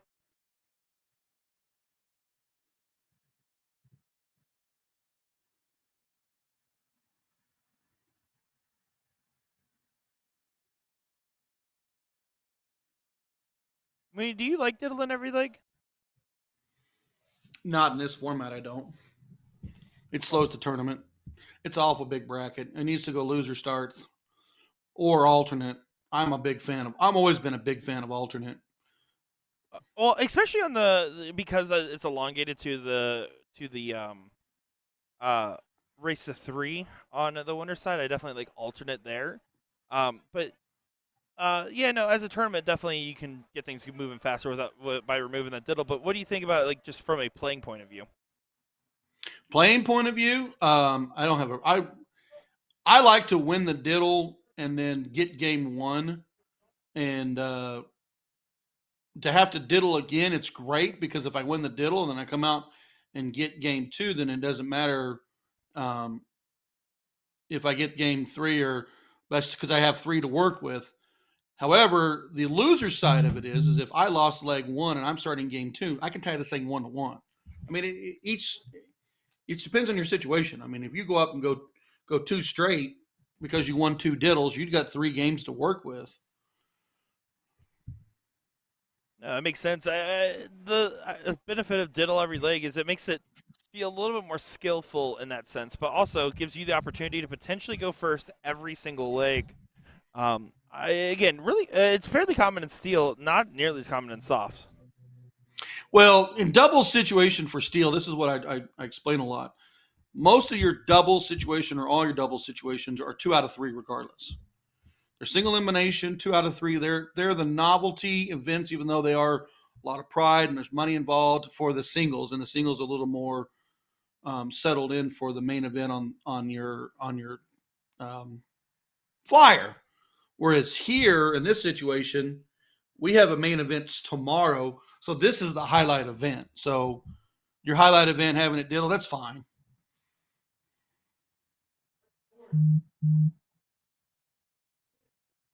A good last there. Morrison Schaefer. I'm also a fan of different formats for tournaments outside of just single elimination, double. Yeah, I agree with that. I like variation formats. My personal favorite style of tournament, I always love round robins and the single eliminations. I think that's probably one of my favorites. So I'm a big fan of and I know Canada does this a lot.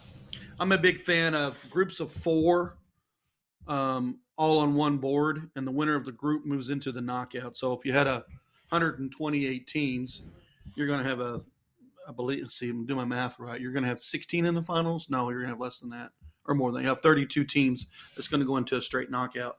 But you've paid $30 as a doubles team or $4 as a doubles team. You have 3 matches.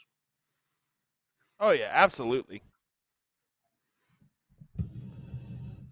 So it's just those situations it's just different, but it's different formats. Double elimination is a great format because if you lose, you're still in it. Single elimination, you drop the same amount of money and you lost, you're done. Yeah, the single elimination's tough, but again, if you have a round robin into a single elimination, at least it makes it feel a little bit better. Or That's my favorite format. Yeah, absolutely. That or if you do single elimination, I was talking with some of the DPFL crew about their event coming up.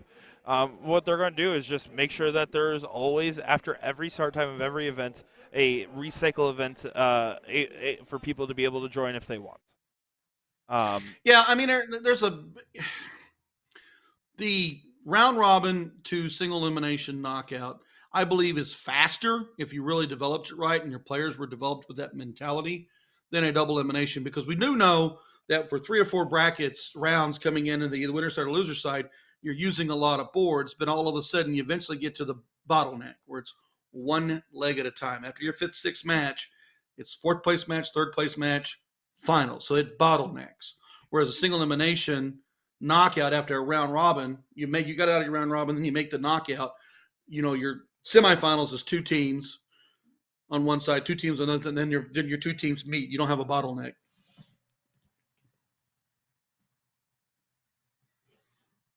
So does Tim realize? And that I'm also. Plays...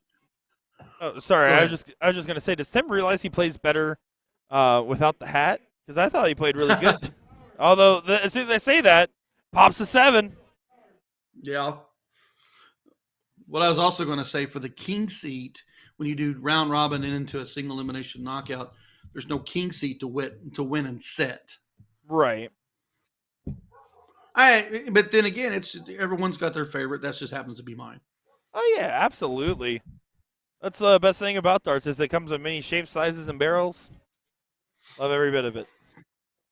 Yeah, I mean, there's so many different ways to run tournaments and so many different formats, whatever. I mean, you go to, let's say we were bowlers, we pretty much would, there's some things that are a little different, but a lot of it's pretty much the same. And there are tournaments everywhere you go, so you kind of know the norm. Here is you got to make sure you want to read the flyer, make sure you understand the format because you might get thrown off because you didn't realize it was a cork all legs. I 110% agree with that. It's the amount of times that I've seen players that are very talented put themselves in terrible situations because they didn't take the time to really adjust to the rules and then got thrown off by something and missed the shot they would have otherwise hit is insane. A lot of things that are different overseas is single board format, which means they might put 8 teams on a single board and you play in order and there's a board final and then they move you in from there. We don't do that stuff here. We spread out in all the boards and you move around the room. So you've got to understand what's going on and you've got to understand how it all works. And just read the flyer or ask the tournament directors wherever you go because everyone's got different ways and they're all good. It's just understand what you're involved in. This is race to 3 on the front side, race to 2 on the back side. So you need to know that. Yeah, you don't want to be thrown off thinking, okay, it's 2-1 the other guys. I'm about to come back, and all of a sudden you realize you're actually out because you didn't look at the losers bracket. It was a different race to 2 instead of race to 3. Exactly. There's a big double bull. There's a single bull. And another bull right there for the hat trick. Does it get him back in it? I mean, it certainly helps the cause, you'd have to imagine. I mean, 189 playing 239. 2 bulls to win. Yeah, I mean, you just got drilled to 2 bulls. Now you got to parachute. I would have parachuted after the first start because a single doesn't add anything. No, you got to understand what your math is going to end up. What does 17 points do versus a 51 points, of course.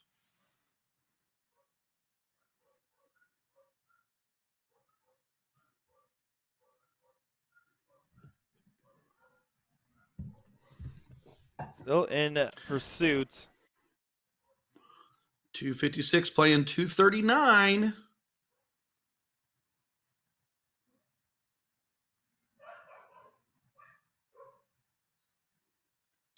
Wow. Single 17 and bullseye. Or trip 17 and a bullseye. There's a bullseye. No trip 17. Oh. And you can see he is frustrated with that.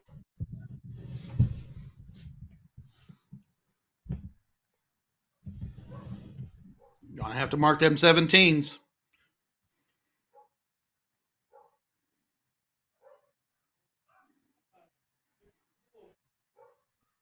He does get 2.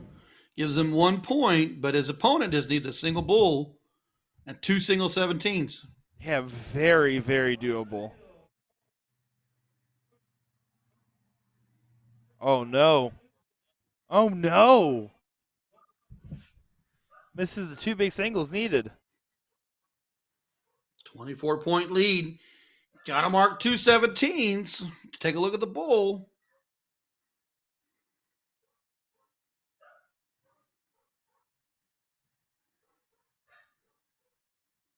Bullseye. Oh, that's a big hit on the third dart.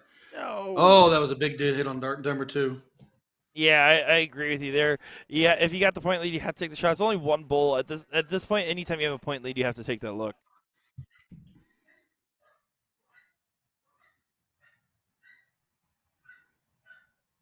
Now he went for the win again. Only marked a single.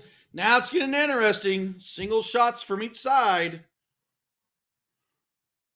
Single 17, single bull. And does get it done. T.O. get the 2-0 jump in this one over Morris and Schaefer.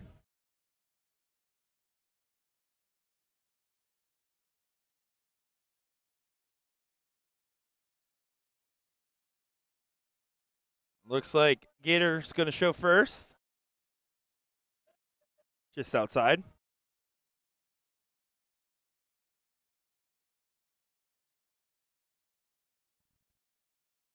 I do believe that was bested. Do appreciate you guys tuning in the chat here. Spencer saying, let's go Gator and T.O. Yeah. Gator and Terrell Owens.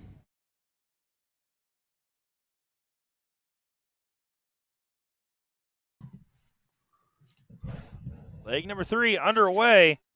How will this one go?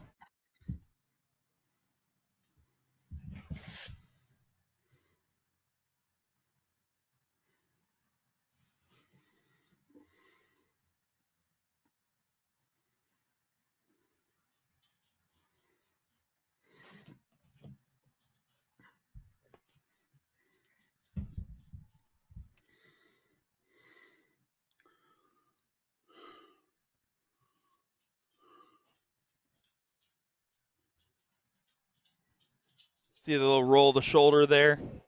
Trying to get settled into place. Pop a single 20 in the last. Tried to.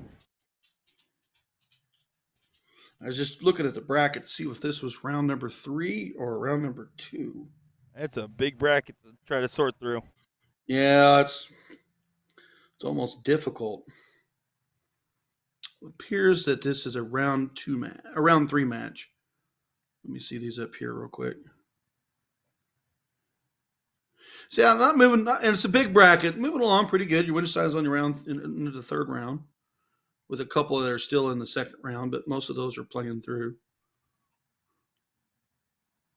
Oh, right now, Morris and Schaefer in some serious trouble. X is on the 20 and 19, no closes. This is a big moment here. If you grab the 19s and run, this could really hurt.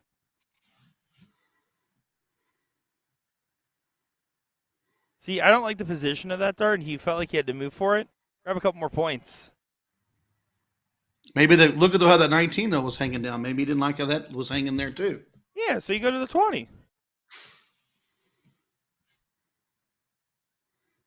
Or the 17. True.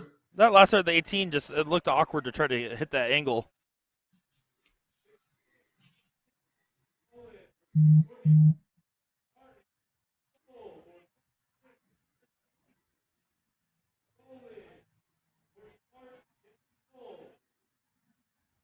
There's the close on the 18s. 3-number advantage now. It continues and a to expand. 17 to back it. Yeah, and a 17 to back it. Owens and Wisnat have to be feeling pretty good now, huh? Well, up 2-0 and you've got a good lead on the board, you can allow yourself to get too comfortable. Well, stay in position to continue to win. I have done that. 2-0 up, a lot of marks up, and I got comfortable. Next thing I throw 3 windows, and what happened? Where did that leg go? I will say though, the one thing if I'm Owens or Wisnat right now is, yeah, we're winning this leg, but it's a lot of like single here, single there, and the opponent's not really pressing us. So internally, even though I'm really happy I'm up 4 numbers and have a bull, I'm also thinking, man, in this situation, we should have had done this a round or 2 earlier and hit some bigger shots. Just because you know how tough the field is the whole day. Yeah, I was looking at some of the different names in that, and oh boy, there's some doozies in there, folks. There is some monsters. I'm looking out for that Kessler Guevara team myself.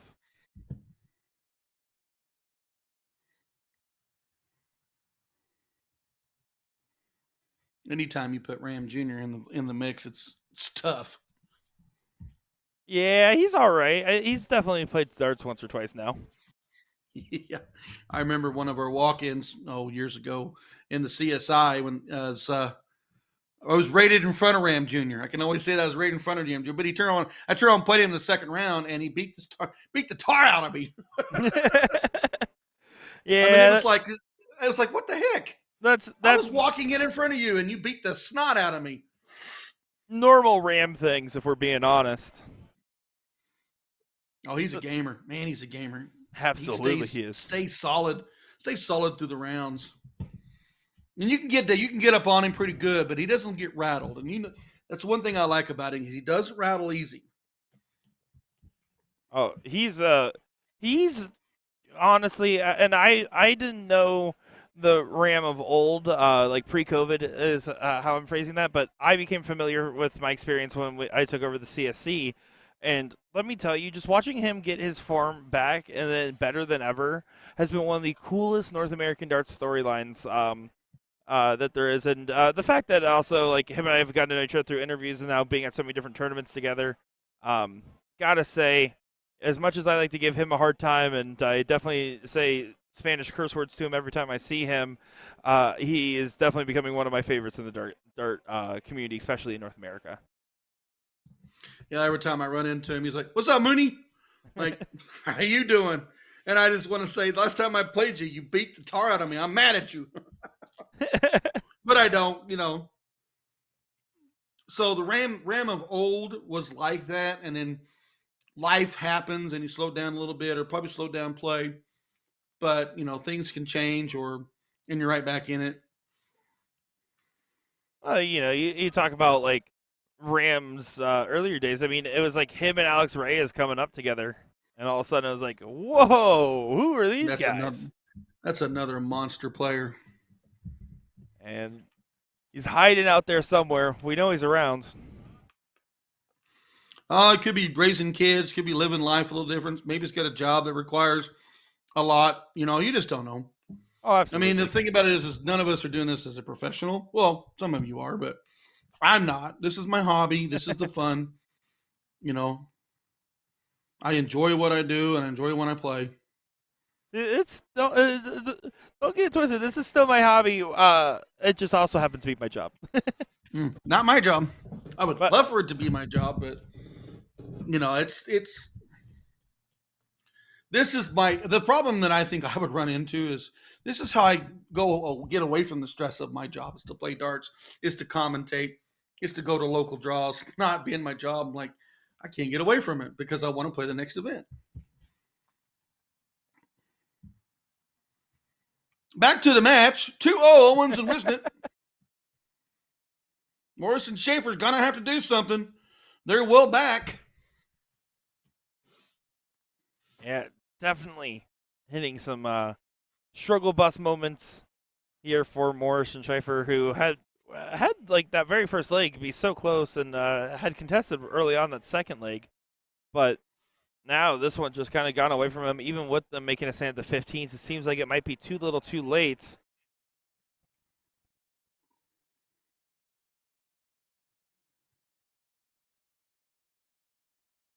One more bowl. T.O. does get it. He shakes his head like I would, like finally takes little drama action, needs 3. Look at that crowd, folks. Man. They have a turnout at the Oklahoma Throwdown. If you don't think they don't, look out there. They're everywhere. This tournament's such a cool venue, and it's so cool to see all the players here. And the different tournaments have different feels. Let me tell you, this tournament has a very casual yet oddly serious atmosphere because there's a lot of money on the line and everything else. But there's also, you're in a casino. You have like the dim lighting in here. It feels more like a bar setting in that sense. You had the live bands playing later on. It's a great vibe. Absolutely a incredible place, and I'm a big fan. As my first time out here, I can tell you I'm certainly a big fan of the Oklahoma Throwdown in Shawnee, Oklahoma. Excellent. Plus, I'm glad I'm not there. My wife wouldn't stay off the gambling machines anyway, so I'm at home. Well, all right, we're going to get that next match over here in just a moment's time, folks. I am Nick Teixeira, joined by Ryan Mooneyham. Don't go far, and give us a share. Let people know we are live. Unlike Friday, we are live today, and we'll be back with some more action in just a moment.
All righty, everyone. We have a great matchup here on our ladies doubles teams here. This is going to be a round 3 winners bracket match.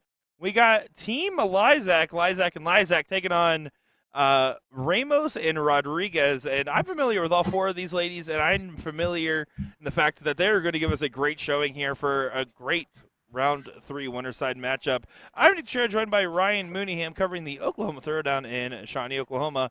Pleasure to have you all here with us. I'm excited. I know that Rodriguez was in the CSI for the women's last year at the PPD, and of course, Lane Lysak has been playing in the Women's Challenger Series. So, excellent darts coming your way. Yeah, this is a cool matchup to see.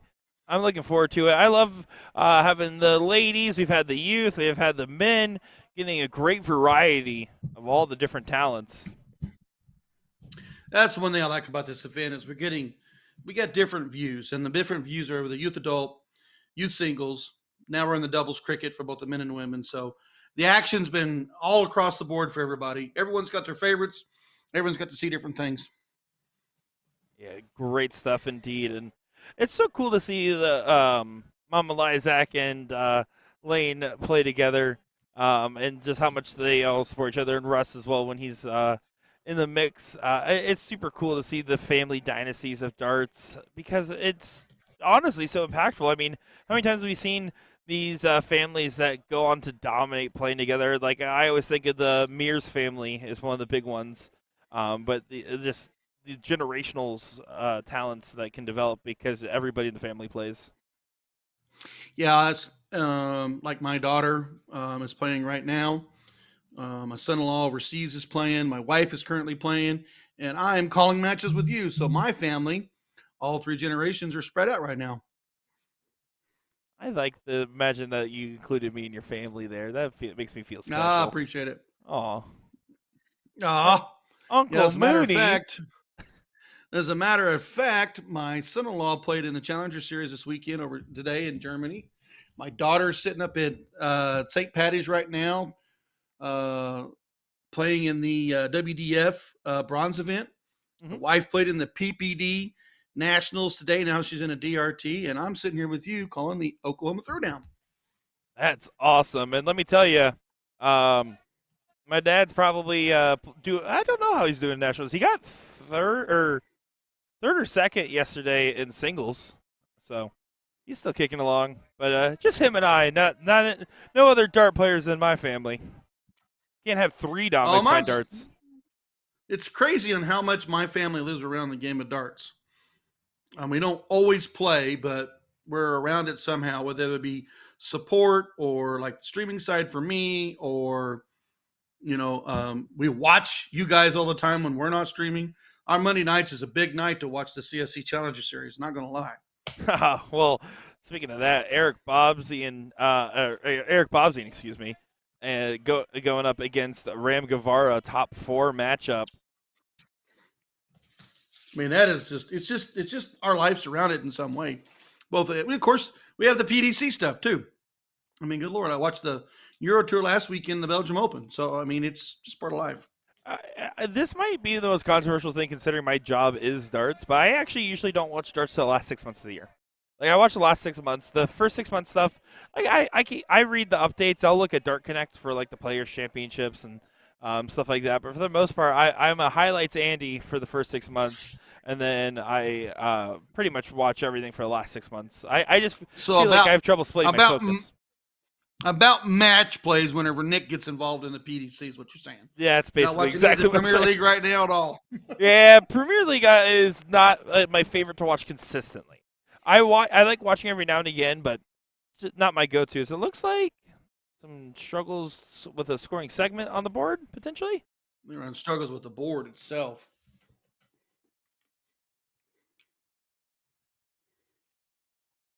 There we go. Looks like they got everything settled and figured out. It's a 144-point difference. So far, Lysak and Lysak not lying and hitting great stuff. I would not count out Rodriguez or Ramos. Both those ladies can play. The little one is, I remember reading her shirt at the last CSI for the TOC. So Of course, Lane's dad, Russ, is a big promoter of darts and player. Yeah. Every time they come on the stream, we always bring it up with the Lysac Foundation and all they do for darts and for everyone else.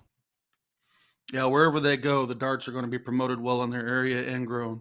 Certainly the case.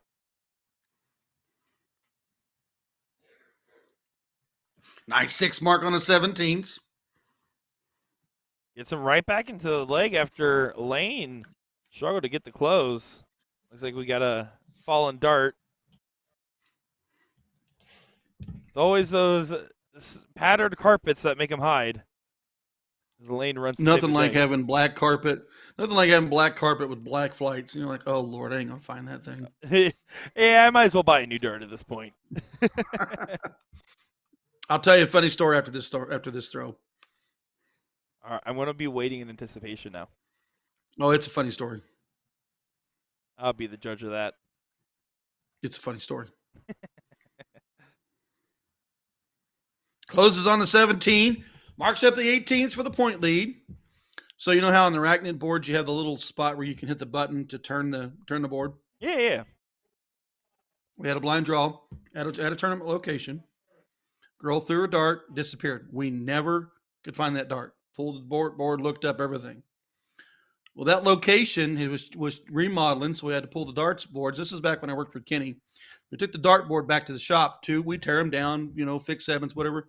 Opened up that board, and there was the dart inside it.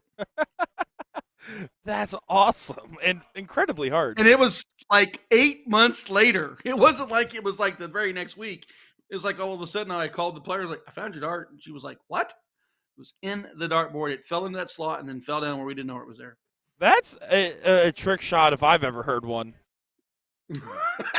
It's funny, but it's true. It's true, and I'm sure other vendors have faced it. Anyways, back to the match. Lysac taking on Ramos and Rodriguez. He's just the big single 16. Needed to close. Gets the close. Now going back to 18s, I would imagine. Sails it away. Yeah, she did.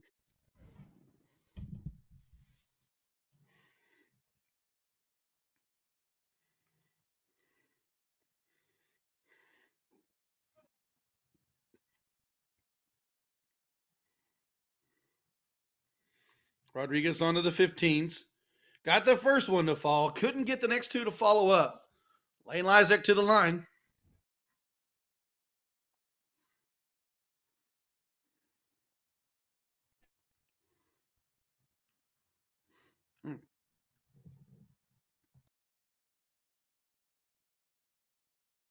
Oh, can't get the 15s closed. He's having a little bit of trouble. You can see Lane as one of my favorite forms in the game, but the one thing is she sometimes can float or underpower the dart a little bit, and that's where you can kind of see some of those drops and stuff. But when she's really snapping and getting her release point timed right, there's not many notes you can say about her throw. She has a great natural form.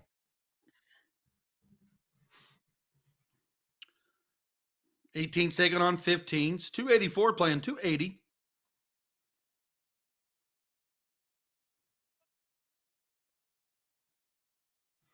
She's going to stay up there, all three. And unfortunately, unable to convert on the last two darts.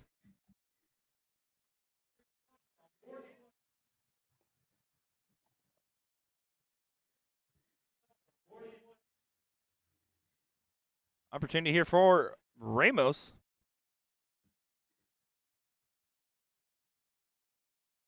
1 point difference. Decides to stay down. Yeah, I'll just stay there. It's hard because the best scenario is single 15 for 2 18s, right? That's what you wanted, but that's what she's going to have to take. Because I agree with you. With the single and just the second dart, you have to kind of stay. We got a close leg for segments. We got a close leg on points. 3 solids will do it if your first dart will land for you. When your first dart doesn't land, you got to make the right decision for the next two. Oh, she went for it on the third dart. Probably needed to transition back to the 15th, but we'll see here. Did it Also, make a difference? it's also interesting to know. I don't know what the correct ruling is here, but this board is only set to 20 runs. The other one was set to 35. I don't know. I'll let them know though after this match. Let the tournament staff know. If we get to a round out, we know what happened. I'm assuming probably not supposed to happen, but we're 5 rounds away, so we'll see. Yeah, that's what I was looking at there. Now, granted, maybe the other one isn't supposed to be 35, which is more likely what I would assume. Oh, didn't get nothing on that last start. That's unfortunate. Looked good.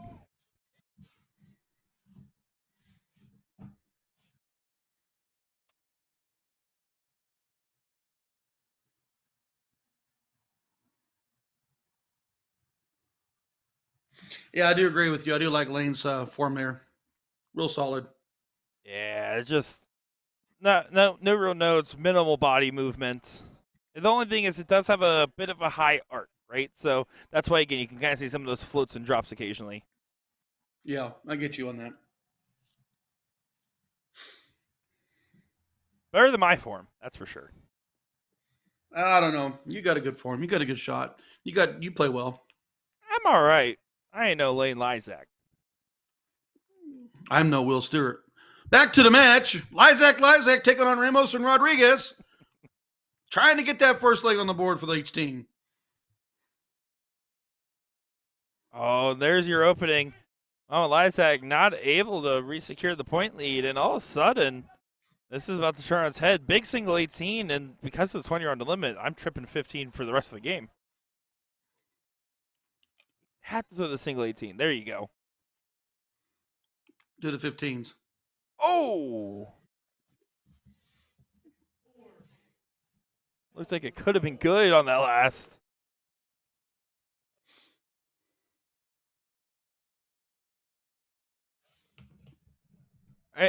Debatably strong argument to hit 2 single 15s to try to prevent the overpointing and just play the 4-3 on the Bulls.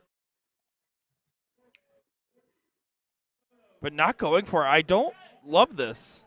I don't love that at all. 419 playing 388. It's a bull. It's a bull.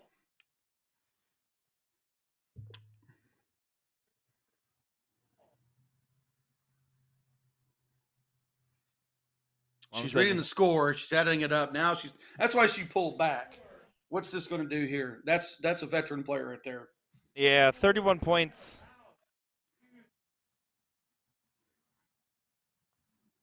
Round 18. We're at the tail end.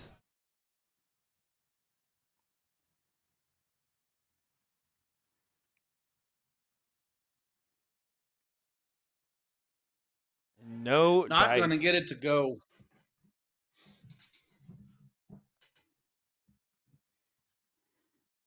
Unfortunate. Ramos has an opportunity to steal this one away. Now that they have the one bull, I don't mind the start there nearly as much. But still, 3 bulls is very attainable, and you needed 2 15s. I would have parachuted after the first.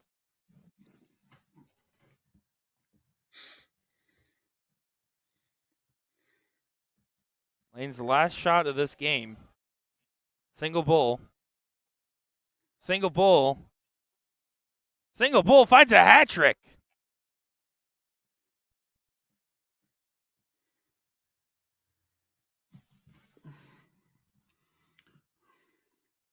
Certainly a massive moment right here. Oh my gosh, and because of Lane's hat trick, that's going to be game set. That's it. It shows winner on the board. Do they know it? There they go. They all just realized it after that. They didn't realize the roundout was in play. Kudos to Lane Lysak for that hat trick.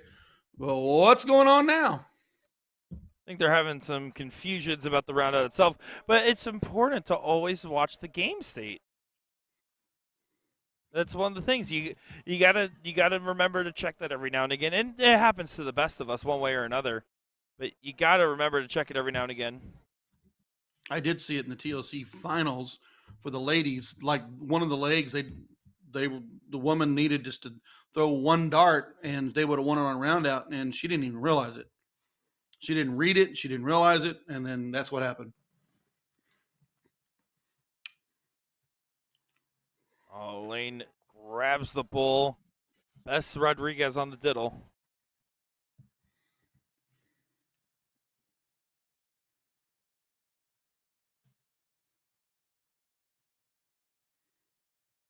Here we go. Leg number 2 of this ladies doubles round 3 winners aside matchup here. Shawnee, Oklahoma. We've been live now for almost 6 hours. Actually, I think we're about 6 hours on the dot right now. It's how we stream, folks. Lots of hours, lots of darts. Lots of fun. Listening to me talk. Lots of fun.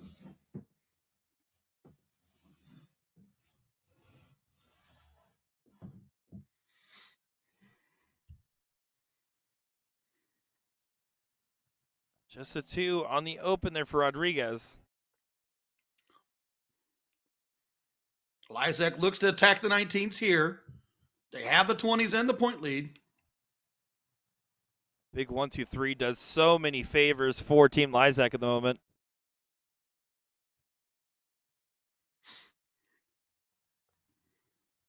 Oh, how about a 5 to follow the 5?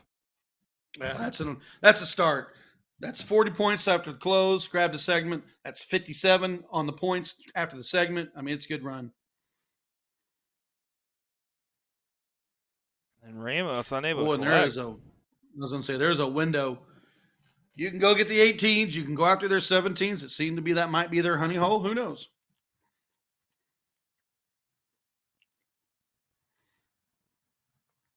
And you can see Lane just going to go ahead and continue to move straight along the board. Nothing wrong with that. 1, 2, 3, all in the skinny segment. No bonus points, but it looked cool.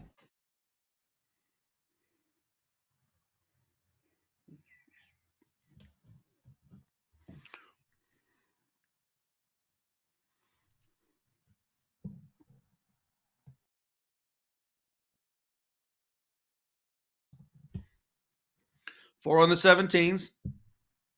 Lysak out in control with 3 houses.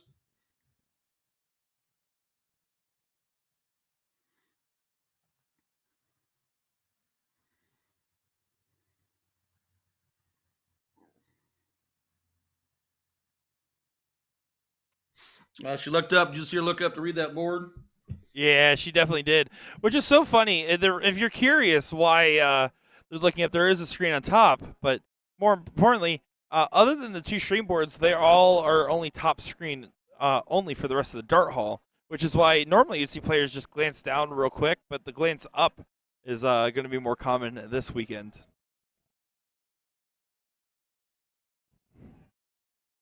The Great Dart Hunt.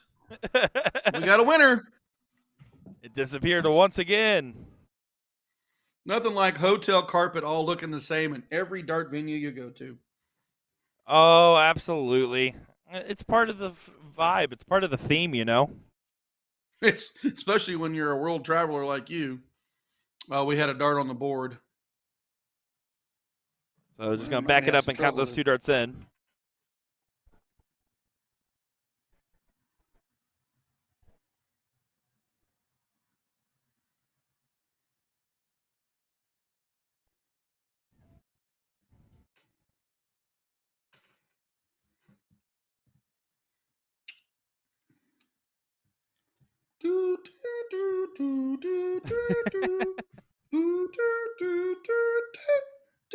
We're not playing Final Jeopardy here.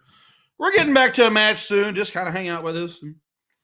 You know, what's going on. I can't say back to the match because we're waiting. I know some people are probably going like, tell him to stop. I'll stop. See, sometimes if I just stay quiet, it works itself out one way or another. People are like, we thought Nick was crazy. You get right on there. I was like, oh, Lord, get back to Nick. It's just a different style of crazy in the best possible way. Oh, they accidentally scored 1 too many darts again. So they're having some troubles with the board still. I will say, speaking of Jeopardy, I went to visit my grandma the other day. She just turned 88, or 86. Uh-oh, 86. Um, and I was there, and we always watch Jeopardy together. And we were watching it, and there were some tough questions. And she looks at me, and she says, "Nikki," and I was like, "Yeah," and she's like, "I want you to know, I think I like Celebrity Jeopardy better." And I was like, "Is it because you know more of the answers than the regular one?" And she declined to comment after that. Turns out they have a different set of questions for the celebrities. Man, I tell you what, I'll watch Jeopardy. I'm like, I know 10%, and usually because it's a category of sports. Boom, coming across the board. Get rid of the 19s, added the trip 17. Yeah, I'll know like 10% of the questions, and it's all because of the sport category. But that 10%, I don't know if you're like me, but that 10% I know, I get so excited I want everyone in the room to know I knew that one. Oh, I go running through the house if I don't fight on Jeopardy. I rip my shirt off and I slide across the floors on my knees. I need to see that video on Facebook. Post it immediately. No. Back to the match. Lizak up 1. This race to 3 match. Oklahoma Throwdown, folks.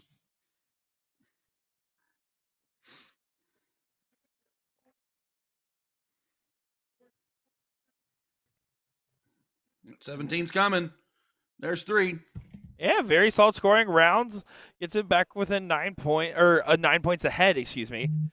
Lizak still have the 2 numbers, so they're going to still have some advantage going on.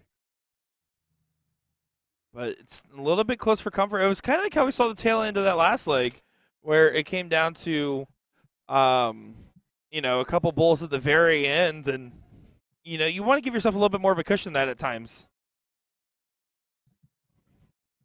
Yeah, I mean, you're playing as close as they are, and I know that 20s and 18s are closed on one side, but the points were really close on the other. You really got to, each one are going to be calculated shots.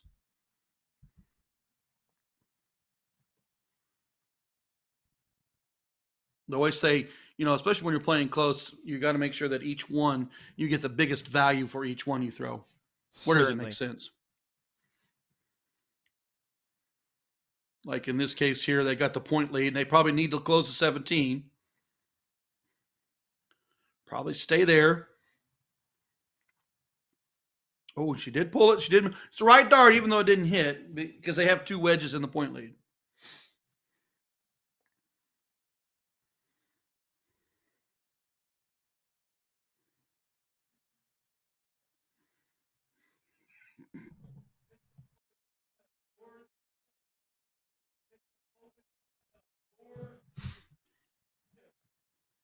Oh, you guys are in the area watching along and you want to get involved, they just opened up signups for the trips.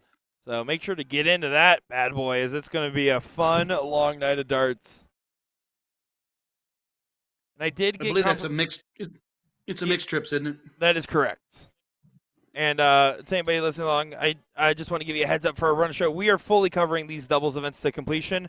But just because we're already at 6 hours, by the time this is done, I imagine it'll be closer to, I don't know, probably 9 or 10.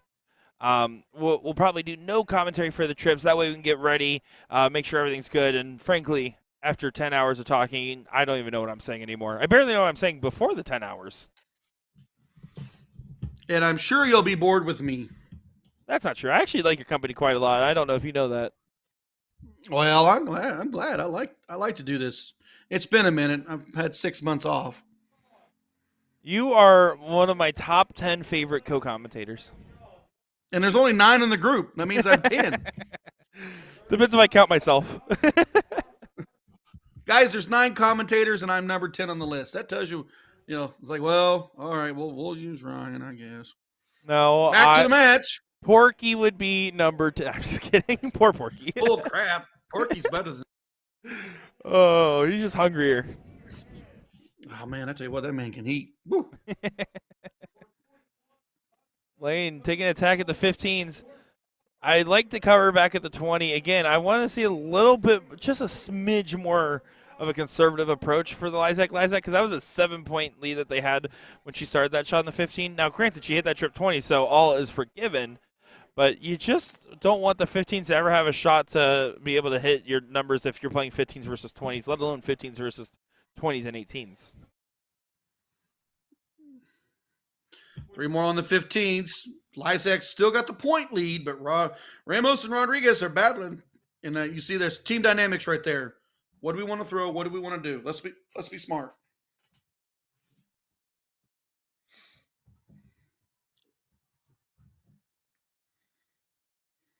Tries to start the 15s. 22-point difference.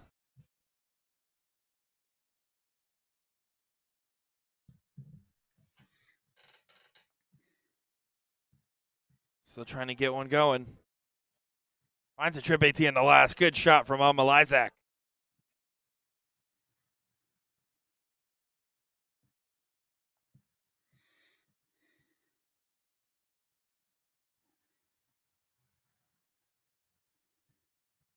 Oh, stayed on the 15s like she needed. Unfortunately, did not get to collect on that one. Opportunity here for Lane. Yeah, she wants to get these 15 shut down. Something fierce, and looks like she's going to be able to. Needs one more, though, and finds it with extra credit on the last.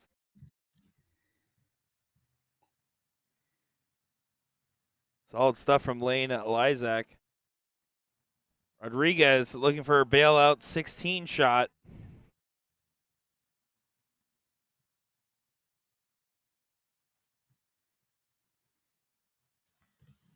Oh, it's back-to-back windows for Ramos and Rodriguez. It's unfortunate here. Lysak already up 1-0.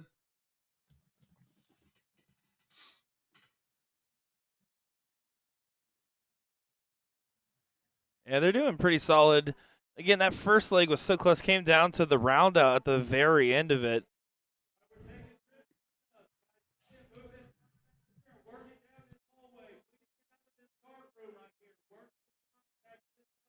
That is a monster 5 late in this game. 432 to 356.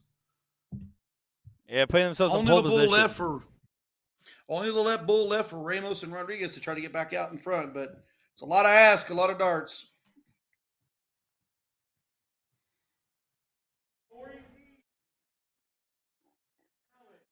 Oh, unfortunate. No bulls found.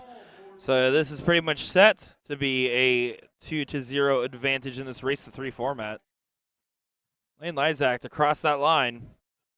Her bulls have been pretty strong. They were pretty strong. Commentator curse. It's Nick's fault. Back to the match. Single bull to win, folks. There it is. Oh, is that how you don't curse somebody?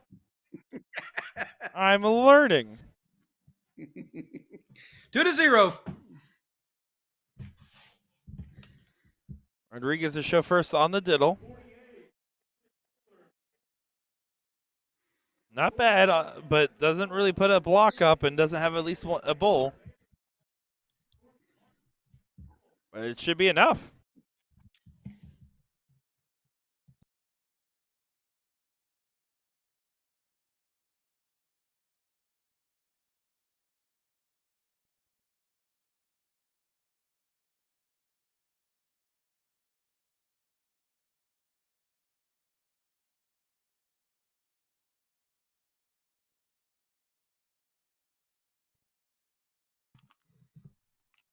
Here we go, leg number 3.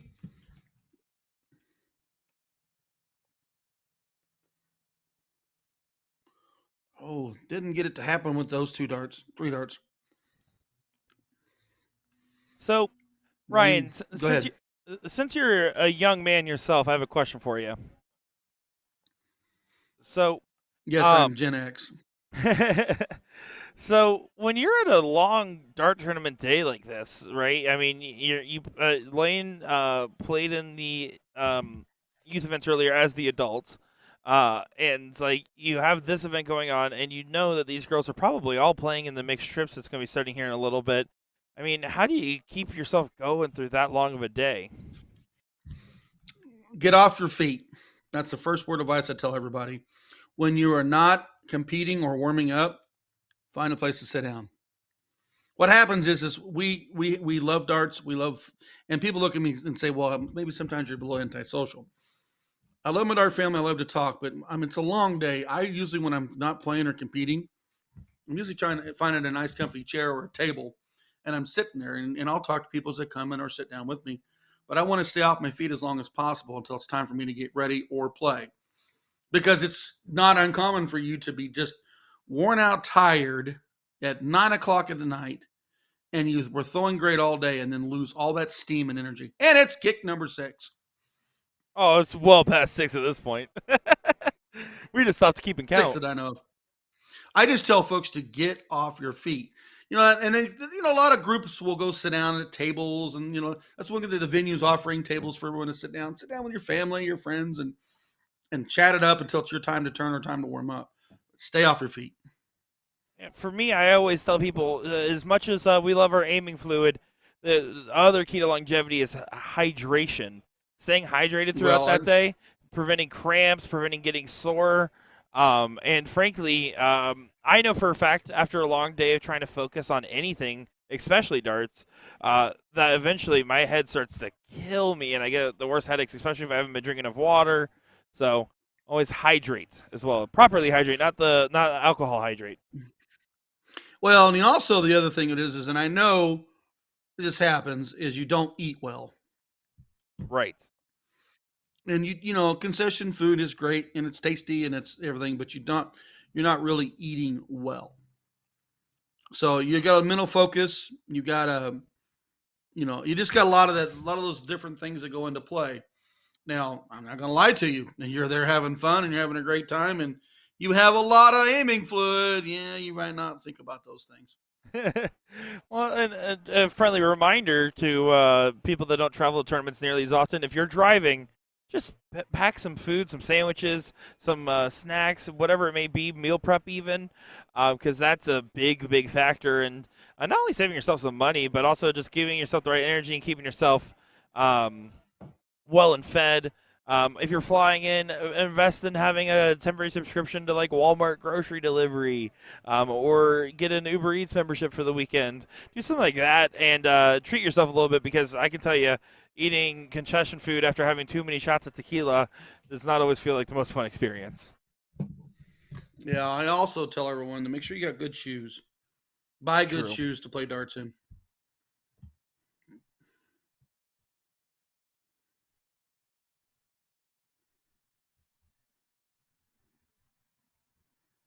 All right, looks like they're still getting the board Well, adjusted. I was gonna say that there's been a struggle on that board. I'm wondering if it's that board, because those are all four well experienced players dealing with these kind of boards. I'm just curious. Yeah, I don't know if I can get a strong pinpoint on that one. I'm not sure. I have to let them know, because if we're going to look into the rounds issue, and of course, not today, but for tomorrow, we're going to try to get that board sound back up and running as well. Oh, the challenges of the on location stream. Oh, absolutely. But I like it. It's like constantly doing puzzles. Yeah, you like to do the puzzles. I like when it's tore down and I'm pushing the big crates out of there. Well, I'll let you know. I'm going to be packing up in about, I don't know, I'd have to imagine 28 hours from now. That's when I Did you assume fly pack. into Oak City, or Yeah, did you? yeah. I flew in, and then I'm going to be renting a car and driving over to Wichita to stay with Sir William for the next 3 days, Understandable. Cool. Excellent. and then we're taking Back to him. the match. Lizek 2, Ramos and Rodriguez 0. And right now, Ramos Rodriguez is starting to show what they can do. They have some pretty solid control in this league so far.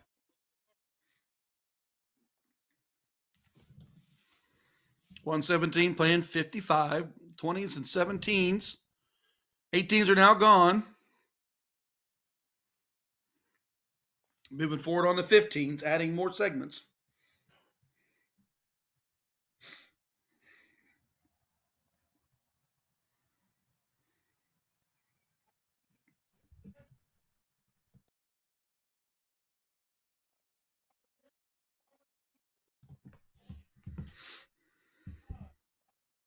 There's the 16s. Finds the trip on it. And another one. Beautiful 7 mark from Mama Lizak. Gets them right back into the league. Down 2 points. Down 2 numbers.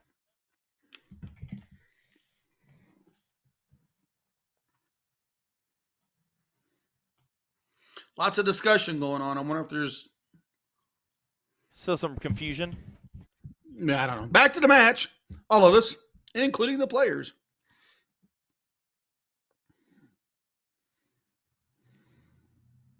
Good cover on the 17. And the 16. Woo! Big pickup right there. Yeah, some great stuff indeed. Lane now getting pushed over to the 15s. Oh, I thought it was her turn to find a 7. Well, 7 followed by 4. Could have been another 7. Ramos 2 on the 15s needed.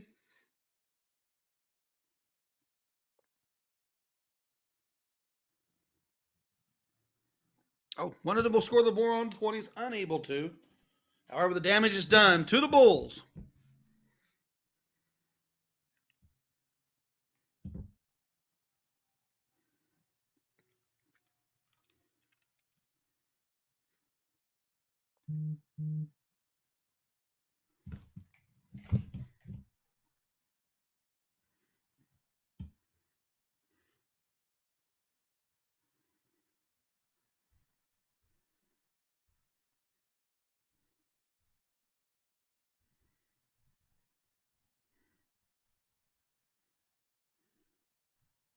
Here we go. Rodriguez onto the Bulls. 34-point lead. Finds the first Bull. Good look on the second.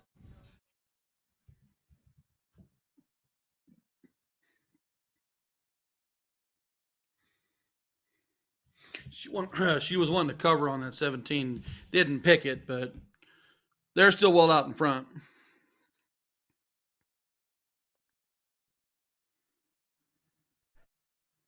Oh, and you can see Lane frustrated.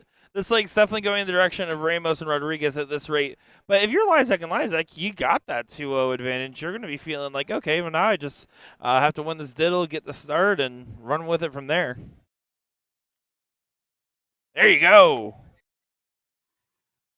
Here we go, 2-1.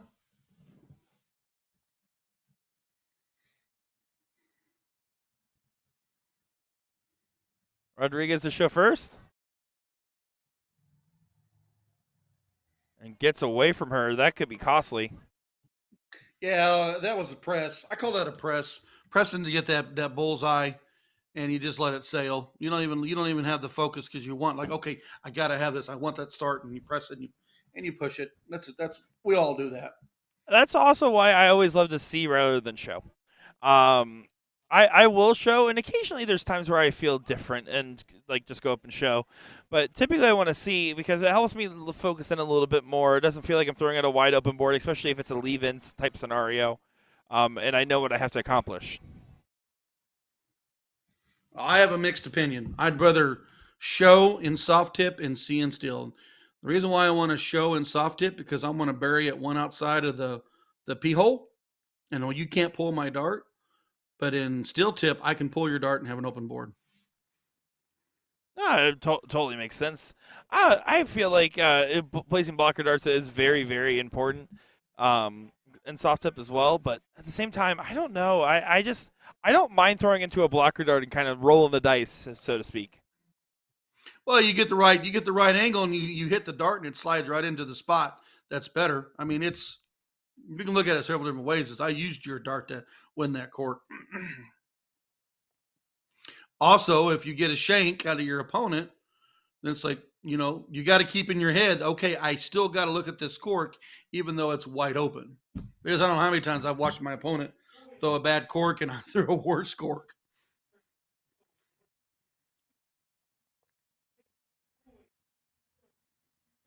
All over the 19s does go ahead and get the right adjustment on the third dart. Huge find. 74-point lead. This is a top-down battle.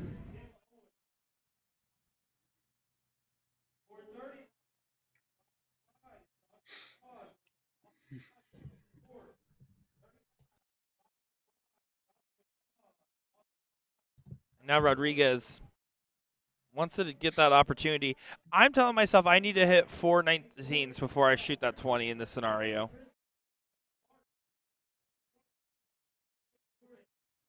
How about 5? And I was gonna say, and she heard you, and she was like, "Well, Nick said he wouldn't move unless I've hit 4, and I've only got 2, so here comes 3 more."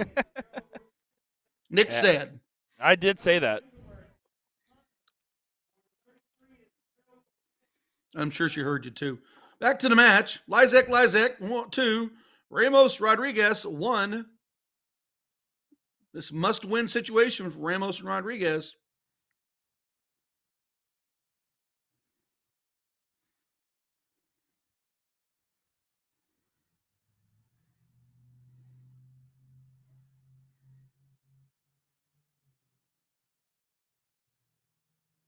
Boy, she was 19s heavy last hand, and there she goes with the 19s again. This time she closes the 20 to knock it out. 228 taking on 140 now, owning the 19s. Yeah, great double on the 20 as well. Only pros hit doubles. Right on the wire, that 18. She used it as a guide dart. She can on the last. Excellent stuff there from Lane.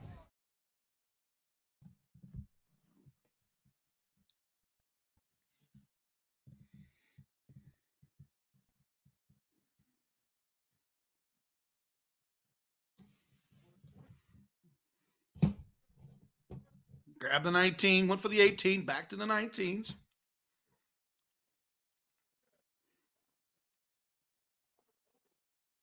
Now, Mama Lizak going to just try to do her best to make sure those 18s continue to stay in their favor. First start helps that cause. Second dart does as well. It gets a 1-point lead. Can she continue to push off? No, not quite, but still a good 5. If you're Ramos, I don't think we would move unless you get a triple. Yeah, I'm looking for, again, I'm looking for about 4. If I get 4 marks, I'll take the switch. She switched. Oh, she switched. She switched on that third dart after that triple. Yeah, I don't know. I mean, I'm of a split mind. It truly depends on how I'm feeling in the moment. I'm sure there's times where I have taken that shot too.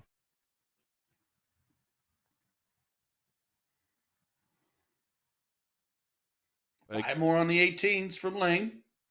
yeah, Rodriguez back to the 19s. Lane's been getting more and more consistent throughout this match. She started off a little bit cold, and then has picked it up throughout.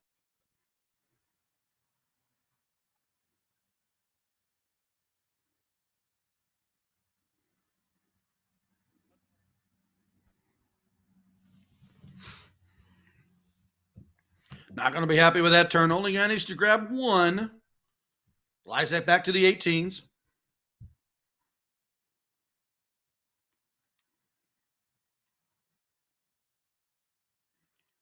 Oh, she's going to look at the 19 early. She's been staying point heavy. That's why I was curious.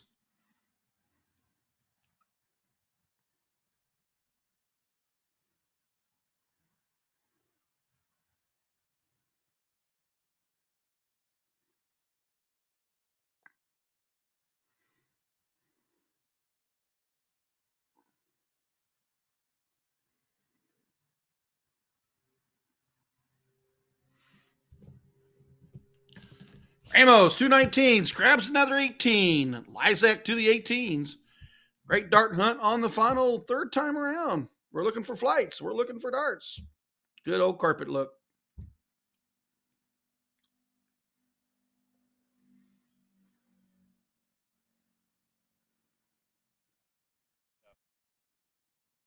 Yeah. Lizak not going to be happy with that. Lane pulls back, needs that 18 to fall, down by 4. Pardon me, down by 5. Learn the math, Mooney.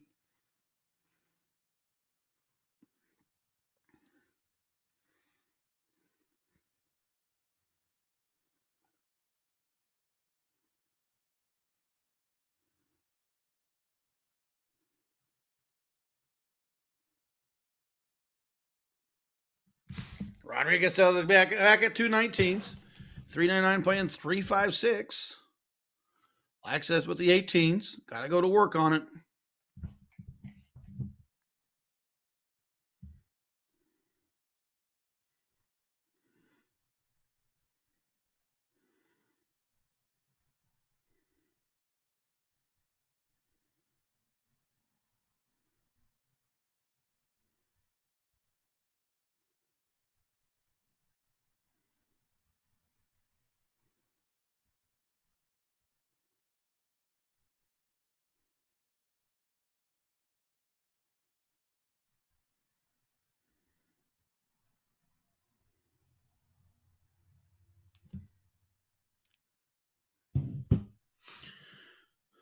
We got a close match here. 392, but lost their segment on the 18s. Sorry about that. My And dog going to left the work oven on on. the 17. No, you're good. Going to work on the 17 is Lane Lizak. Where'd you go? Turn the oven off? My dog left the oven on. Gotcha. It looks like we're still in a hefty battle over here, aren't we? Yeah, it was an 18s and 19s battle where you're gone. Ramos took care of it, but then Lizak goes right back to the 17s and hammers it for 7. Rodriguez not able to capitalize on the 19s. So now you're caught up. And thank you for the recap by Mooney. And recaps in less than a minute, or else it ain't a Mooney minute. A Mooney minute, baby. The best. Back to the match. It's a good one. Look for it at the TOC 2025. Lizak 2, Ramos Rodriguez 1. Ramos Rodriguez, must-win situation.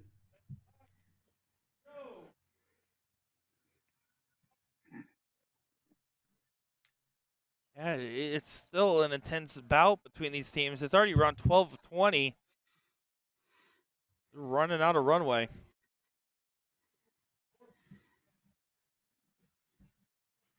Rutro Rascro needed that third one to hit. Opportunity here.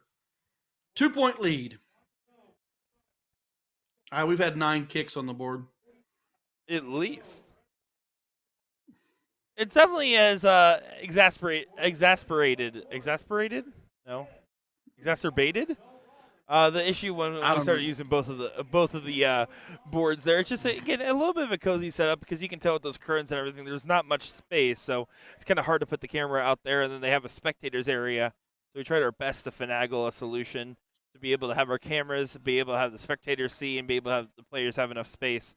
It's a little bit of a logistical nightmare, but at the end of the day, it's about giving the players the best experience possible.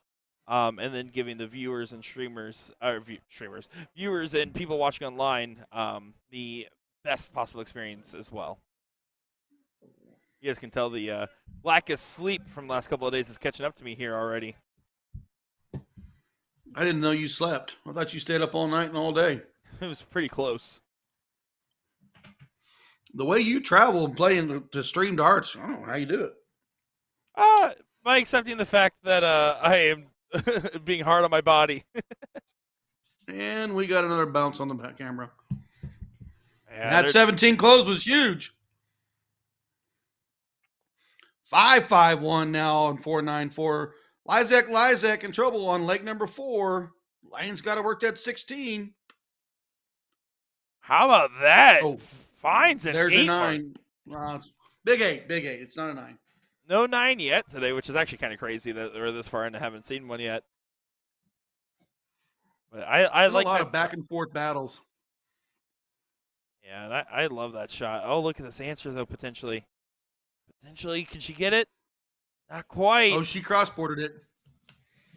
Woo. She wanted a double pocket shot, didn't get it. Grabbed 4, missed that 16. If I am Lizak, I'm gonna hit that 16 hard. We're at 16 of 20.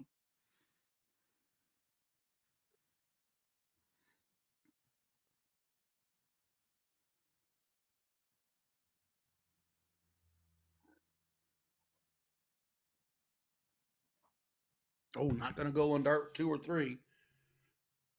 Ramos opportunity here to Really force that next round, next leg. They gotta have it. Get rid of the 16, point to 15. Yeah, big 1-2-3 on the 16s is huge here. Doesn't get on the She kept last reading the dart. score. Yeah, Yeah, she kept looking up after each dart.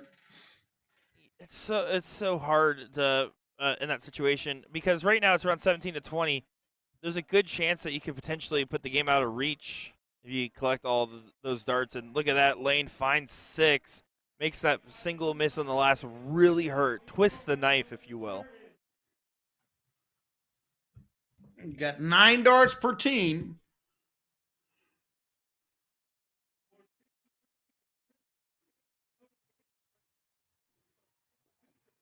Five, 9, 6 plays 6, 5, 4.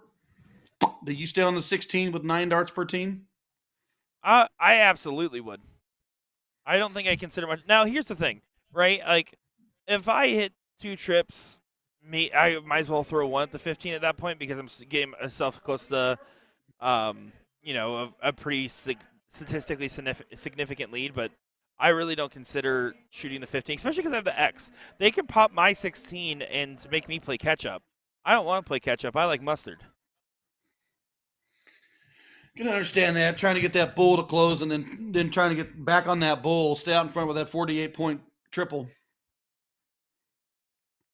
And like right here, last start, I shoot a single 16 potentially, and that's exactly what she does. And now here's the thing: if you hit 3 15s, if you're the Lysacs, then you're in a pretty comfortable spot. But at least it gives the other team a shot with 6 darts. Basically, you need to average 1 bull per dart. Oh man, it might not even come to it. Oh, I thought she was going to take it there for a second. Still a great shot from Lane. A lot of darts left. In reality, only 6 available for each team.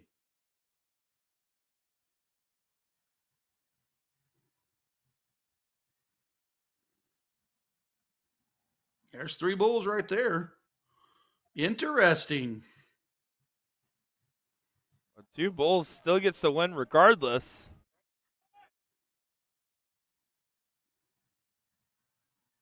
Don't want to leave it to chance. The last round, 1 more bull for a 3-1 win. Mama Lysac doesn't get it. That was such a close start. Single double right here for round out. And that's the match, folks. 3-1, and it is said and done.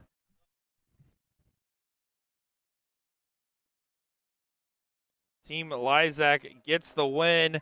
Good stuff on them. As that was a great match there, wasn't it? That was an excellent match. All right, so it looks like we're getting to the tail end of this other leg going on here. So we're going to see if we can take a quick look over at that one. See what we have going on our other board here.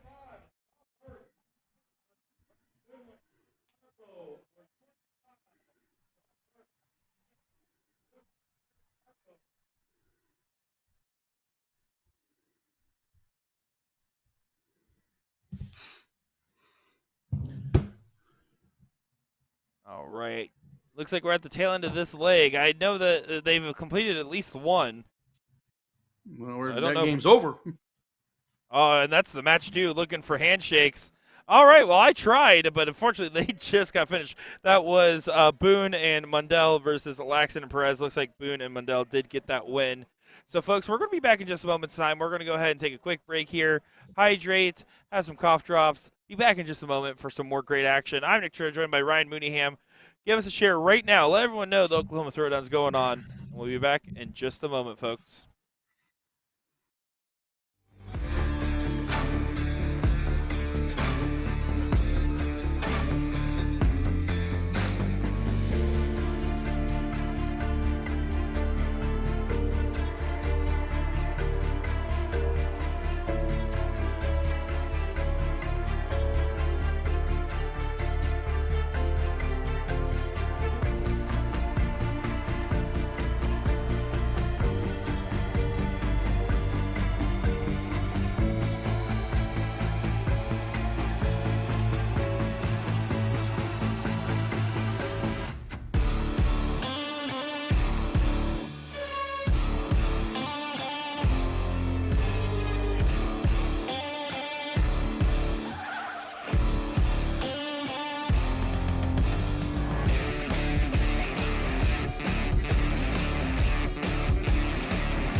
Powers.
Welcome back, everybody, to the 2025 Oklahoma Throwdown in Shawnee, Oklahoma.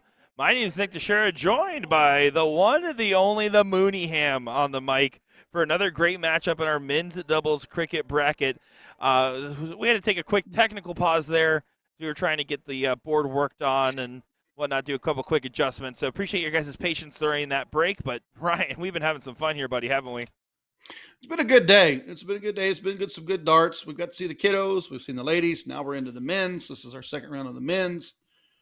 This is a loser-sized bracket. Race to 2. So lose, you're gone. And you got mixed trips, and that's all you got left today. Otherwise, win and move forward and try to win this thing. I do want to give everybody a reminder here. So Facebook has an 8-hour limit on their live streams. We're currently sitting at 7 and some change already. So what's going to happen here is after this match completes, we're going to just temporarily turn off the feeds there, and then we're going to kick on the stream once again. If you are on YouTube, don't touch anything. You get to just hang out and watch and have a good time. Only the Facebook audience will be affected by that. So just a heads up, folks. Streaming and difficulties in the name of the game. We lose you in 8 hours, but we come right back. Exactly. So here's Scott Kirby stepping up to the line. Trying to good-looking chicken coop open dart jersey. Oh, yeah, there you go. Largest outdoor tournament I know of in the United States. It draws a lot of people. That's awesome. All blind draw with only one singles event. This is Robert Bona here throwing. Bona not going to get it to happen on the 18s. Anderson's got the point lead. Can look at the 18s.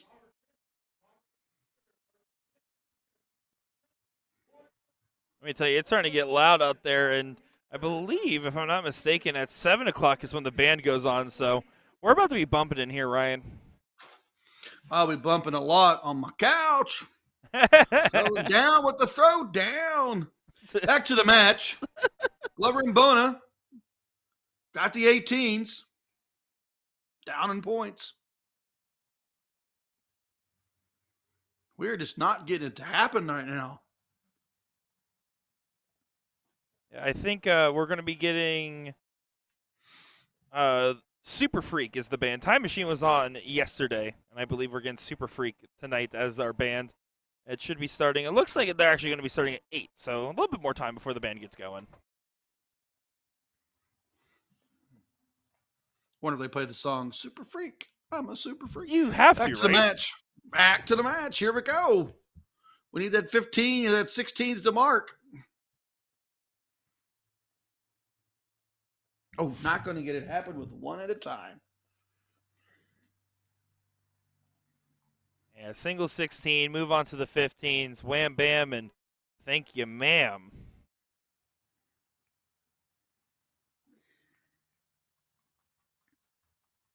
Anderson does get that close and stays there for some points. I don't mind that at all, personally. Now, if I got that third dart and I can just add some points, I'm going to add it. I know that in the past, I've like, well, I just need one more 17, and I've tripped it. I'm like, whoops, I'll take that. Happy accidents indeed. Just a close on those 15s. You got to look at the value of the dart. That 17 points is more valuable than a single 15 on a mark. And goodbye 15. Straight to the bull goes Scott Kirby. No, was that a no look or you just missed it? I think he just missed it. I don't think it was quite a no look, but I think he also felt it early in his release that it wasn't going his direction. Probably a good old-fashioned short arm.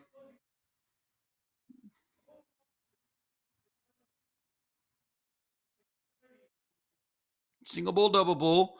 Gets it close, but down quite a bit in points, and you're also down 2 wedges. 2 to win. You get leg number 1 on the board for Kirby and Anderson. Looking for the middle bit and finds it. Nice black bullseye. Game shot. Here we go, folks. Leg number 2. just race to 2 action. They will cork.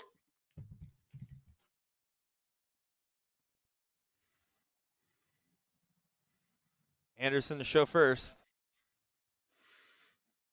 Not a bad show, although out of all the bulls you can hit, it's definitely not the strongest. Sometimes I'm glad just to hit a bull.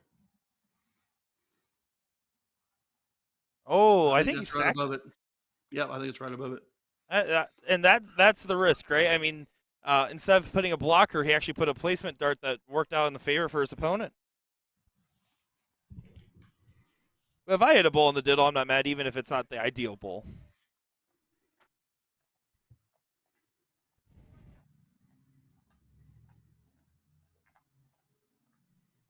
Bona to get things going, leg number 2. Let us know who you have in chat, folks, who you want to see get the win here.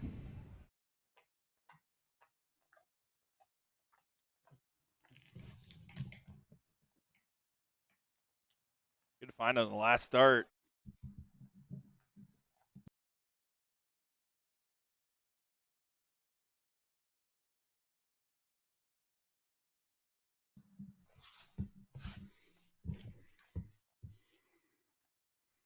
Anderson only manages to mark 2 in the 19s.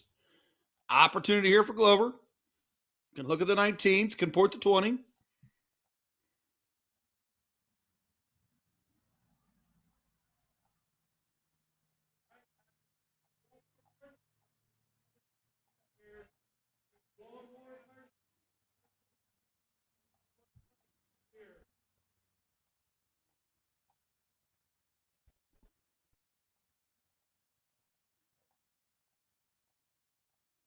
Good find. Can't follow it on the second. He's all over the right area. And there you go. Good collect 6 mark for Kirby.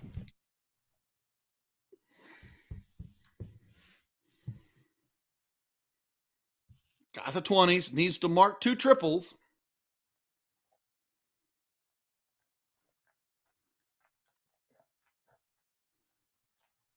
Only going to get 1. Opportunity here for Anderson to get rid of it. Man, this place is getting packed and jamming in here for the triples event that's about to get going on top of the events we already have. It is absolute mayhem in the best possible sense. Could you imagine? So here's the scenario when you had those trips. If you have 100 teams, that's 300 players. So just imagine if there's a bracket of 116. I mean, that's just a lot of faces moving around that room. Yeah, and I can tell you, folks, we're going to be in for the long haul just to get these doubles through the mix. They're doing a great job. I think turnout's just even better than expected. That's really the only thing we're seeing right now. So it's going to be a fun, long night of coverage. Like I said, you're getting full commentary coverage of the doubles events, and then we'll play by ear with the trips, but more likely going to have no commentary coverage or worst case scenario, record only. It just depends. Kirby not happy with that turn. 152 playing 20. There's 54 on the 18s. Needs to stay there. He decides to make the move. I don't know if that was enough of a point spread or close enough points to do that.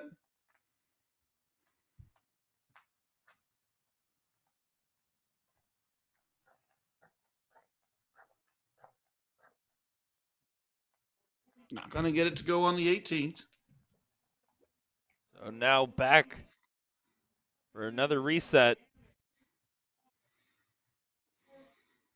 See Travis taking that breath, moving the shoulders, deciding what he wants to do in the approach here.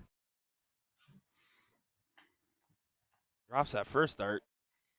Good correction, but still low. Doesn't get anything, so another opportunity now for Kirby and Anderson to go ahead and just close the 18s.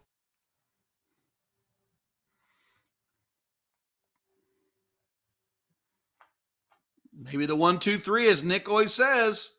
Now I got to go on dart number 2. Tries for the 17. Grabs a single. Could have marked the 19s, but wanted another wedge. I like the marking of the 17s there. If you hit it, it puts you in pole position for the leg potentially. And with just a single, it gives you an opportunity to be a little bit more efficient on your next close. And you have enough of a point lead where a 9 mark would only make things evened up. It wouldn't be brutal. In this case, that single mark makes this even easier to get that 2-number advantage. And it's like that. The single mark just needed Anderson to hit 2. So we move forward into the 16s and 15s. Glover and Bona back by a leg. Gotta win this to stay in it. Oh, I hear the drummers and the bass players starting to get going up on that stage. They're starting to test the equipment. Yeah, they're starting to do sound checks. Check. Nothing like hearing that while you're trying to play darts. Back to the match. Kirby and Anderson 1. Glover Bono 0. Kirby on the attack. Grabs the 15s. Marks the 15s with 15 points.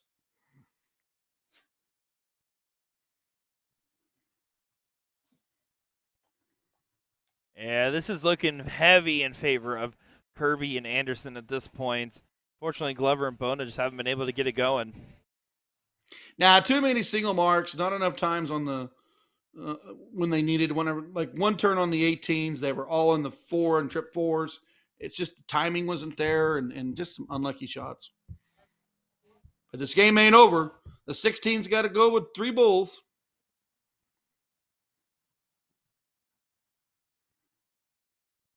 Correction, this game is just about over, although that last start deflecting into the 17. 110-point difference. Not much you can do. Glover and Bona need an absolute bona fide miracle. Did I get any points for that pun? I got the pun. No, I know you Single got 17 it. double bull. Bona didn't go bona fide. Kirby, two bulls. 2 singles or a big old black. 15 on the fly off. Just adds to the point values.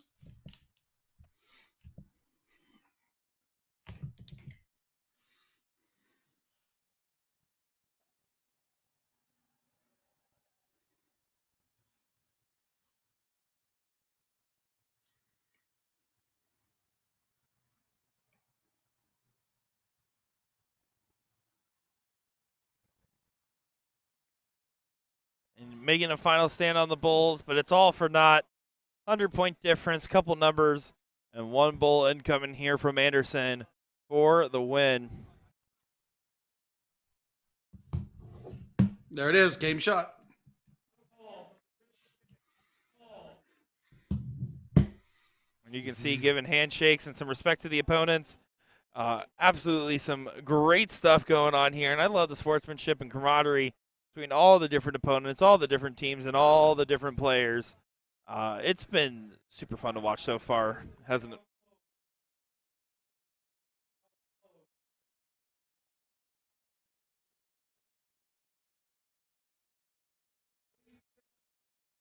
All right, so let's go ahead and take a look.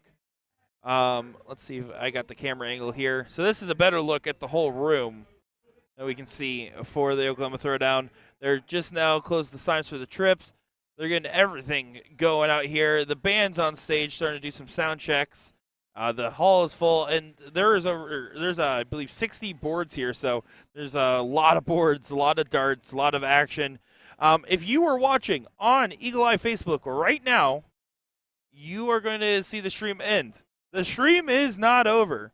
We're just going to have to toggle it, and hopefully should be able to get it back on if everything goes well.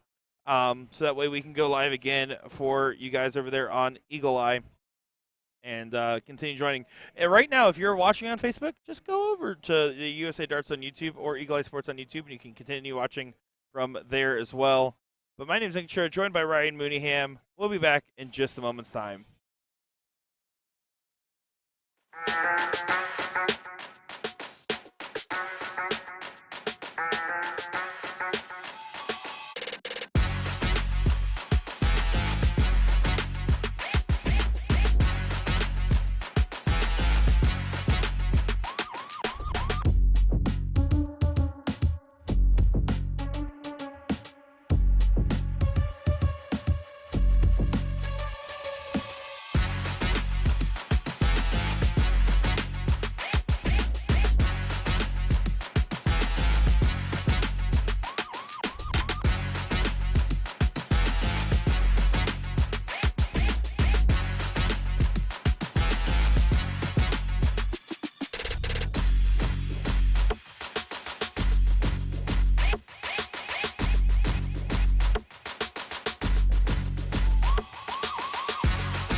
Welcome back, everybody, to our coverage here of the Oklahoma Throwdown.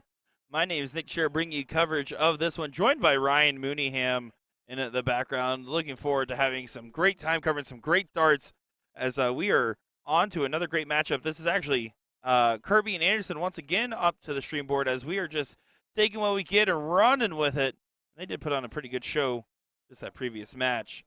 Going up against Wilson and Swanson. And this one right now, Wilson and Swanson are showing no mercy, well ahead so far.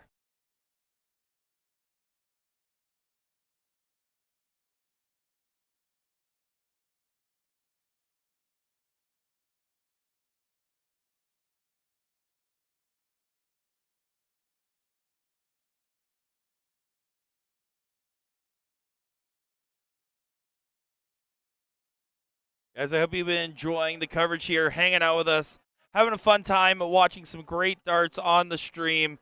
It means a lot to us to have you guys support us, support these players, and support this amazing tournament here in Shawnee, Oklahoma.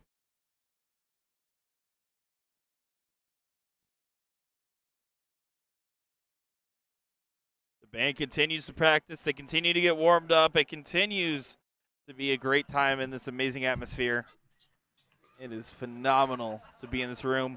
The vibes, as they say, are immaculate.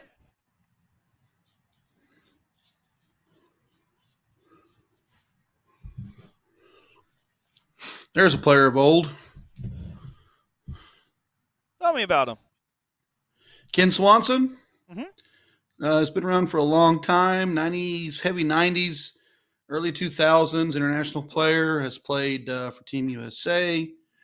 Has been overseas to play in England. Played in some PD. So way back in the day. If you guys are curious, the barking noise is actually just us turning in Will Stewart's mic on. That's all it is. We have a secret microphone for Will Stewart, and that's what he sounds like. I'm going to go take care of this. Well, there you go. Wilson and Swanson. Very handy leg number one. Pretty much no questions about the results.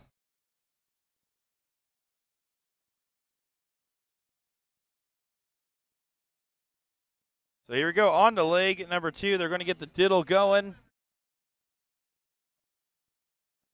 Anderson drops it onto the low side there. We'll see what he's able to do.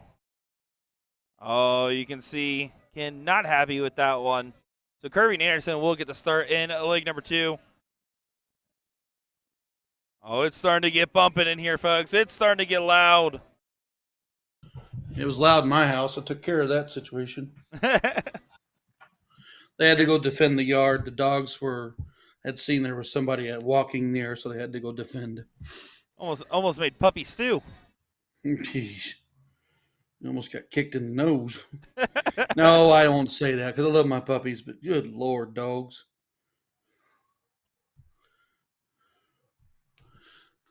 Just the one mark open. Kirby and Anderson, compared to the last match, kind of taking a little bit of a nosedive here, it seems. Well, they had those big runs, and then their opponents were struggling a little bit. Now they're showing the struggle time for themselves this time.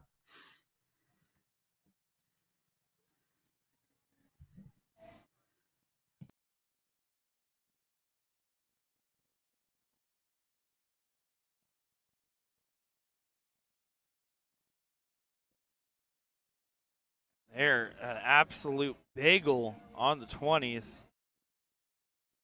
Expect Ken to capitalize, and he is going to capitalize. And hits a double bull in the last start. I like that a lot. Yeah, that's some of the strategy I've known Ken in the past. He'll go trip 20, double bull as an opener in singles.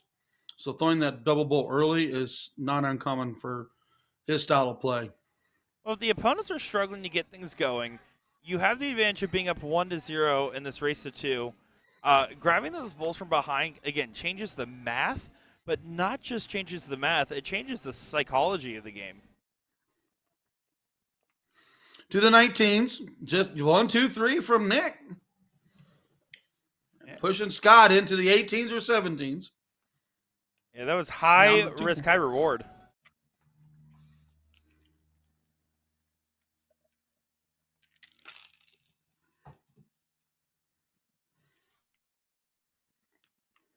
Scott does find 5, so they have a 15-point lead.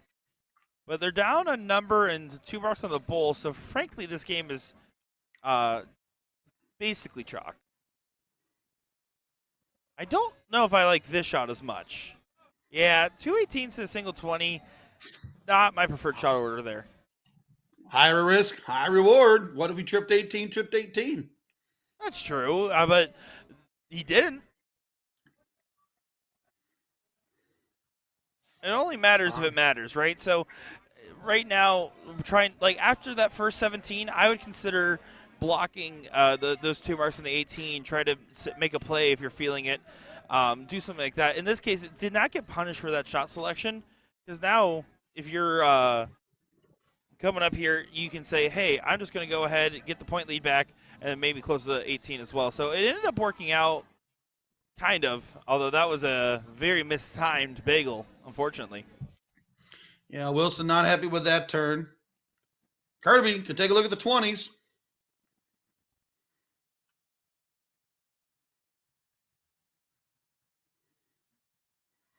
Not happy with dart number 2. Oh, he wanted to get it closed, and he pulled it out. Didn't get it to happen. Big opportunity here for Swanson. Close, point.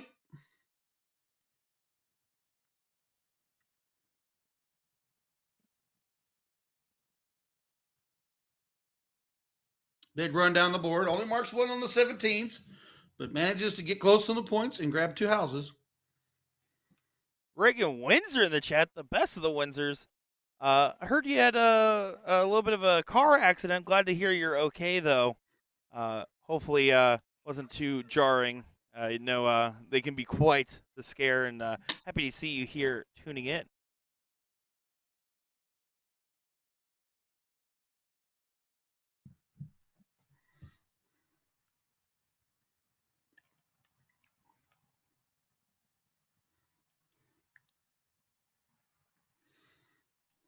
Find on the 20 again.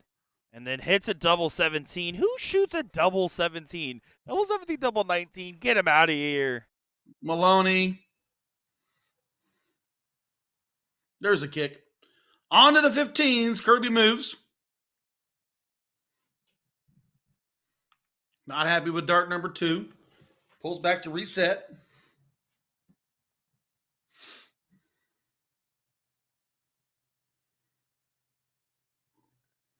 And at this point, it's starting to look more and more like Kirby and Anderson are getting close to tapping out with where their heads are at.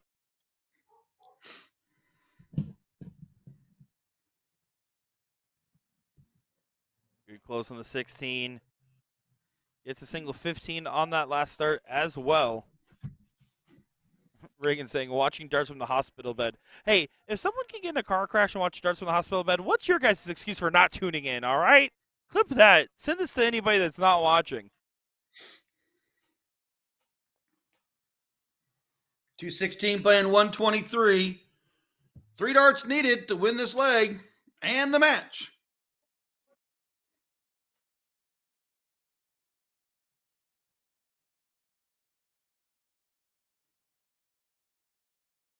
Winner, chicken dinner. Wilson Swanson will move on 2-0 over Kirby Anderson. Yeah, they get it done there, and you can see he sent in some handshakes, sent in some congratulations, but very unfortunate how that one ended up as, fortunately, Kirby and Anderson just found some struggles, and it looks like we're going to begin that next matchup in the moment. We were supposed to have a women's match over here, but I think they ended up playing on a different board, from my understanding.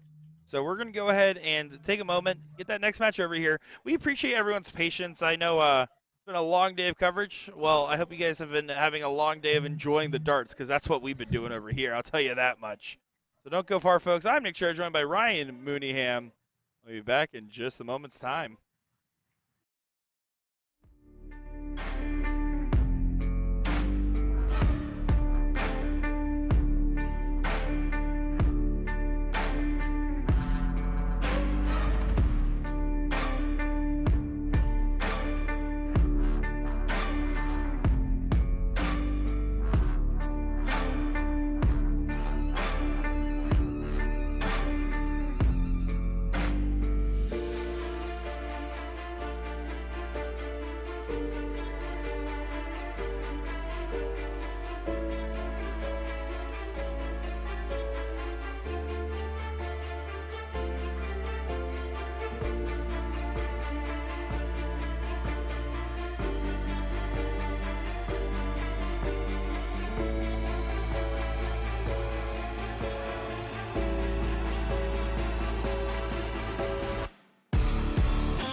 Welcome back, everybody, to our continued coverage here of the Oklahoma Throwdown here in Shawnee, Oklahoma. My name's Nick Sherrod, joined by Ryan Mooneyham.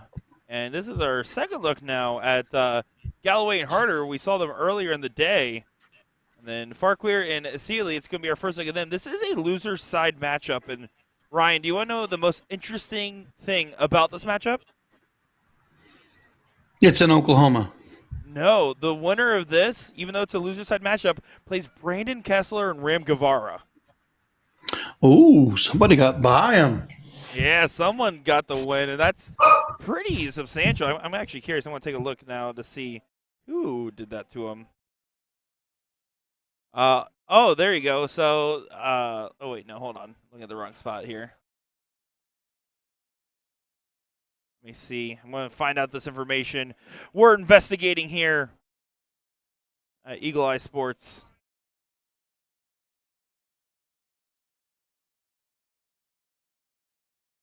They had a bye in the first round, then played Kobe Chrisman and Barton and got the win there. Won over McDoulet and Penethy, and then they lost. Oh, of course, this is a guy that's been known to be a giant killer as of late, Cody Vomstead and Christopher Gammon. And Cody known for doing some upsets as of late, so there you go. Good stuff. I don't know if I'd want the winner of this or not, but then again, I want to win here and I want to beat my next opponent. So bring them on. Yeah, well, it might be an intimidating fact regardless. You still, your only other option is to get knocked out of the tournament, right? So you might as well just say, hey, I want to play my darts, play my game, and see how it transpires because you know you're going to be in for a rough one the next go, but doesn't scare off the idea of either one of these guys, I would imagine. Any one of these guys, excuse me. Baron with the 5 mark pushes his opponents into the 18s. Ooh, that was a big one. Kick of the camera. They're getting bigger kicks. I got to see if the tripod's even like still in a stable position at this point.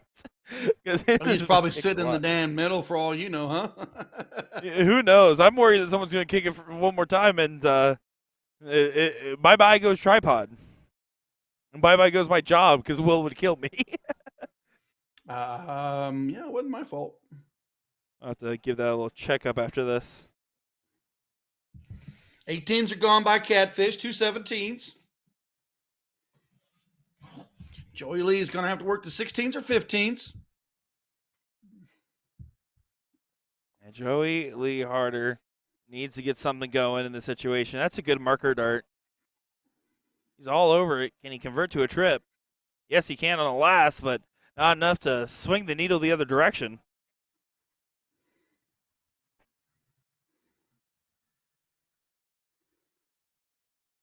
And we got a kick.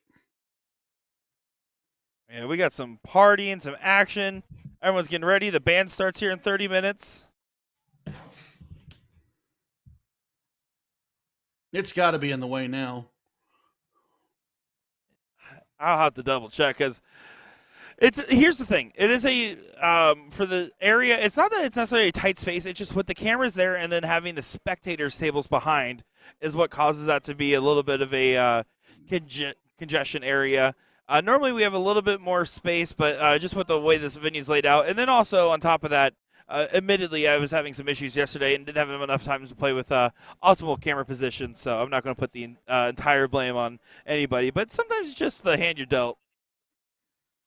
Hand dealt right now. First start off his hand into the 7. He wants to close 16. He has the 17s. Yeah, goes back to the 17s. Didn't get it to go. Birdman Darts tuning in. What's going on, sir? Big close on the 16s. Harder over to the 15s. Needs at least 6. We're really kicking the camera now. Oh, boy. All right, let me give that a quick adjustment then, Ryan. I want to leave you to your devices for a second. I want to make sure that tripod's going to make it through this match. All right, back to the match. Here we go. Farquhar got the 17s. Has the point lead. Could look to close the 15s.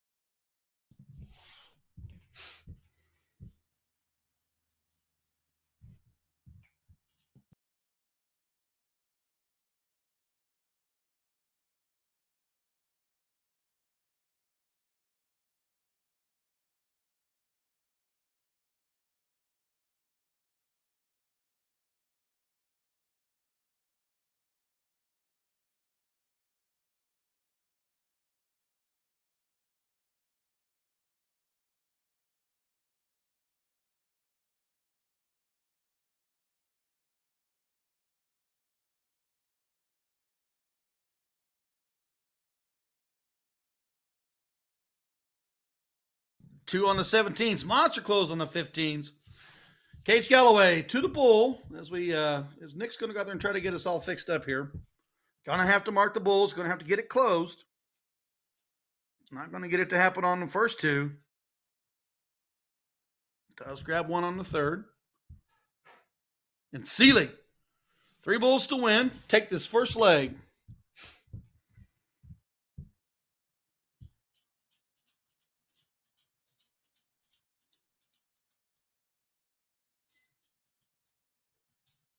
And single bull, double bull, game shot. We move on into leg number 2. They will court. First one to win 2 will move on.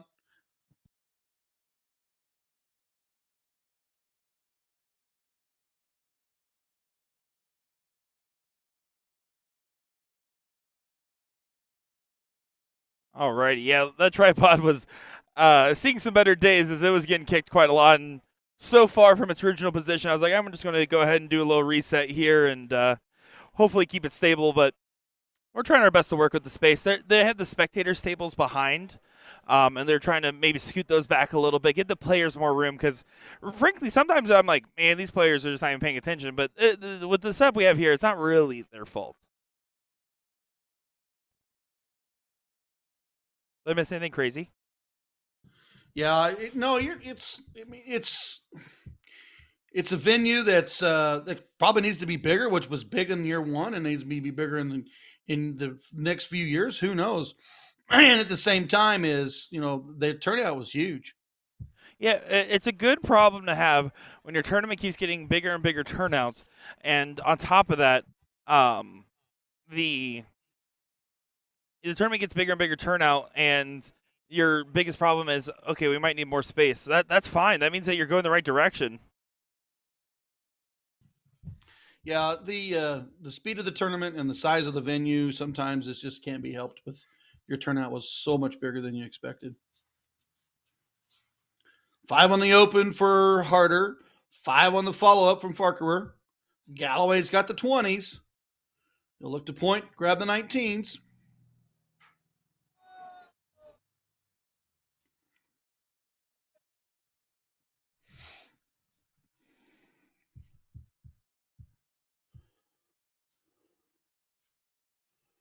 Doesn't make the switch. Stays on the 20s. Grabs 1. Seeley got the 19s to work with. Will he move up if he trips? He should. I mean, it's the higher ground, and you have the 1-0 advantage. You can go ahead and take some swings. But now you can't really take that swing. It's not going to pay off nearly as much. The logic of when you should swing is, A, do they have the bigger number? And B, if you hit a single, how bad does that hurt you, right? Assuming you need a trip. In that situation there, once you get the 2 singles on the 19, yeah, a single 20 might hurt, but you're still making them hit a minimum of a 4 mark, and it's really a 7 or more that makes that very, very dangerous.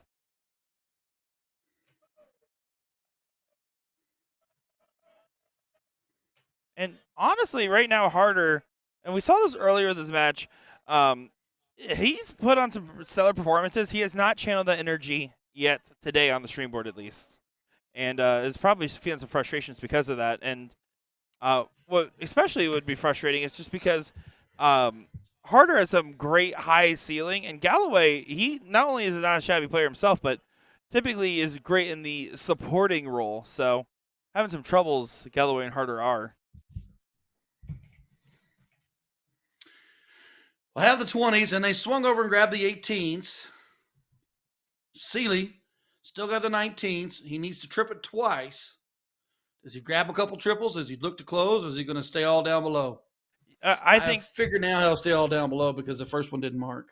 Yeah, in this situation, I feel like you're kind of forced to almost bet the number, or if you hit 2 trips, maybe take a swing. But I would be thinking, okay, I want to make sure my partner has the best shot possible and see if I can make sure they have the point lead on the return rather than me getting the point lead and getting 1 close, and all of a sudden they can go back and get the point lead and close me back. Well, there's 2 trip 20s. A shot on the 19s. Did mark it, but a commanding lead for Galloway and Harder, who are down the leg. Parker and Seeley have 1 to give, but would like to take this leg for a 2-0 finish to move on.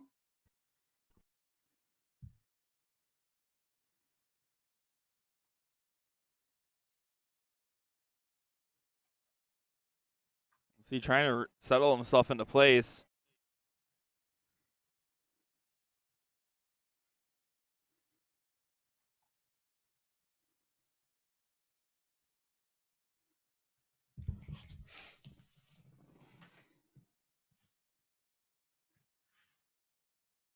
See, it was a little bit of that was very itis-like in that moment, having trouble trying to get the right mental set in place before getting going with the darts.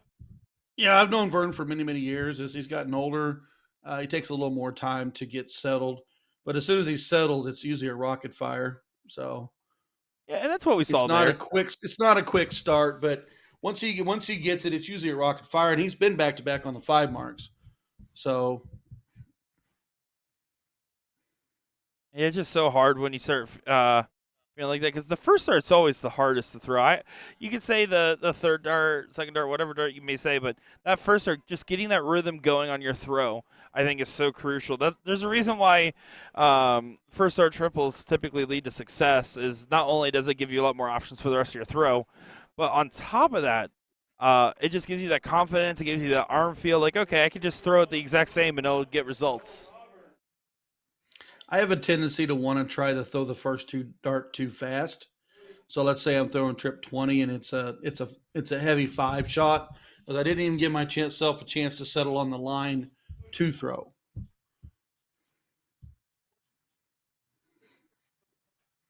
My secret is I'm never settled.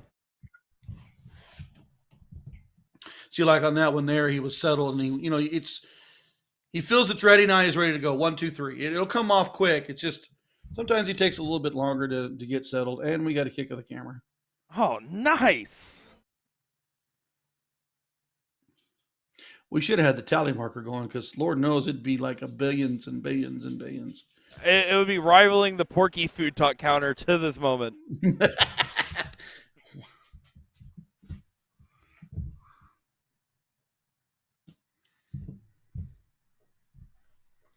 See then Farquhar with 1, Galloway and Harder 0, but Galloway and Harder are commanding the legs. See, he's going to have to mark that 16.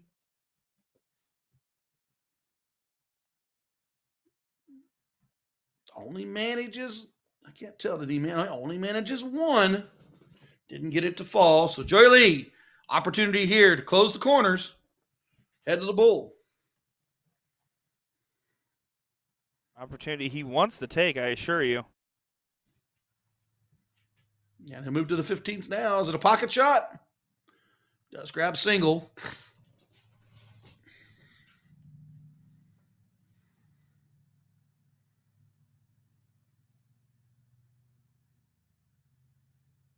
Yeah, this is getting down to the very end of this leg. It's pretty much set to go the distance, barring a magnificent comeback on the 15s, which you can never count anything out. Like right now, if I'm in Farquhar's shoes, I'm thinking, okay, you know what? I'm gonna go up here. If I end up hitting a big 7 or 9, maybe we can make something happen. But at the same time, I'm also not worrying about it too much, knowing I have the 1-0 advantage, knowing that there's another leg, knowing that all I need to do is make sure my mental stays clear and strong. Galloway on the 15s. Gets us closed. Goes ahead and adds another one. Seeley forced to the bull. You're going to have to work that center down. Long ways to go when you're down 4 wedges.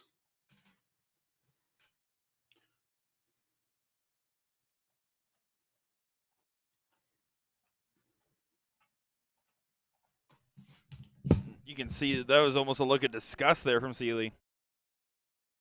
Yeah, just get prepared for the next one. Yeah, that's basically exactly where they're at. Is Joey Lee Harder here gonna try to go ahead and get this one closed on up. 3 bulls needed.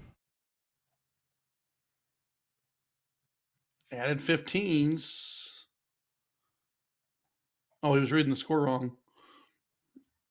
He was thinking he had to close them. And that's a long day. Well, all right, I just added 30 points. There's a bullseye. Yeah, that's, you see him smack himself on the head. I was wondering why he was staying there. To the center of the board, Vern needs to mark him up. on the first. Was only able to get the one, not enough to push the needle. Now Galloway, Mr. Why Not, gets an opportunity. I believe he was giving his partner some stuff there for leaving the same shot.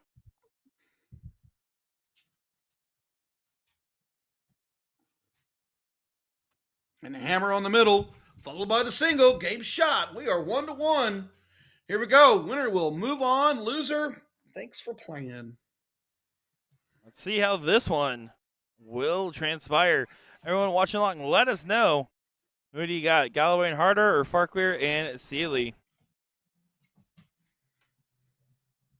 This is going to be a great setup, great matchup. I'm having a lot of fun bringing you guys coverage of this. I will say this is one of those tournaments that makes me miss playing. Because not every tournament. Sometimes I see a tournament go on and I'm streaming. I'm like, yeah, I'm glad I'm in the booth. This is one of the ones where I actually wish I was playing just because of the atmosphere and the environment. It feels like such a party, but also has like the great payouts and tournament structure. It's one of those ones I do wish if I would play in, but I wouldn't trade my job for the world. Well, no, like I was talking earlier. It's like this is my way to not only I'm still involved in darts today, but my family are all out playing, and I'm relaxing at the home watching darts and calling the matches. This is my way to get away from the stress of life and job. I'll be playing in a couple weeks, pretty solid, so it's okay. There you go. I know. Don't get me wrong. We've talked about possibly going down and trying to qualify for this event or play in this event, but life tends to do different things. What actually happened was Ram and a couple of the other big dogs pulled together and bought you out to make sure you didn't play in it. Yeah, I'm sure that was what happened. They bribed you. Yeah, I'm sure. I'll take that one to my grave if that was correct. Is that right? No way. No way. Have we still not seen a 9 mark today on the stream? Nope, no 9 marks. We've seen a lot of 8s, and the 8s have been on a close, so we've had to close on with 1 mark, with a triple, and then triple to follow, but we have yet to see the 9 mark run. We haven't seen any horses either. It's actually kind of crazy, right? Not necessarily. I mean, it's a doubles format. If we were playing singles, I think we would have seen it. Oh, assuredly, but even then, still. I mean, we'll probably see a bunch towards the end of this bracket, but kind of a fascinating thing to be this far in and not having you on the stream board, because it's not like we've had a couple of breaks, but we haven't had anything terribly long. No. It's the dynamics. I mean, what if both these teams each had 9 marks apiece in their previous match on the floor, and then they move the stream, and they know each other very well. They're a little tighter. They just don't throw as well. But a 7 mark's been big. You just don't know. Nope, unacceptable. If you're on the stream, you have to throw 9 darters and hit perfect 8.5 MPRs. Oh, I got a cough on that one. Like, okay, somebody is asking for a lot. Not asking for a lot. I'm demanding it. There's no asking.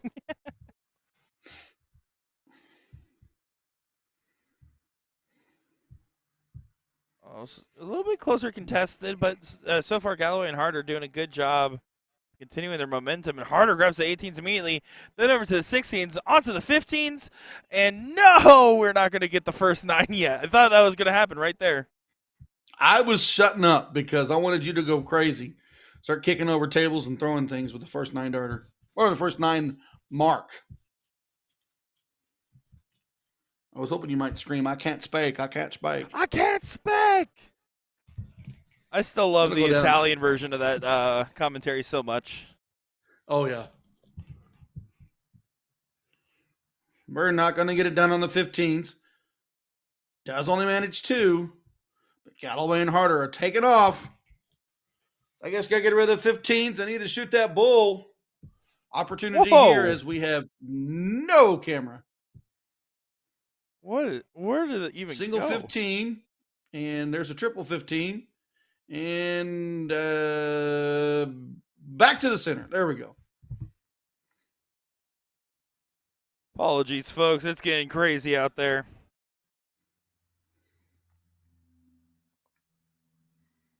Yeah, we are to the tail end of this leg.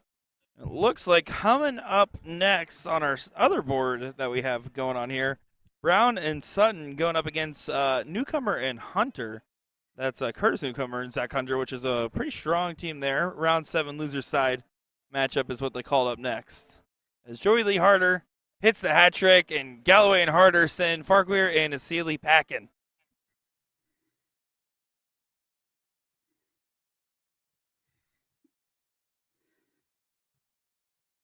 And just like that, we are down to 17th through 24th. Looks like on the rounds. So we're getting there.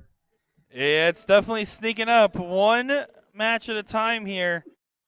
So don't go far, folks. We're going to be back with that next match in just a moment. Make sure we're good to go. Again, Brown and Sutton going up against Newcomer and Hunter.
Welcome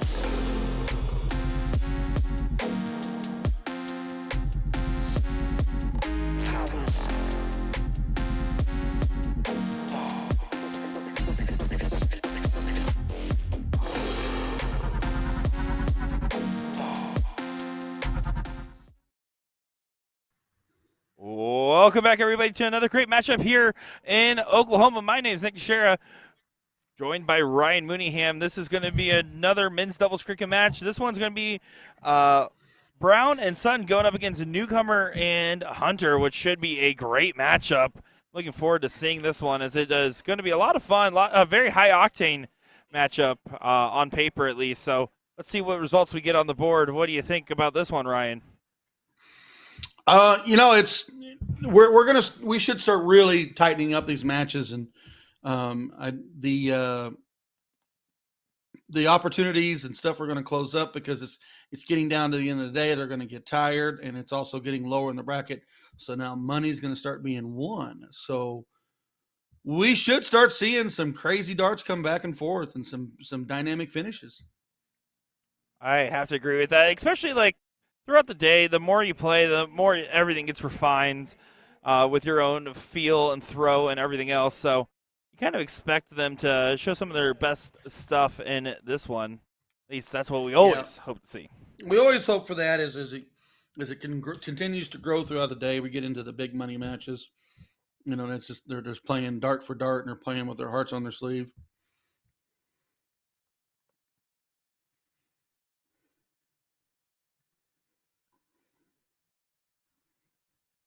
Texas on that shoulder. Yeah, this is Newcomer, Curtis Newcomer, and he played with, I believe it was his daughter, Lila.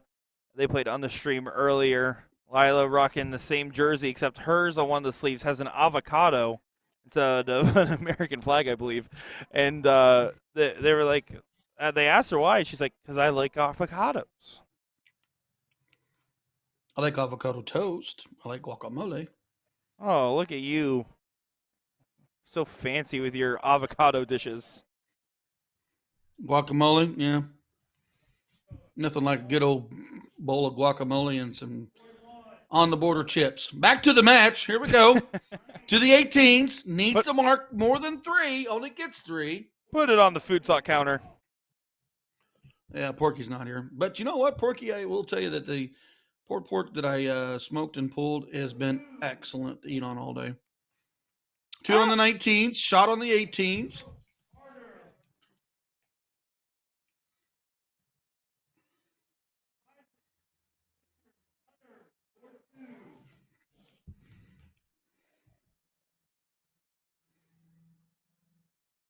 Just a triple 18 on the turn. 4. Gonna get 4 there. 2 big 18s is all that's needed on the grab.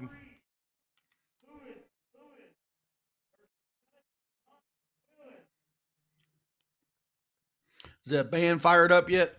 No, they should be starting their set, I believe, in about 5 minutes. And it's going to be popping. And I believe they're just now starting that trips bracket as well. Yeah, I was looking at the see if the bracket had been posted. It hadn't yet, so I went back into the doubles brackets. Yep, just got posted, it looks like. And oh boy, it's a 128 size bracket, and there's not too many buys. That's a lot of people playing darts. And what is that format for that triples? What is that, what? Do you know what the format is for the triples? Yes, it is going to be 7-1 cricket choice. I don't know much else beyond that. Like, I don't know if they have like a lady start or something like that kind of rule, but I do know it's 7-1 cricket choice. Gotcha.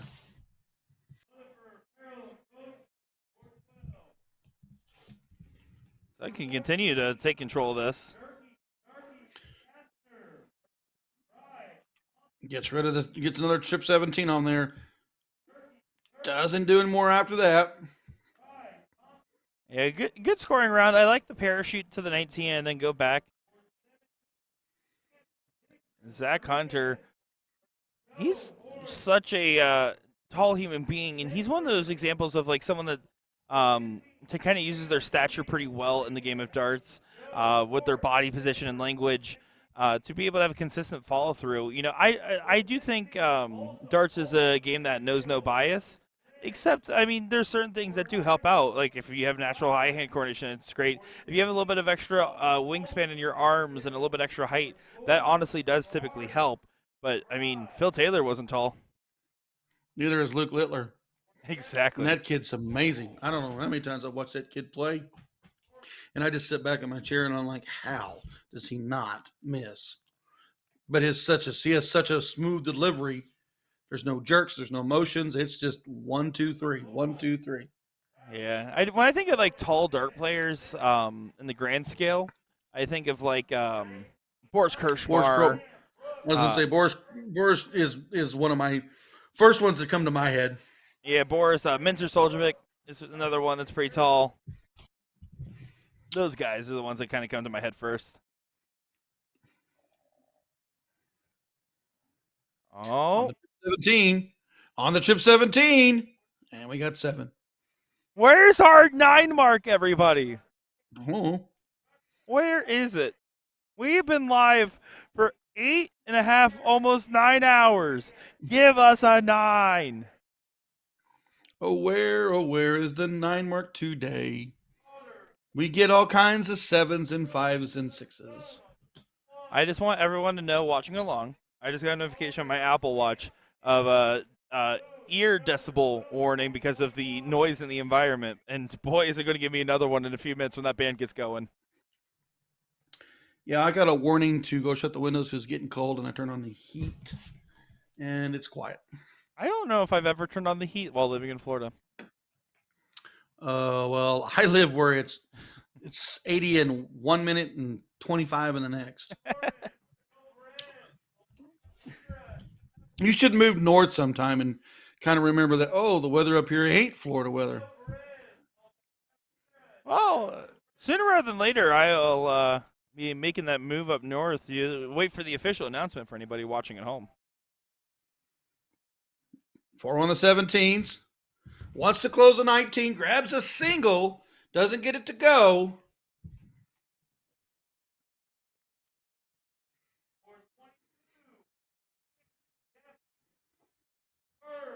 Oh, that's a great move right there. Trip the 19, close the 17, back to the 19 for more points. 6:27 playing 5-5-9. Newcomer, no choice, got to work the corners.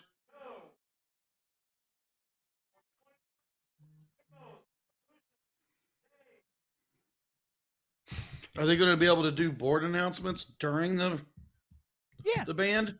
Yeah, so they turn out the jukebox playlist that's currently going, and they still have announcements during the band, but also you get notifications directly on your CompuSport as well. Make sure to follow along CompuSport.us, be able to follow along all the Oklahoma Throwdown events and see the results of prior.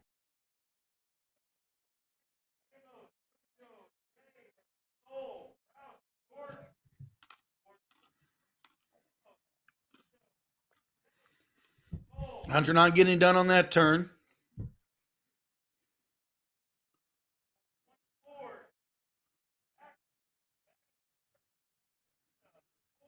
The 16s are gone. Cross border shot. Goodbye, 15s.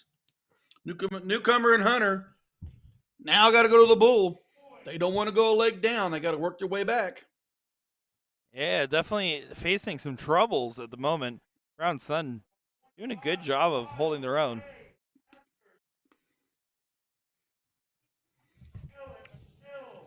And just to show you guys, first leg is just not getting started on our other board. This is going to be an absolute heater of a match. Guevara and Kessler taking on Galloway and Harder. And right now, looking very much a one-sided start to that one. I would say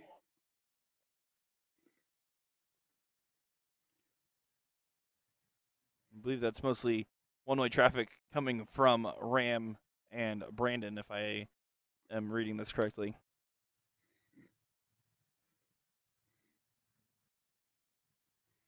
Two bulls needed to go on to the second leg here. Not quite. And we're getting close to that roundout for this one. Not that it should come into play, but if you do hit an incredible 6-bull shot, all of a sudden, everything feels different. Well, There's your first one. oh, I thought he was going to give it to us for a second. Oh, it's still No, a he great gave you. shot. I was gonna say he gave you 4 of the 6. How much more do you want? Come on. Well, 703 playing 691. 2 bulls to win. Darts in hand for the opposing team. Should they not go?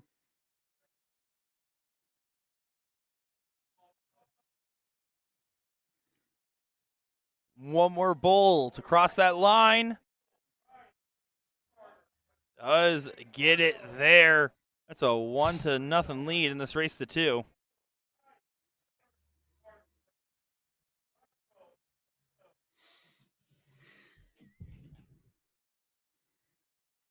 All right, looks like I'm gonna have to step away for a quick second here, Ryan. So I'm gonna leave you to your own devices. You treat the chat nicely. Here we go.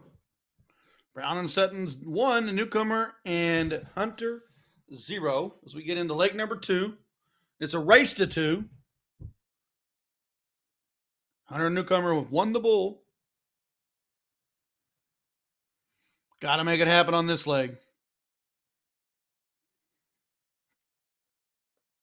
Zach goes to work, grabs 3, didn't get the points. Just got the wedge at 20s.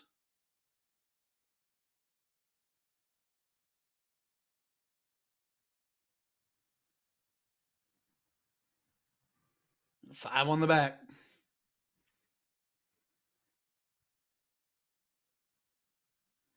Newcomer looks to work that 20.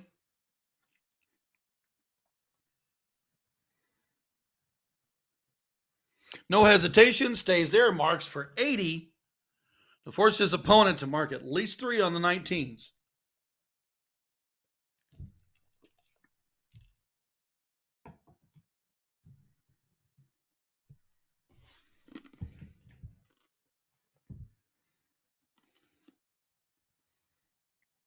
And leaves the door open on his 19s.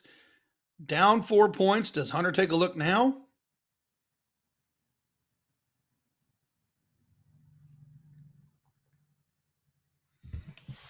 And smartly marks 4 on the 20s. Grabs a single 19. Push back. 160 to 76. Gonna have to go on the 9s. Gonna have to get him to go.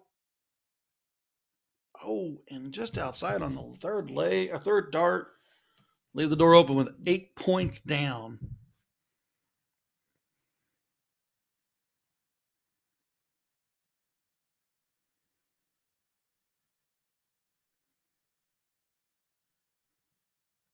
Good mark on the 20s. Got 4, then takes a look at the 19. Didn't get it to go. But jumped out in front.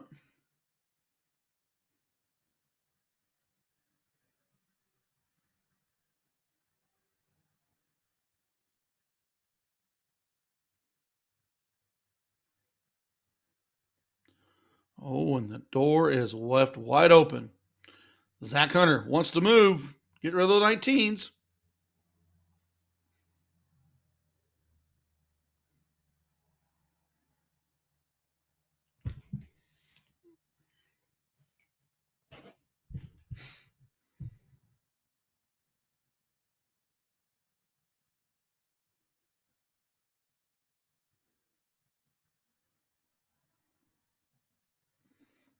Brown and Sutton 1.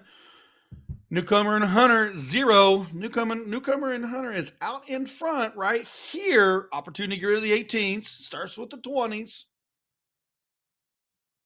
Just needs a straight single to get rid of it. And he delivers.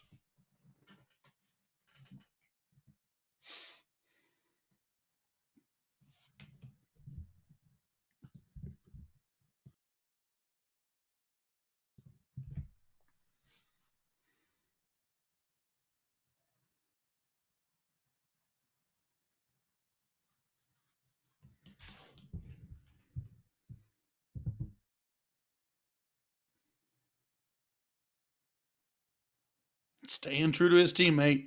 works the 20s, grabs one, and then bam, drop shot. 17s are goodbye. Brown and Sutton have this opportunity to give away this leg if they need to. Trying to rally on the corners. There's 5 to back. 280 playing 238. Wedge of 20s, sticking on the wedge of 16s.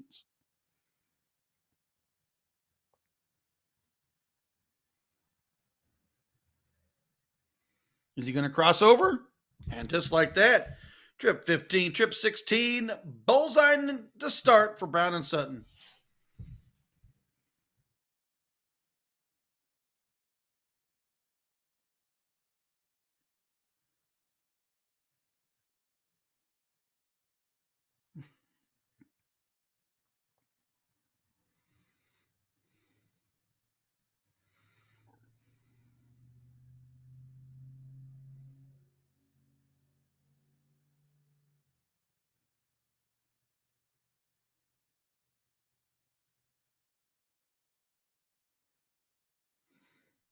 Door left open there, but is it enough?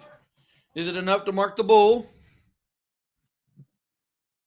Sorry about that. I had to step away there for a quick second. Go take care of the oven that the dog left on again.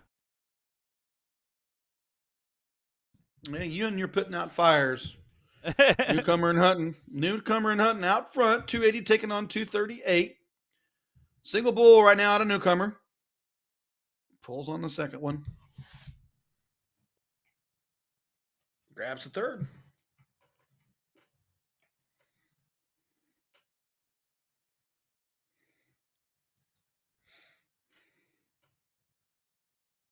Yeah, it looks like we're pretty much set to go to a last leg decider once again.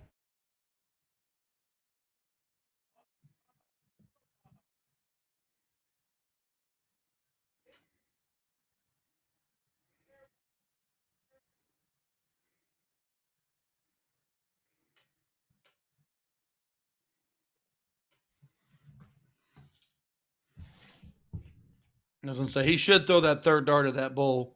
Got the point lead.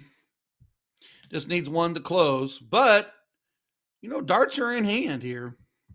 Yeah, and anything's possible at this point. There's still plenty of time left. Why not go for it? Oh, there's no reason you shouldn't have gone for it, You got to just go ahead, and if you get an opportunity when you're for a game shot, you need to take it. The only times where that is questionable is in a freeze type game format. And even then, it's still usually the correct answer to go for it.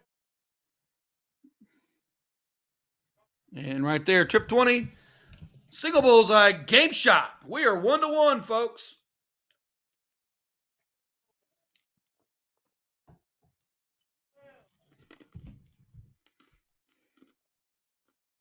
Yeah, this is going the distance. We're going for speed. We're having a good time doing it here. Been an absolute blast bringing you guys coverage of this fun day of darts. We're about to get into the deal here. They're taking a quick second to get set up there. They're actually adjusting the throw lines real quick on the other stream board, it looks like.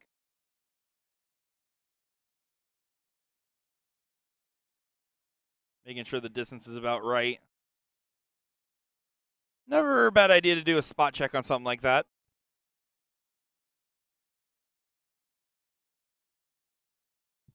Well, and again, playing a game that's muscle memory, you rely on those lines to be correct. Absolutely. If they're a little long, you notice you're going to throw a little short. If they're a little short, you're throwing high. It's all muscle memory. So, making sure it's right. It's no big deal.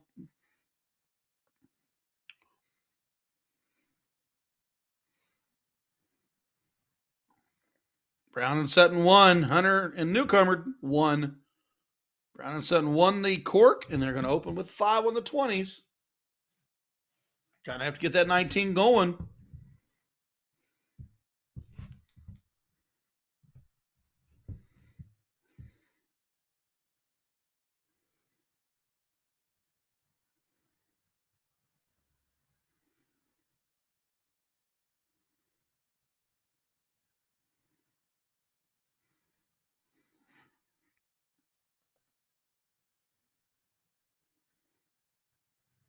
Good first start.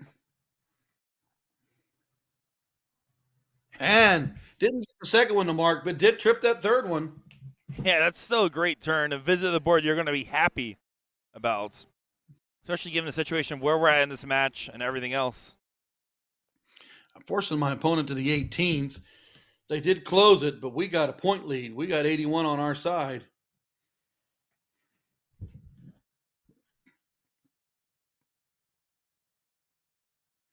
And Nick always says 1, 2, 3. There it is. That's all you need in that situation. You're at a point now where you have the 20s. The 19s, 18s are gone. You're going to be happy right now. You get that 60-point trip shot playing that 15 shot. Or that 51-point shot, which right there is a monster 8. Still not a 9. What the heck's going on? Still none of that. We got a lot of 8s. We set the record at the Oklahoma Throwdown for the 8 mark. Oh, I think that band's starting right about now. Stay there. Yeah, good move. Let's add another 100. Let's stretch it back out. We're 96 up.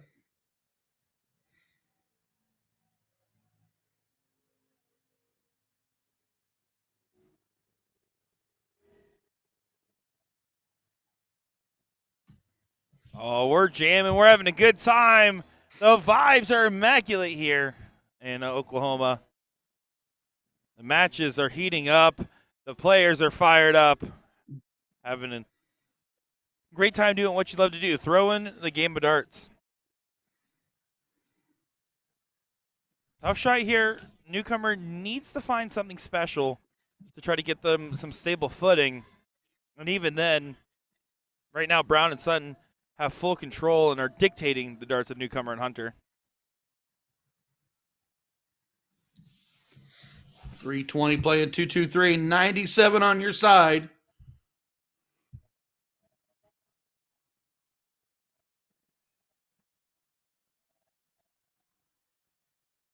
He does look at the 16s. Could have went back to the 20s.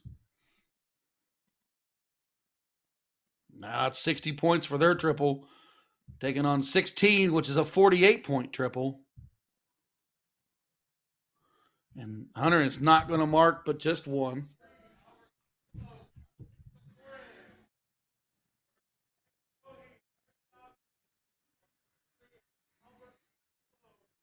Oh, he got robbed. Straight robbed. It was there. Yeah, that's rather unfortunate. Happens to the best of us and the worst of us and everyone else in between. Everyone gets that dart. And it's a great dart hunt. We found it, or the flight. Sent this search and rescue. Carpet. Yep, they love that hotel carpet. Everything falls into it. You can't find it. It blends in like you wouldn't believe. And if you've never played in a dart tournament at a hotel, convention center, or a casino, let me tell you, they really do blend in as much as the players aren't that blind. And it doesn't help the fact that this one is a little bit dimmer. It has that classic bar lighting feel, which actually does lead to a lot of players, I would imagine, being a little bit more comfortable than normal, just because this has similar lighting to the average bar night. Trip 20 on dart 1. Close the 16s. Chris crossboard shot to the single 15. Adds another one. Back-to-back 5s. And continuing to push the envelope here. Backs against the wall now. Newcomer and Hunter are on the outside looking in on this leg and to this match. And the last leg decider doesn't look favorable. The triples are coming. The fly-offs are on my side. And I finished with a double bull, leaving my partner 1 shot to win. Now, that's a turn that I like to hand my partner.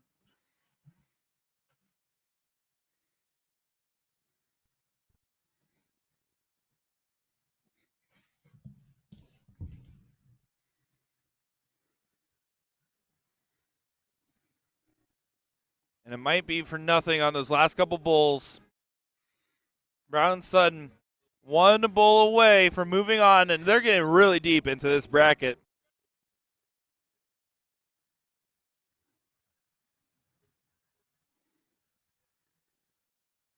There you go. There it is. Little drama action, need 3. Well, looks like we got another match here on our other board, so we're going to go ahead and get that set up real quick. Here you go. This is leg number 1 of looks like Braden Kessler and Ram Guevara going up against Cody Compton and Joel Roberts in this matchup. So our first look at the Ram and Brandon team.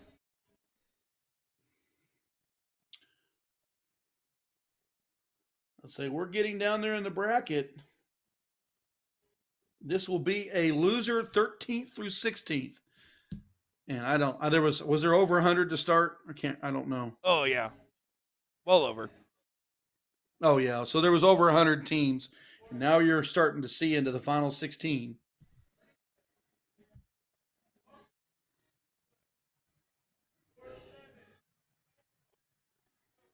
Back-to-back fives off Ram Jr.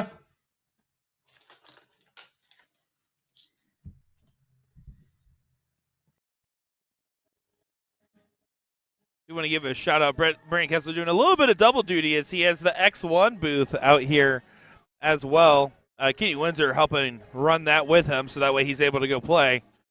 But get the best of both worlds. No matter what, you're selling some product or you're winning some money. How about both? I like that. Oh, always take both.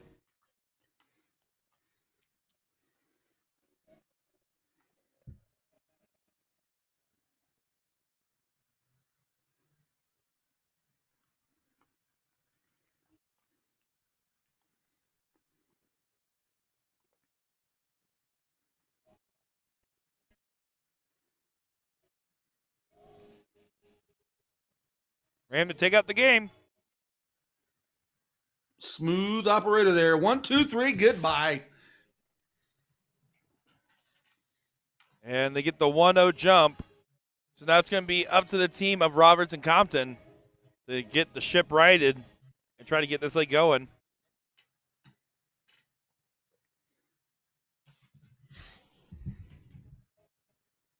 Looks like Ram won that one. I can't tell. I'd have to agree with you.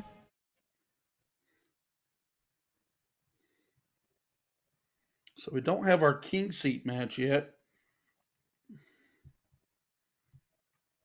Looks like Dawkins and Richard is sitting there waiting on an opponent, but they're still working on the other side.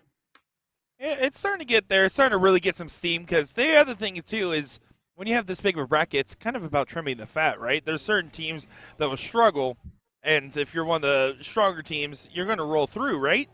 Doesn't matter, though, if you have two weaker teams playing against each other. Yeah, it's I was looking at some of the names that are still in this bracket that I know, and they're salty players.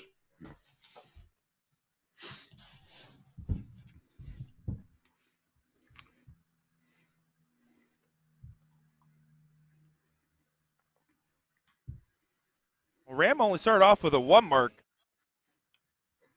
Very uncharacteristic of him.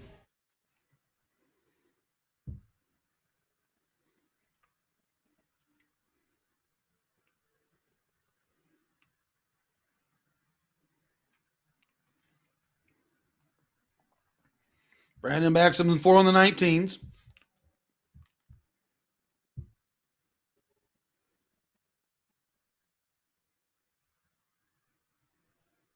Ooh, he wants to move. Does get 4 on the 20s.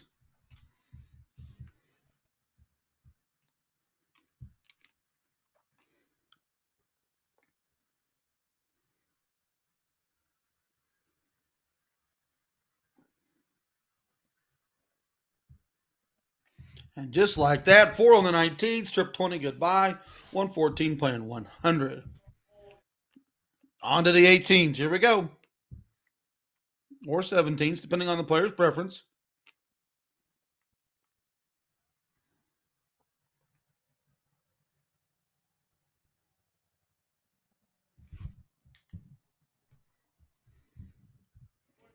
Brandon Klessler's got the 17s he can open, got the 19s to work with, or you can close the 18s. Chooses the 19s to start.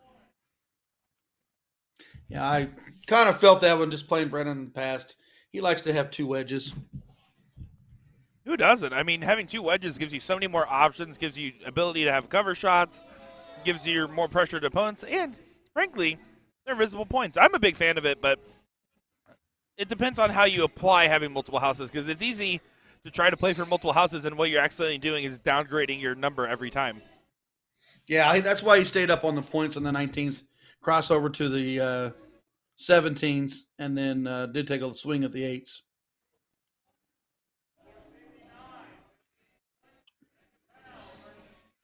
$154 playing $152. You take a swing at the 19s. Yep. Back on 4 on the 18s. Still a solid continued battle. This is a turn for Kessler, though, where he really needs to make sure this point lead's solidified.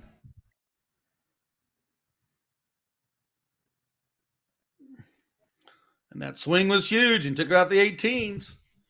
2-point lead, 2 wedge lead.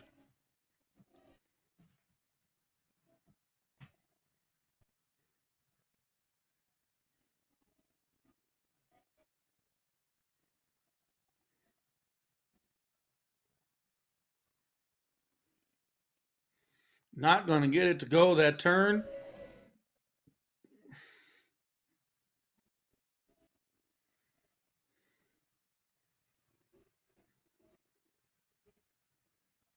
Oh, good solid shooting there. This is pretty much set to go 2-0, it seems. Yeah, that bull shot's pretty good because, if he would have went trip 16 and then went single bull, double bull, a lot of those players at that higher caliber will do that. Let's leave their doubles partner just 3 easy shots on the 15. Brandon Kessler, BK, no whopper. Needs to grab 2 bulls and a trip 15 for the win. There's the 15. There's one of the 2 bulls.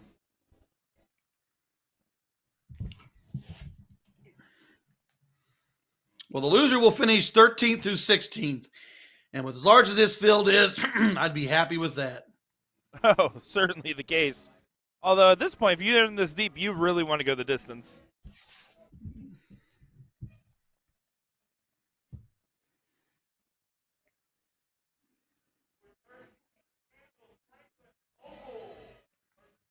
Winner, chicken dinner. Gets the win there. Guevara and Kessler continue their fight from the long way around. And let's actually go ahead and take a quick look, because that band is playing. It's popping. Let's go ahead and see what it looks like out there real quick, so you guys can just get a taste of the chaos. Organized chaos, but chaos nonetheless.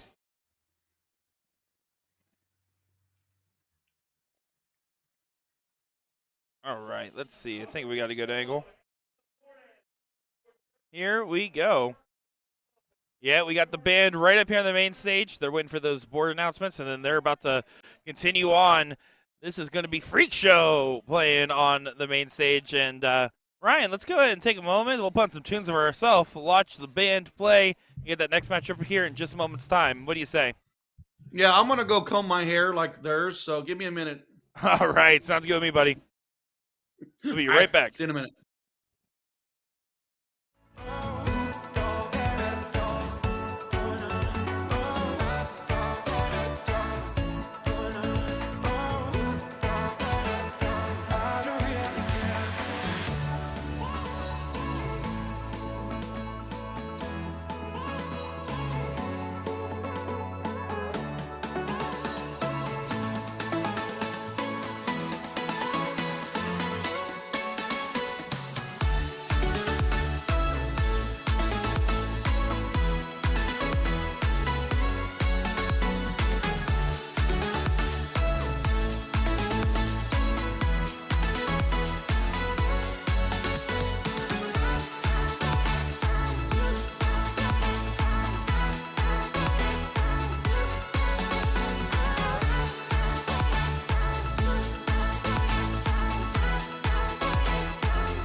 thanks for your patience, everyone. We are back and better than ever for another great matchup here in Shawnee, Oklahoma for the Oklahoma Throwdown. My name's Nick Teixeira, joined by Ryan Mooneyham on the call.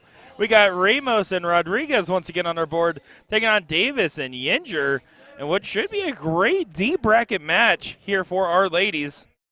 You can't tell, by the way, that band was jamming. I hope you guys had enjoyed at least getting a look at them. Fortunately, for copyright reasons, couldn't do the music today. Yinger, not Yinger. Yinger. No, it's Yinger. Yinger. All right, there we go. Back to the match. Chrissy Davis on to the 19s. Goodbye. And points to 20. So now we're caught up. And we're back, baby.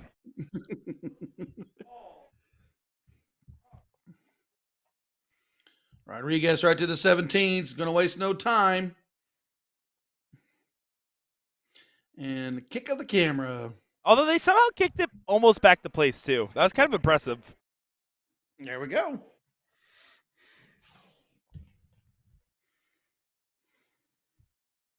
Chrissy Davis, tough competitor. She went on the run, and her and Brandon Kessler won the mixed doubles last night.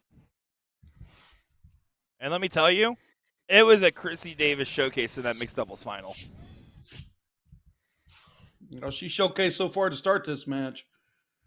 Rodriguez and Ramos right there. Big 07 mark out of Ramos. 309 playing 280.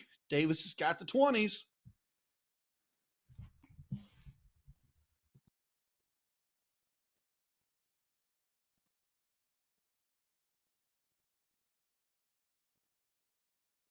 A 9-point difference is all that separates. This one is too close to call early on. One more of those. Get the close. Needs to find it. No, doesn't get it. She pulled that elbow at that last one. Wanted it too much. Press it up there.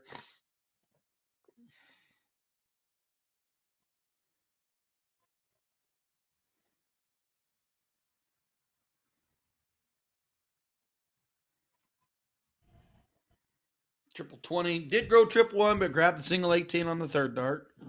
Yeah, I don't mark out of Ramos last time. Looks to do the same thing here. And I don't mind taking the insurance policy on the 18, so pretty wise considering that there's a good chance your number's going to get close. Even score, you hit a single 20. That's exactly what Ramos does. She looked up, seen that tied up score, and let's get Chrissy off that 20, make her open a new segment.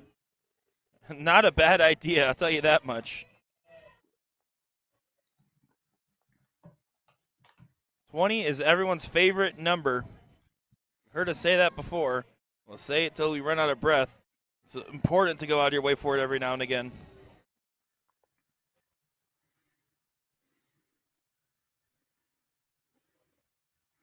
I say the eyes stay on the 17, don't even move.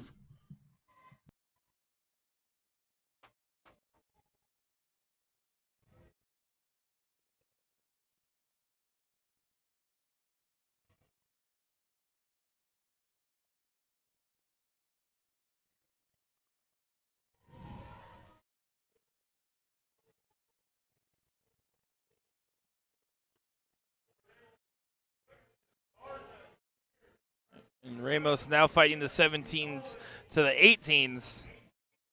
Does find a trip on the last dart. Good saving dart to add 30 points. Make the shot trickier because now Chrissy needs to hit 2 for getting shot at the 17s. And I just got to say, shout out Chrissy Davis. She has done some serious weight loss as of lately, and she is looking phenomenal. Her and I were talking about it, and she's been putting a lot of time and effort on trying to work on her physical health, and is obviously paying off. So good for her.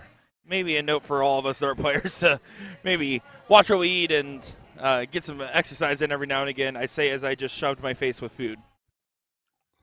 Yeah, I could really use some of that advice. So back to the match.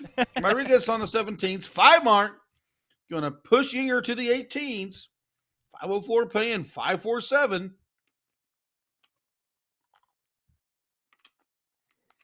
Yeah, I'm fluffy. It's okay. We like you how you are. I'm fluffy. And That's okay. I wasn't always fluffy. I've only been fluffy for what 50 years. I'm 51. I'm soon to be 51. So not always, Actually, just when I most was of the time. no, actually, I wasn't heavy as a kid. I didn't start really picking up the weight till I got in my 30s. That's fair. All that dart tournament, um, drinking and eating at Waffle House at 3 in the morning. That will do it to the best of us and the worst of us and every one of us, actually. That's the lifestyle there for a while was dart tournament Waffle House, dart tournament Waffle House. But, I mean... And as I noticed as I got older, those booths got smaller. Oh, look at this. Great shot there. Rodriguez finds a 7 mark. We are slinging some darts, 700 to 612 on your points. And we got 18s and 17s. We're not playing around. We're throwing some triples. We absolutely are. This is an absolute battle in it, this one.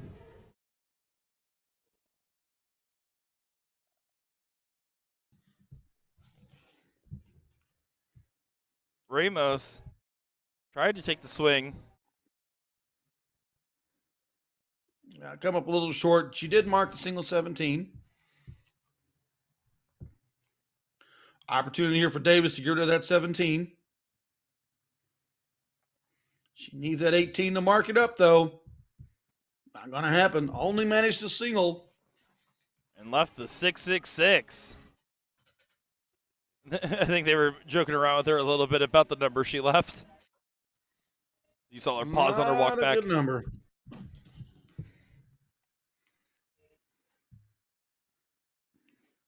But so far, no luck. Multiple darts. I believe at least 4 just in the last 6 darts thrown for Ramos Rodriguez at the 18 and 0 marks secured. Sometimes there's a force field up there and you don't understand it. And it seems to be contagious. Only a single 18 on that turn. Ramos going to be able to start at the 18s. Now we're looking for the dart. There we go. Success.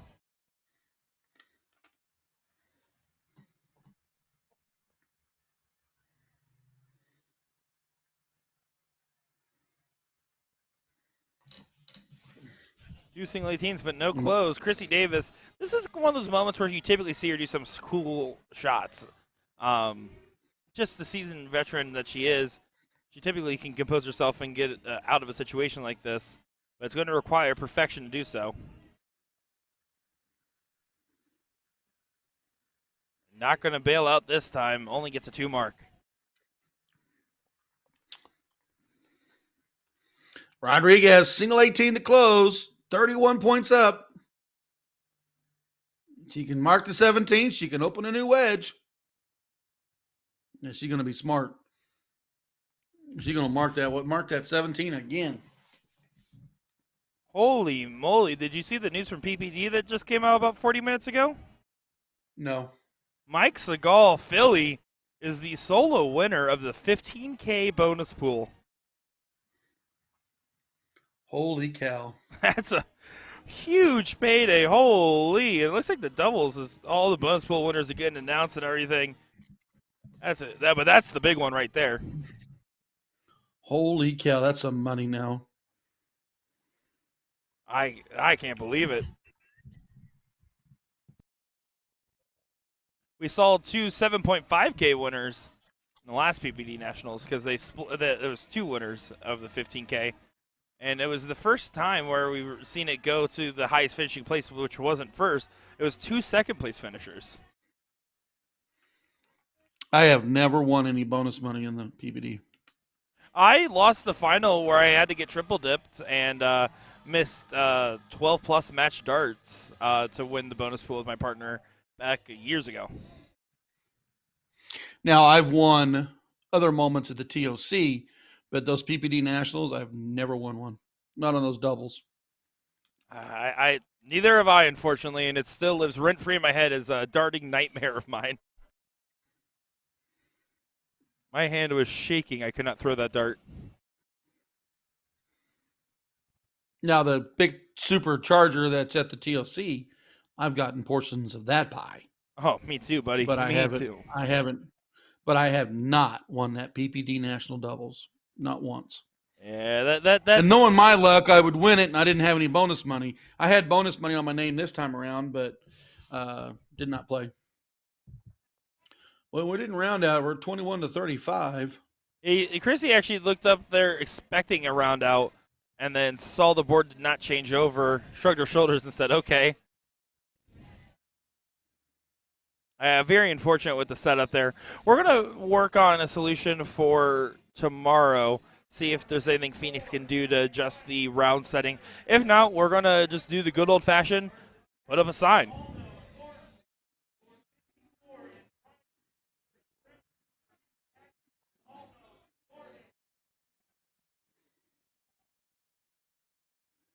He's still making a stand, fighting on the bulls.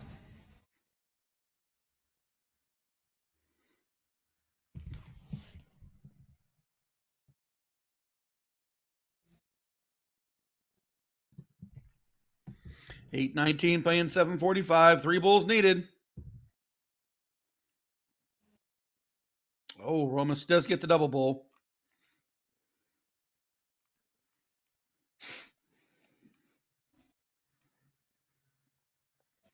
And the great dart hunt on the Grand Oak Casino carpet.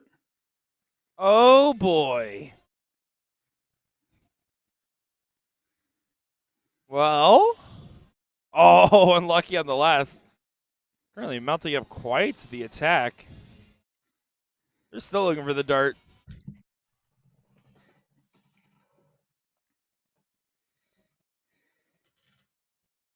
Uh-oh. It's gone.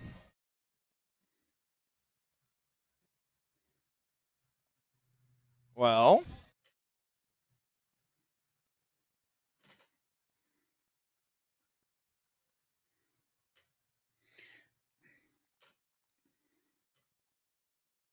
This is a new one. Still cannot find that dart. No, they are hunting for it. Pretty sure they just checked out their tripod, which is why that camera moved.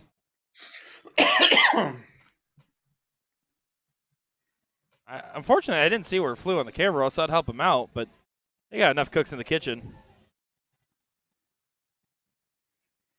Here, give me a minute. I'll be right up. All righty. It looks like we're getting back into play here. 1 bull needed. And that is a hit from Rodriguez. Rodriguez and Ramos up 1-0. We're going on to the next leg.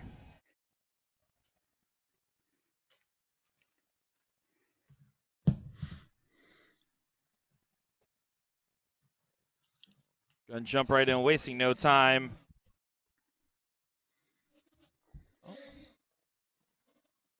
Looks like they're just going through the menu real quick here.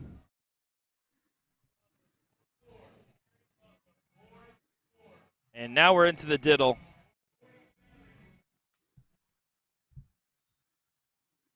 Chrissy Davis, the show first. First time I got a chance to commentate her was watching her play in the women's CSI. That would have been TOC 2022. And she thoroughly impressed. Was a fan ever since. Yeah, I've watched her play for many, many years. I don't travel down to the Texas. Texas used to have quite a few, which they're rebuilding now. But Texas had Metroplex, and they had North Texas Shootout, and they had a couple others I always ventured down to and played in Steel Tip. Now Neanderthal Darts has got something going on, and they got a couple other tournaments, and they're rebuilding back up to 10,000 and 15,000 again. That's awesome to hear. Yeah, I think my favorite Christy Davis moment was probably when she was supporting Cheyenne Richards during her WCS matches. I think watching that back in the day was always so back in the day. It was about a year and a half ago, a little bit less. Watching her cheer on, coach her dearest friend, daughter, however you want to describe their relationships. Um, it just really shows you like just someone that cares about the game and cares about someone that also cares about the game.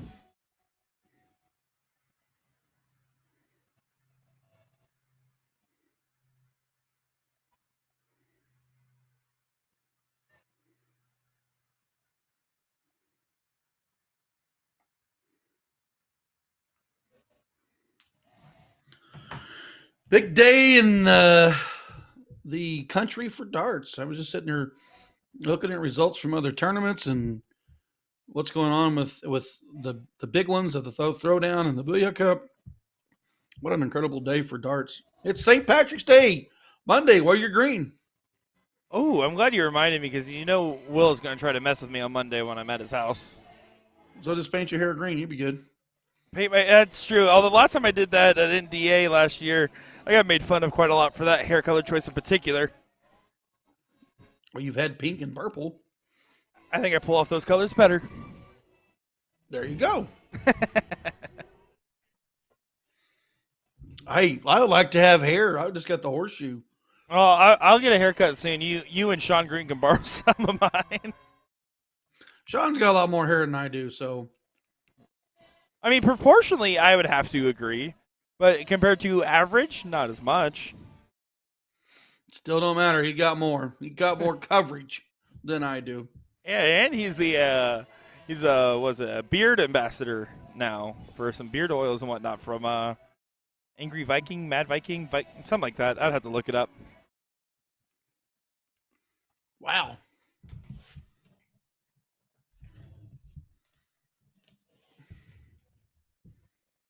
Here we go. Ramos Rodriguez won. Davis and Yinger need this leg to stay in the throwdown. Tim Goodwin fixes it. It says Mad Viking. I was close. Angry Viking was very close to what I needed to say. I got to get some points for that. Tim, hey, I didn't get to listen too long, but I did comment in there and watch along for a little bit. Sounds like you and Lissandro and Haley were having a good time. And, man, how about Mike Segal once again? 15K bonus pool solo winner. That's awesome. That's a lot of money. And I did have a team here from Springfield that took first in their division, and one of them was part of the 6,000 bonus pool. So kudos to one of my local teams for winning their division today. Yesterday I had 3 individual players each win their individual singles. So far not too bad for old Team Kenny here in Springfield, Missouri in the PPD Nationals. Yeah, it's so cool, all the different partnerships we get to have at USA Darts, right? I mean, we're here in Oklahoma, in Shawnee, Oklahoma to be specific, streaming what is a very unique, very cool tournament and venue.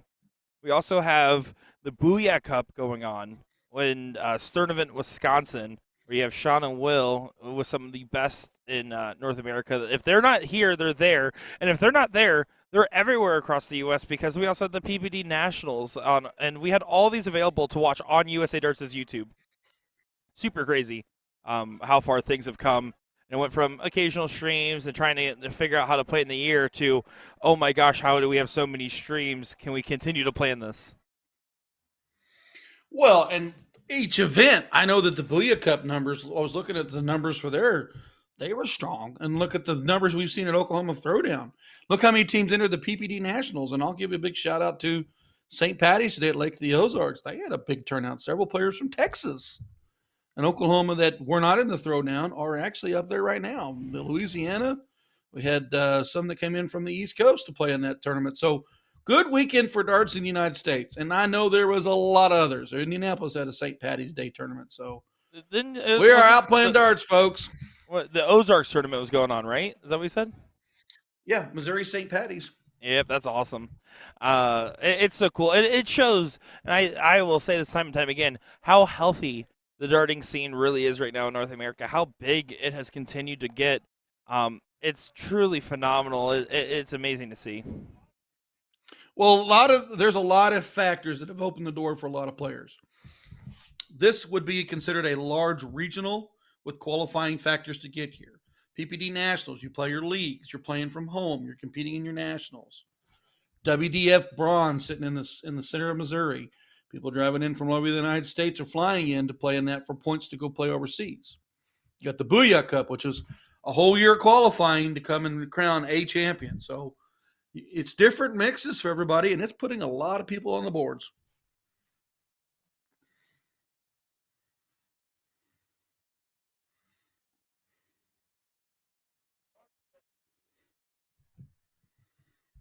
$240 to $169. Ramos and Rodriguez got the first leg. Gonna have to get that 15 to work. Not able to get it there on the third dart. Tim, another great comment in here. He says, agreed, love it. Keep growing it, and thank you for the work, USA Darts, and all the organizations involved in the growth. Yeah, I mean, just to shout out the organizations involved specifically this weekend, everyone with the Oklahoma Throwdown crew, the Booyah Cup crew, PPD, and of course, while we appreciate the kind words of USA, it's the events that do all the hard work. We just get to be a part of the action, and of course, a big shout out to the most important part. Every single one of these players that instead of deciding to go home and play the new Monster Hunter Wilds game, which is very fun, they decided to go out there and play some darts, have a good time with some great people, and that's amazing. So thank you to every one of the players.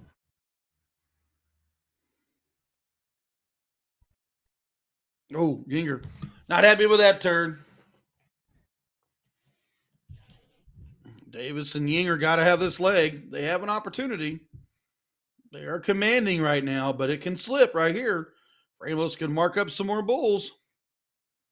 She does find two and gets just 6 points shy of getting that point lead, but you're absolutely right. This is where you're starting to get into a game of spoiler happening on the dartboard, where all of a sudden a game where you thought it should have definitely been done, dusted, and over is now on comeback duty. There's a double bull. And there's a single bull. Game shot. We're going to go the distance. We're going to go for speed. We're all low now in our time of need. And now we cork to see who goes first. That was not the next lyric of the song. I don't care, but it sounded good. Yeah, that's it. It did sound good. You're right. It sounded good. Ramos Rodriguez won. Davis Yinger won. Who's going to claim the victory and move on to the next round? The team that hits the last dart. I think the last player of the dart will hit the darts will win. Oh, I'm sorry. The loser will be done at 5th and 6th. That's pretty deep into the bracket.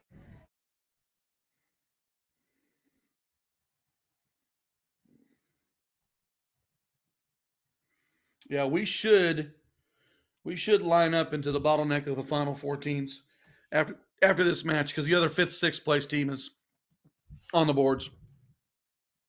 And on that other 5th, 6th, that's going to be Don Washington and Ginger Higgins, and going up against Pauline Matsumura and Tabitha Brimson, by the way. And then sitting in that 3rd place match is currently Ashley Jones and Paris Miklish.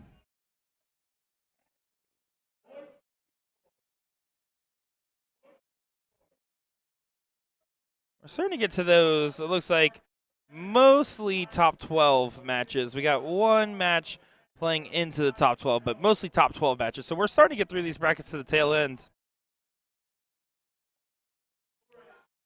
So we have been live now for, well, looks like, yeah, we're getting close to 11 hours here.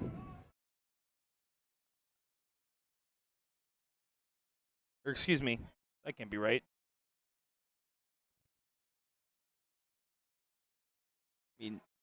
9.5 hours, almost 10. That's where we're at right now.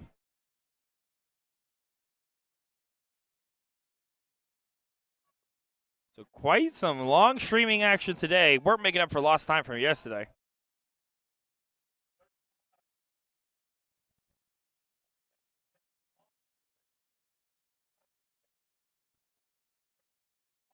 Chrissy Davis finds a big trip 20, by the way. He gets 2 18s, doesn't get the close, but does a good job of gaining some momentum. Ramos here needs to attack these 18s. Can't let those 2 marks slide. Need to try to make sure that you nullify the X. Good first. Needs to drill this last. And gets a double. Good shot. If I'm Casey, I'm thinking, okay, well, what if I go up here? I would typically start 17, and if I get a trip at my first or second dart, hit that single 18. I think it's too risky to go 18 and chase in a last leg decider. You need the security of knowing you have a number, knowing you have a house. Last one got away from her to the 19, but two single 17s.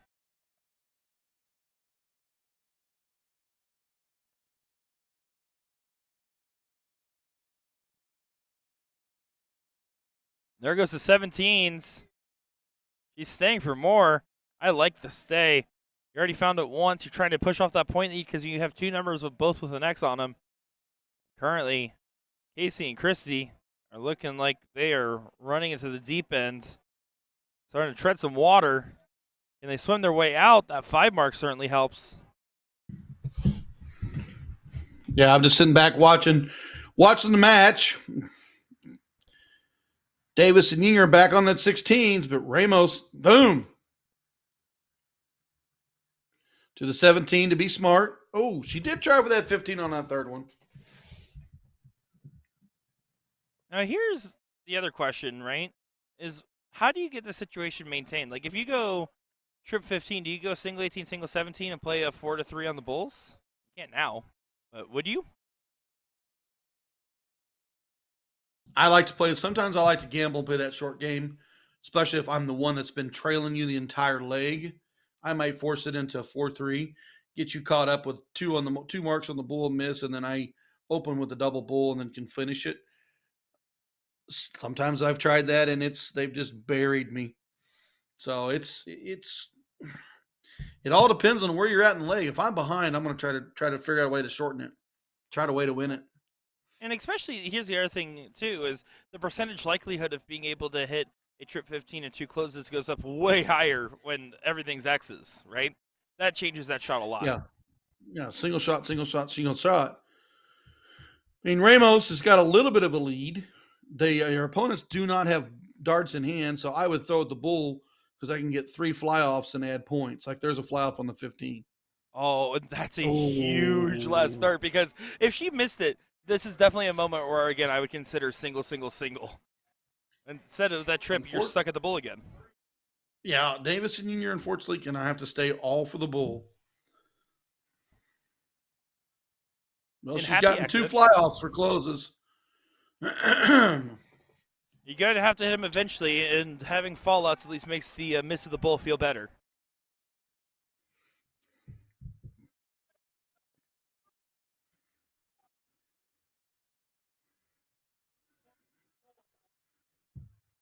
Oh, just one more. Oh, and just a bit outside. Yeah, unfortunately, just doesn't get it. It looked like it was destined to go. It shouldn't come into play potentially. It would need 1 to close and 4 bulls to get up. So 5 bulls in total is the required shot. No game shot available. It needed a little bit more. I think if Chrissy hit 4 bulls there, or even 3, it puts a lot of pressure to hit this last remaining bull and potentially gives you a game shot. But I expect Ramos to take this here.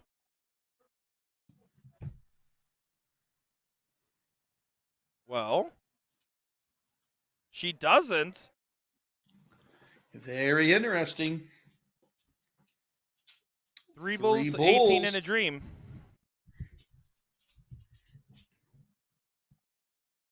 Not quite.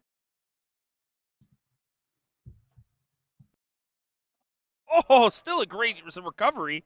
Drops that first start well low, finds 3. You got to have an 18. You got to have a bull. Rodriguez taking a deep breath. This last leg decider's got flipped on its head. Oh, no. Oh, she has to settle herself. 1 big 18 at least. Add that bull. Make the shot harder. Big 54. That's a triple. That's when you need a triple. But still, darts in hand for Christy Davis. 2 bulls and an 18. Needs to settle. Oh, she's so frustrated because she knows that Casey hit a huge 3-bull round, and she knows she's capable of hitting that shot. It doesn't go her way. And now, Ramos, you get a redemption shot at this 3 clear at the bull. And there you go. And that's it. Davis and Yinger, great run today, leaving fifth, sixth. Rodriguez and Ramos will now play in the fourth place position, trying to work their way back to the finale. Yeah, it's going to be a long way for them to go still. They still got some tough matches ahead, but they're not afraid of the challenge. And just a heads up, it looks like we're waiting a few more minutes for that next match. So we're going to go ahead and take a break here. It looks like the band's on break too, so we're just going to take a look over at that hall. I'm Rick Sure, joined by Ryan Mooneyham. We'll be back in just a moment.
Welcome back, everybody, to the Oklahoma Throwdown here in Oklahoma, Shawnee, to be specific. My name is Nick Teixeira, joined by Ryan Mooneyham.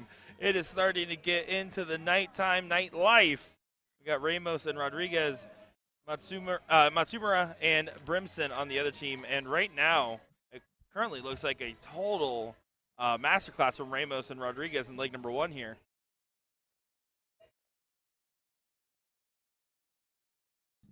I was watching this match before we went live, and it was 7 mark, 7 mark, 7 mark, run down that board.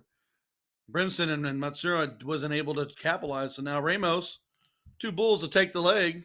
So I mean, it goes quick for you if you ain't careful. You look up and you're 8 rounds in, and your opponent's got 2 bulls to win.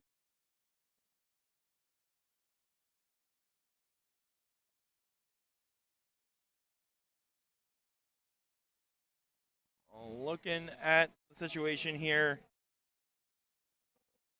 it's looking like it's dire for this leg. Pauline, you're going to try to do what you can. Not going to get it to go with those darts. Rodriguez just needs a couple in the center. Take the leg.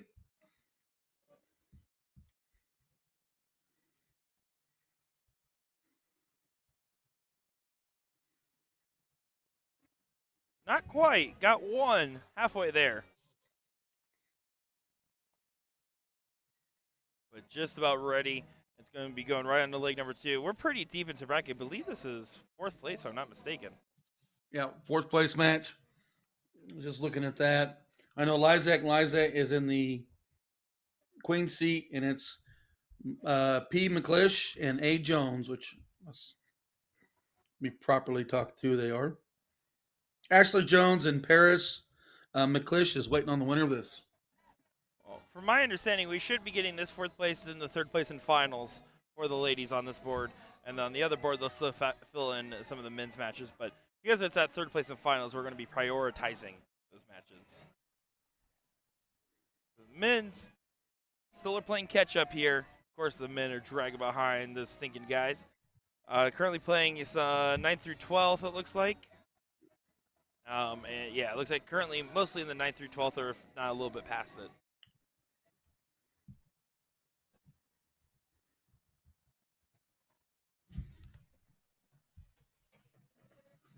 Still haven't got that center bull to fall. We're way out in front. Let's close this game and get going.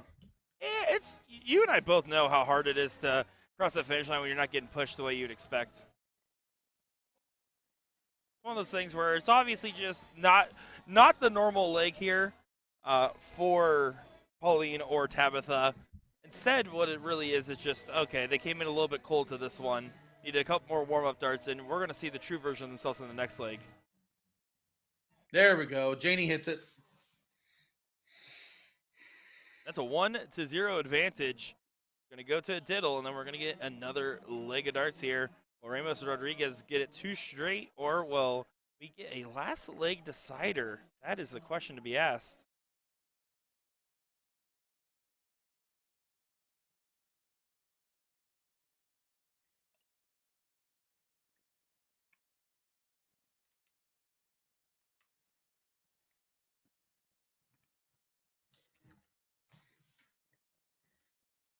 I couldn't tell if they tied on that. I'm assuming that's what they did.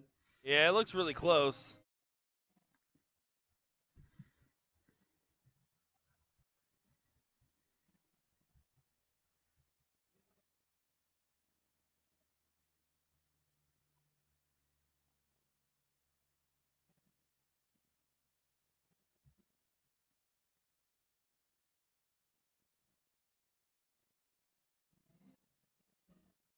Well, here we go. On to the next leg, and Rodriguez is going to get the start for us.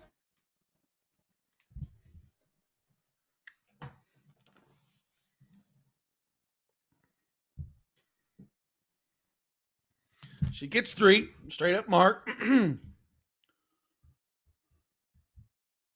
was going to say maybe they were looking at it, it didn't score right, but it did. And we got a kick of the camera. No sense changing that now. Kick counters up to 340 billion.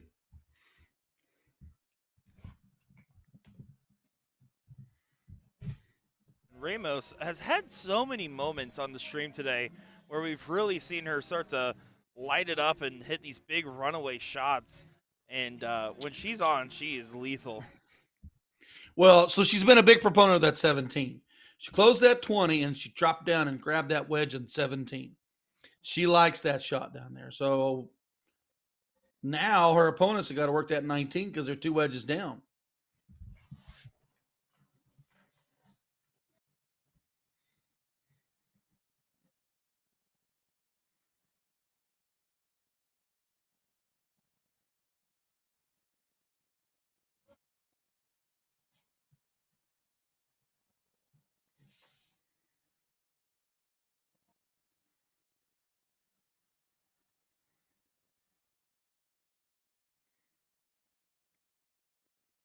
This is where the situations get tricky. We see so many times people get tripped up where they have a slight point lead, they have a decent number, they're going against 2 others. But this time, no trip up at all. That was a great way to handle it. Gets rid of the higher grounds, gets a little bit more points on the board, and research the position where now you're asking your opponent to hit a 6 mark to punish you. Trip 17, trip 19 would be the requisite shot to really feel any damage. Ramirez all over, or Ramos all over that trip 17 again. It's going to make Pauline work the 19s. Tabby on the previous throw got rid of the 20, forcing the bigger house to be the 19s. They need to work with it.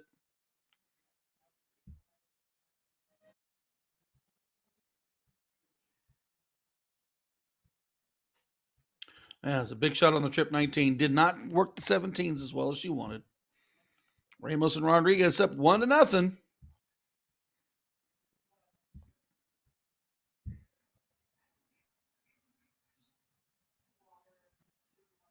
Battle continues on. Needs to get at least a 17 on this last start. Finds a 51 instead. How about them apples? Keeps him going. You think Tabby takes a look at the 17 here? I doubt it. I mean, even if she hit that first start trip, it's still cutting it a little bit close. You have the better ground. Now, don't be wrong. You at some point you need to start taking some risks. If you're down a leg and you're potentially looking at getting knocked out, but that's not the time to take that risk, in my opinion. Well, Ramos said, I'm going to get rid of that 19. That was a risk she was willing to take. Wasn't much of a risk when you got the point lead. Pauline, got to get that 18 to mark. Yeah, and vice versa. If Ramos and Rodriguez want to play conservative to try to lock in the win, that's fine. If they are feeling an aggressive shot, they also can afford that liberty because if they lose this leg, they still get to play another. Yeah, I agree with you on that. Now it's time to play aggressive. Let's get this thing over with. Let's get to the third place match. And Rodriguez continues to fire on the 18. And as Nick likes to say, 1, 2, 3. Is that like the catchphrase for me that you're taking? I don't know. I'm stealing it. Because you always like to say, hey, even 1, 2, 3 would be great here. So Nick Teixeira, 1, 2, 3. Well, I always liked it. I was always told when I first heard that expression, right, was it's as easy as 1, 2, 3 to try to help calm yourself down when you're especially this was like back when I was like at 2.8, brand new to the game. Hey, it's as easy as 1, 2, 3, 1, 2, 3 on the singles, and that's how I've always thought about it. Whenever I need to, when my main goal is to just close a number, that's what I tell myself in my head. If I happen to hit more than that, I can always call that extra credit. You know, it's crazy because, and this is the serious side. I don't know how many times I've went up there and was like, all right, 3 easy shots here to close. And I forced myself to try to think I got to have triple instead of just 1, 2, 3. I like it. I'm going to continue to tell myself in the head because, you know, I talk to myself when I play. Oh, I absolutely do as well. 1, 2, 3.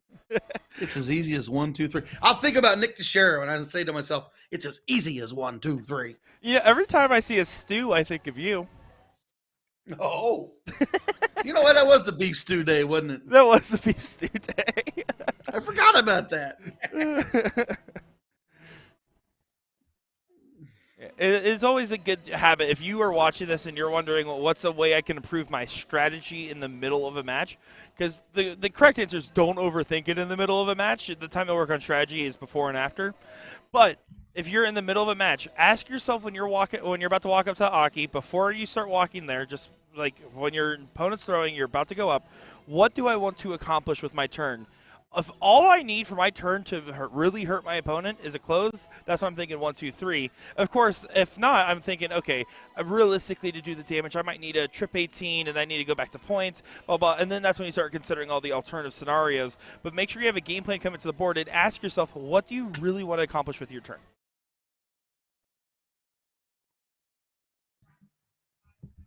I think in a lot of ways, just to tag on what you're saying, is we overthink ourselves, and we overthink ourselves into losses, or we overthink ourselves into missed opportunities.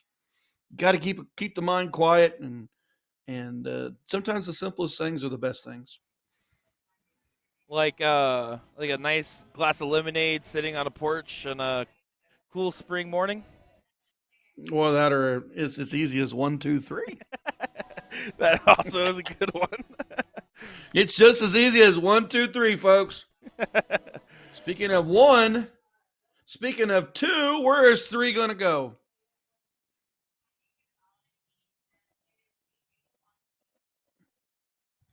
Emerson Rodriguez looking prime again after some early scares. Pauline and Tabitha have done a good job pressuring early on, but now down to the Bulls. They're running out of runway, and this might be a 2-0 win and on the third place match for Ramirez and Rodriguez.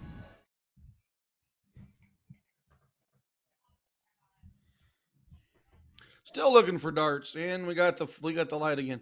So I guess, Nick, tomorrow you need to install a flashlight for dart hunt.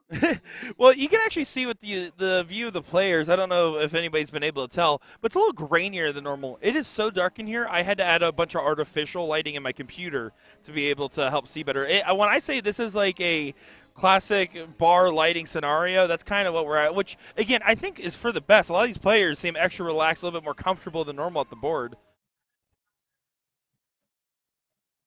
That dart gone. Don't touch my camera stuff. Oh, boy.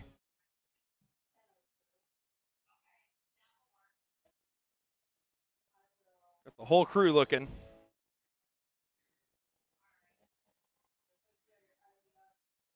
It's like a Where's Waldo, except it's in the middle of a competitive darts match and you're really worried about it, as I think they were checking under the tripod there. Thankfully, you guys can see that on camera.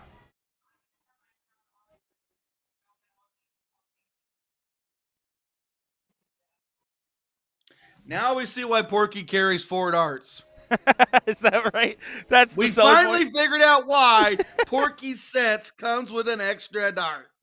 Oh, and Porky. All this time I thought because he likes to have that extra one in his hand. No, so this situation happens, he's got a dart. See, I feel like as they continue to look, we'll just kind of vamp here for a second. I always felt like having 4 darts in the hand, I can understand that for the fall through thing and making sure you throw the third dart the same as the first 2. But on the other end of things, I could tell you, I don't think if I dropped a dart, I could throw through the rest of my throw without picking it up and stopping and resetting myself. I'd break my concentration too much. Yeah, unfortunately, I'm kind of mental on some of that stuff too. I mean, we are all over the place. Yeah, we have a full search crew looking for this at this point. Where could it have gone? I don't know. I really don't know. Well, right now, let's just be pragmatic here for a second. They're 1-0, about to be 2-0. So let's go ahead and we're going to go ahead and switch over to 31 and look at Wright and Joe taking on Dirk and Kastner. As oh wait, never mind. Hold on, they got it going, or they decide to play through it. I'm not sure. One or the other. Well, it could be, or they're going to hand each other a dart. And then you still have the problem of, well, I got to use it for the next event.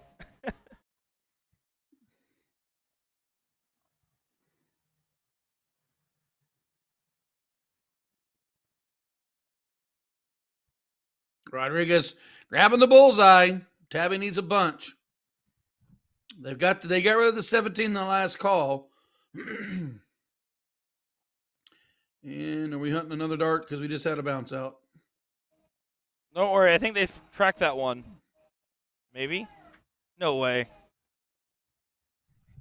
No way. Do this again. That's wild.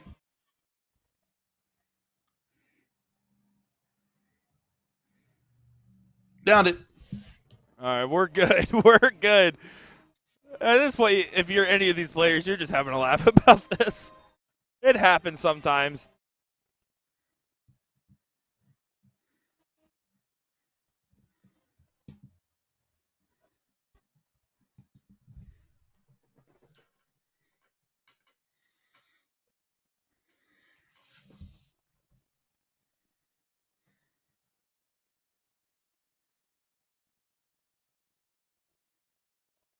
And pretty much nowhere near the mark on that. It's not conceding the leg, but I think the focus is, hey, we already know we're in the situation. We keep losing darts.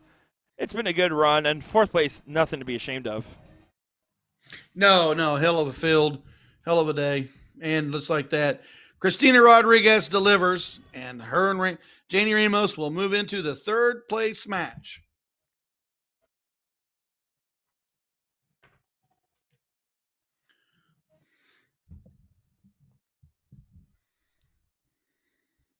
Well, here we go. Looks like we're on to leg number 2. I'm not exactly sure who won leg number 1, but this is going to be Donnie Joe. He's playing with Fred Wright today, going up against Keith Kastner and Steven Dirk. So we're going to go ahead and get this one going. I'm going to just confirm real quick with the players who won that first leg. I'll be right back, Ryan. You have fun talking some great darts. By the way, we got our first, boom goes the dynamite of the stream day by Donnie Joe. You just stole my thunder. It was my turn to say it. You don't get the first one of the stream. It was my turn. How is it your turn? I didn't see. Great shots, Donnie Joe. We got a 9 mark on the screen, and here we go. Boys from Texas. The boys from Texas taking off here. Oh, man, you're right. I was messed up, Ryan. I'm going to leave you real quick while I find out the score.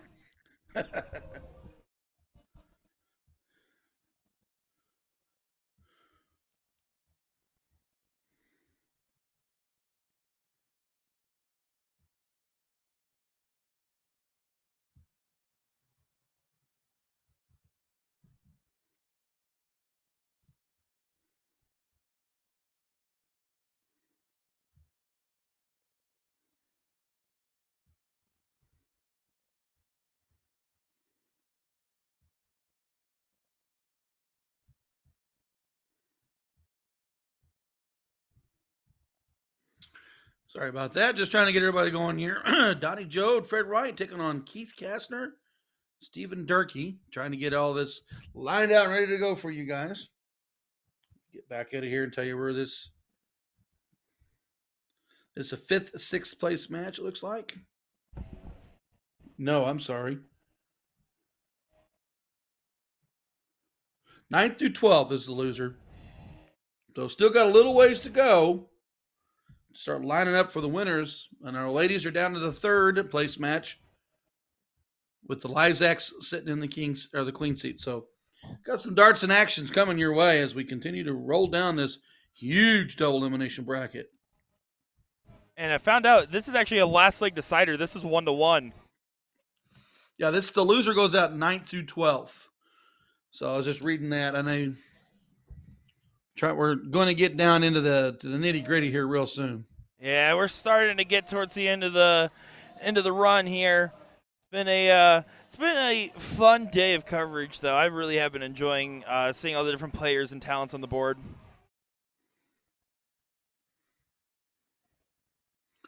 Don and Joe last time up 9 mark. Look to mark the 20, close the 18s.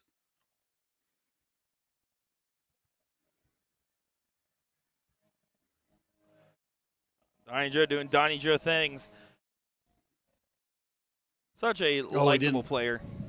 Yeah, he's a great guy. And last time I played him, it was in a tournament held by DPFL, and I think we talked for 20 minutes after the match.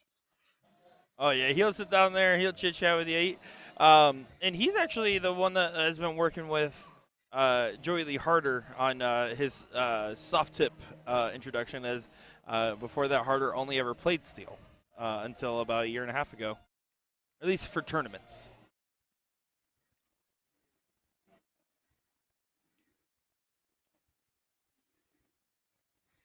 Oh, he wanted that 15 to fall. He didn't get it. Moves back up to the 20. Smart shot by Frank Wright there.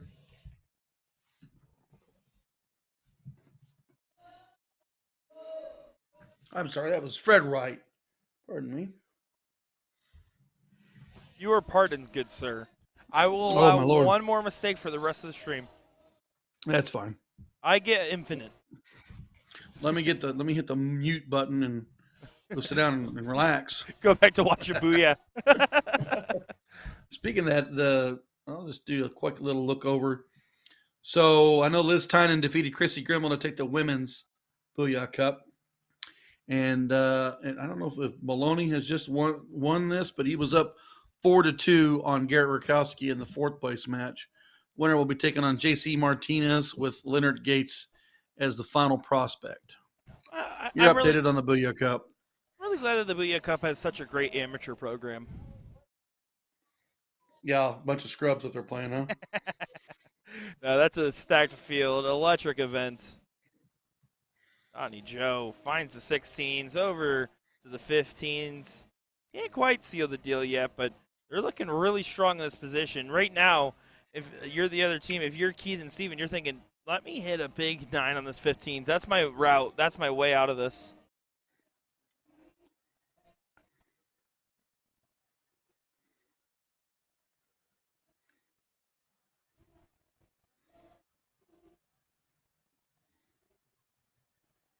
Two big 15s will lock this one away or put it almost out of reach. Triple 15 even helps a little bit more.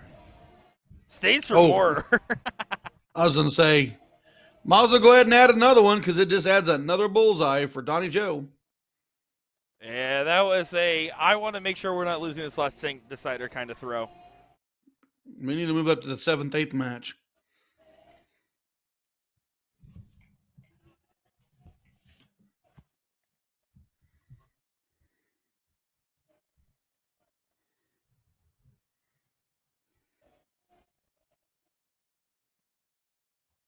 Donnie Joe to seal it away.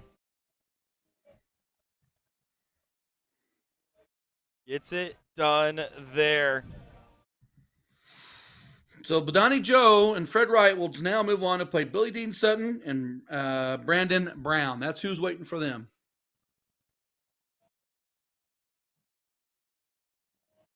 Well, wait, they're diddling. So you know what? Eric Holmes lied to me, is what I'm finding out. Well, so I sounded stupid then by looking up their next match. Well, to be fair, I was told by a loyal member of the audience that it was 1-1. So, Eric Holmes, I'm not going to say anything mean. I really like that guy. Mistakes happen. I'll allow it. Here we go. One more leg. Just kidding. We will continue on.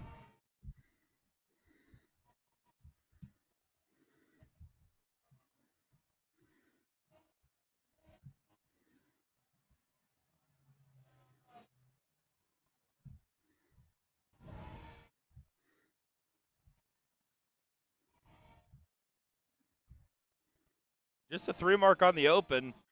Not the assertive rebound you want if you're trying to best the team that pretty handily controlled the last leg.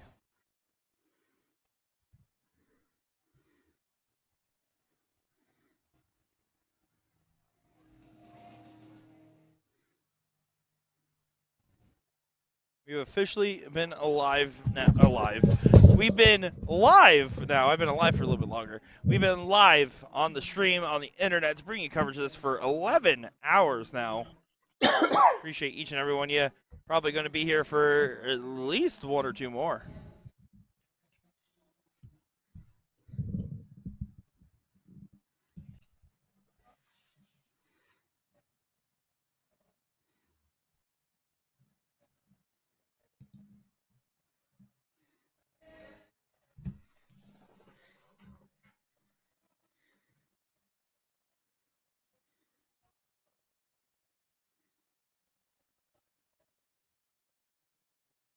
Struggles as Donnie Joe did not capitalize early on. Fred struggling to follow him up. This is not the same team we just saw in the last leg, Ryan. No, and Fred got rid of his hat too. You know, I remember I used to wear a hat for like maybe a couple month period. I tried to do it for a little bit while playing like Dart League, and my dart partner at the time also wore a hat, and so I would always wear it forwards, and he would wear his backwards. And occasionally, if we started struggling, I would look at him, and he would look at me, and we would say reverse polarity, and we would both flip our hats the opposite direction. Never worked. It's not to wear a hat. The board's not scoring right, so they're going to have to fix it. Yeah, they're just doing a quick adjustment on it real quick. Fortunately, should be a close on the 19s. Should be 2 marks for Donnie Joe and Fred White on the 19s, 1 mark on the 20. And their opponents should have the 20s closed with 80 points and the 19s now closed. Yeah, they're just trying to get that all set up, making sure it's all good to go.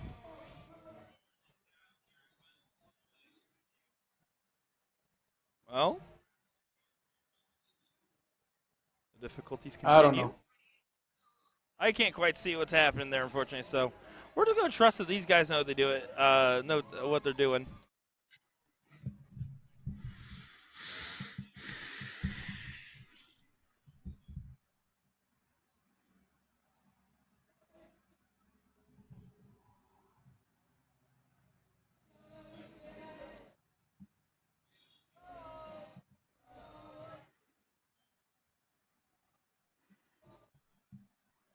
Yeah, they're still making sure the game state's correct, making sure everyone's on the same page. And you have to do that, right? You have to take that extra moment, make sure everyone knows what's happening. You don't want to have a leg lost or feel like it was lost for reasons that shouldn't have happened or mistakes that were made just by trying to fix up what was obviously an accidental board error.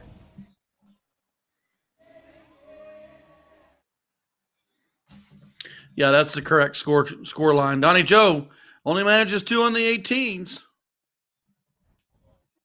Yeah, they're looking like they went from super prime control of the last leg to honestly a very unfortunate performance right now in this last leg deciders. This is getting ugly. And it's getting ugly fast because right there, the 7 mark on the 18s forces Fred to the 17s, and he's going to have to mark them all.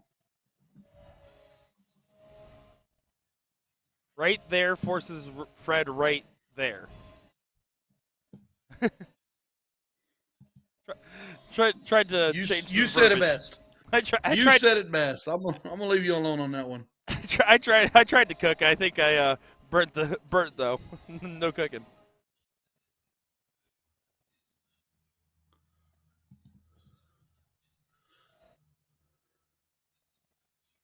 Man, they are cruising around that board. Another chip 17's gone. Yeah, 4 numbers up, 152 points. At this point, if you're Donnie and Joe, you're trying to hold on to some hope, but it's getting hard to think positive about the situation.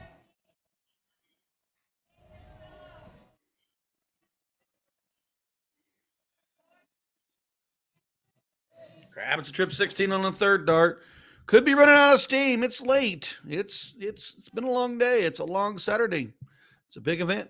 Certainly fatigue is starting to play a factor in their individual games. I mean, how could it not?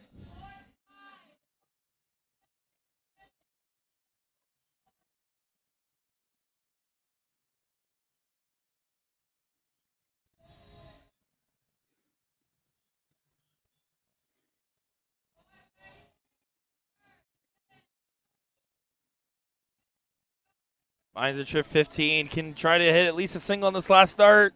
No points on the board. You might be getting skunked in this last leg, unfortunately.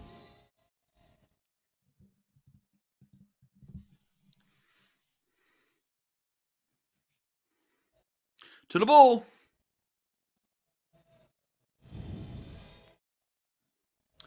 And that really puts it out there that Donnie Joe needs to go double bull, just to get look perspective. Unfortunately, his opponents don't just going to do is hit 1. Yeah, very much in the that's all she wrote kind of moment. It was a good run, but unfortunately just ran out of steam at the wrong time. Not like there's ever really a right time for it. No, long day at the game. Long day at the Grand Casino. Well, there you go. You can see some handshakes, some high fives, and some teams moving on. The band is still jamming. We're going to go ahead and take a quick moment here, see where that ladies' third place match is at. They might be playing in the triples at the moment. So we're going to get an update and be back in just a moment for the Oklahoma Throwdown here in Shawnee, Oklahoma. My name is Nick Shea, joined by Ryan Mooneyham.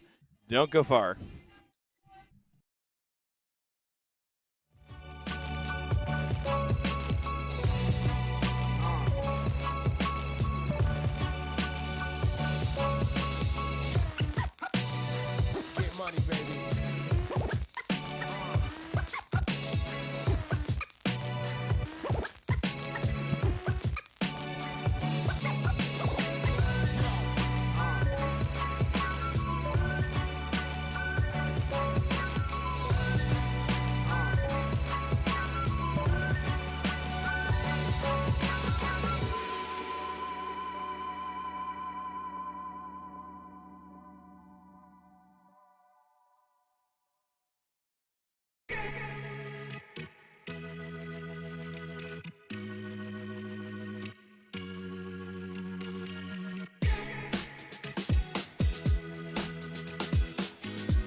Powers.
flowers.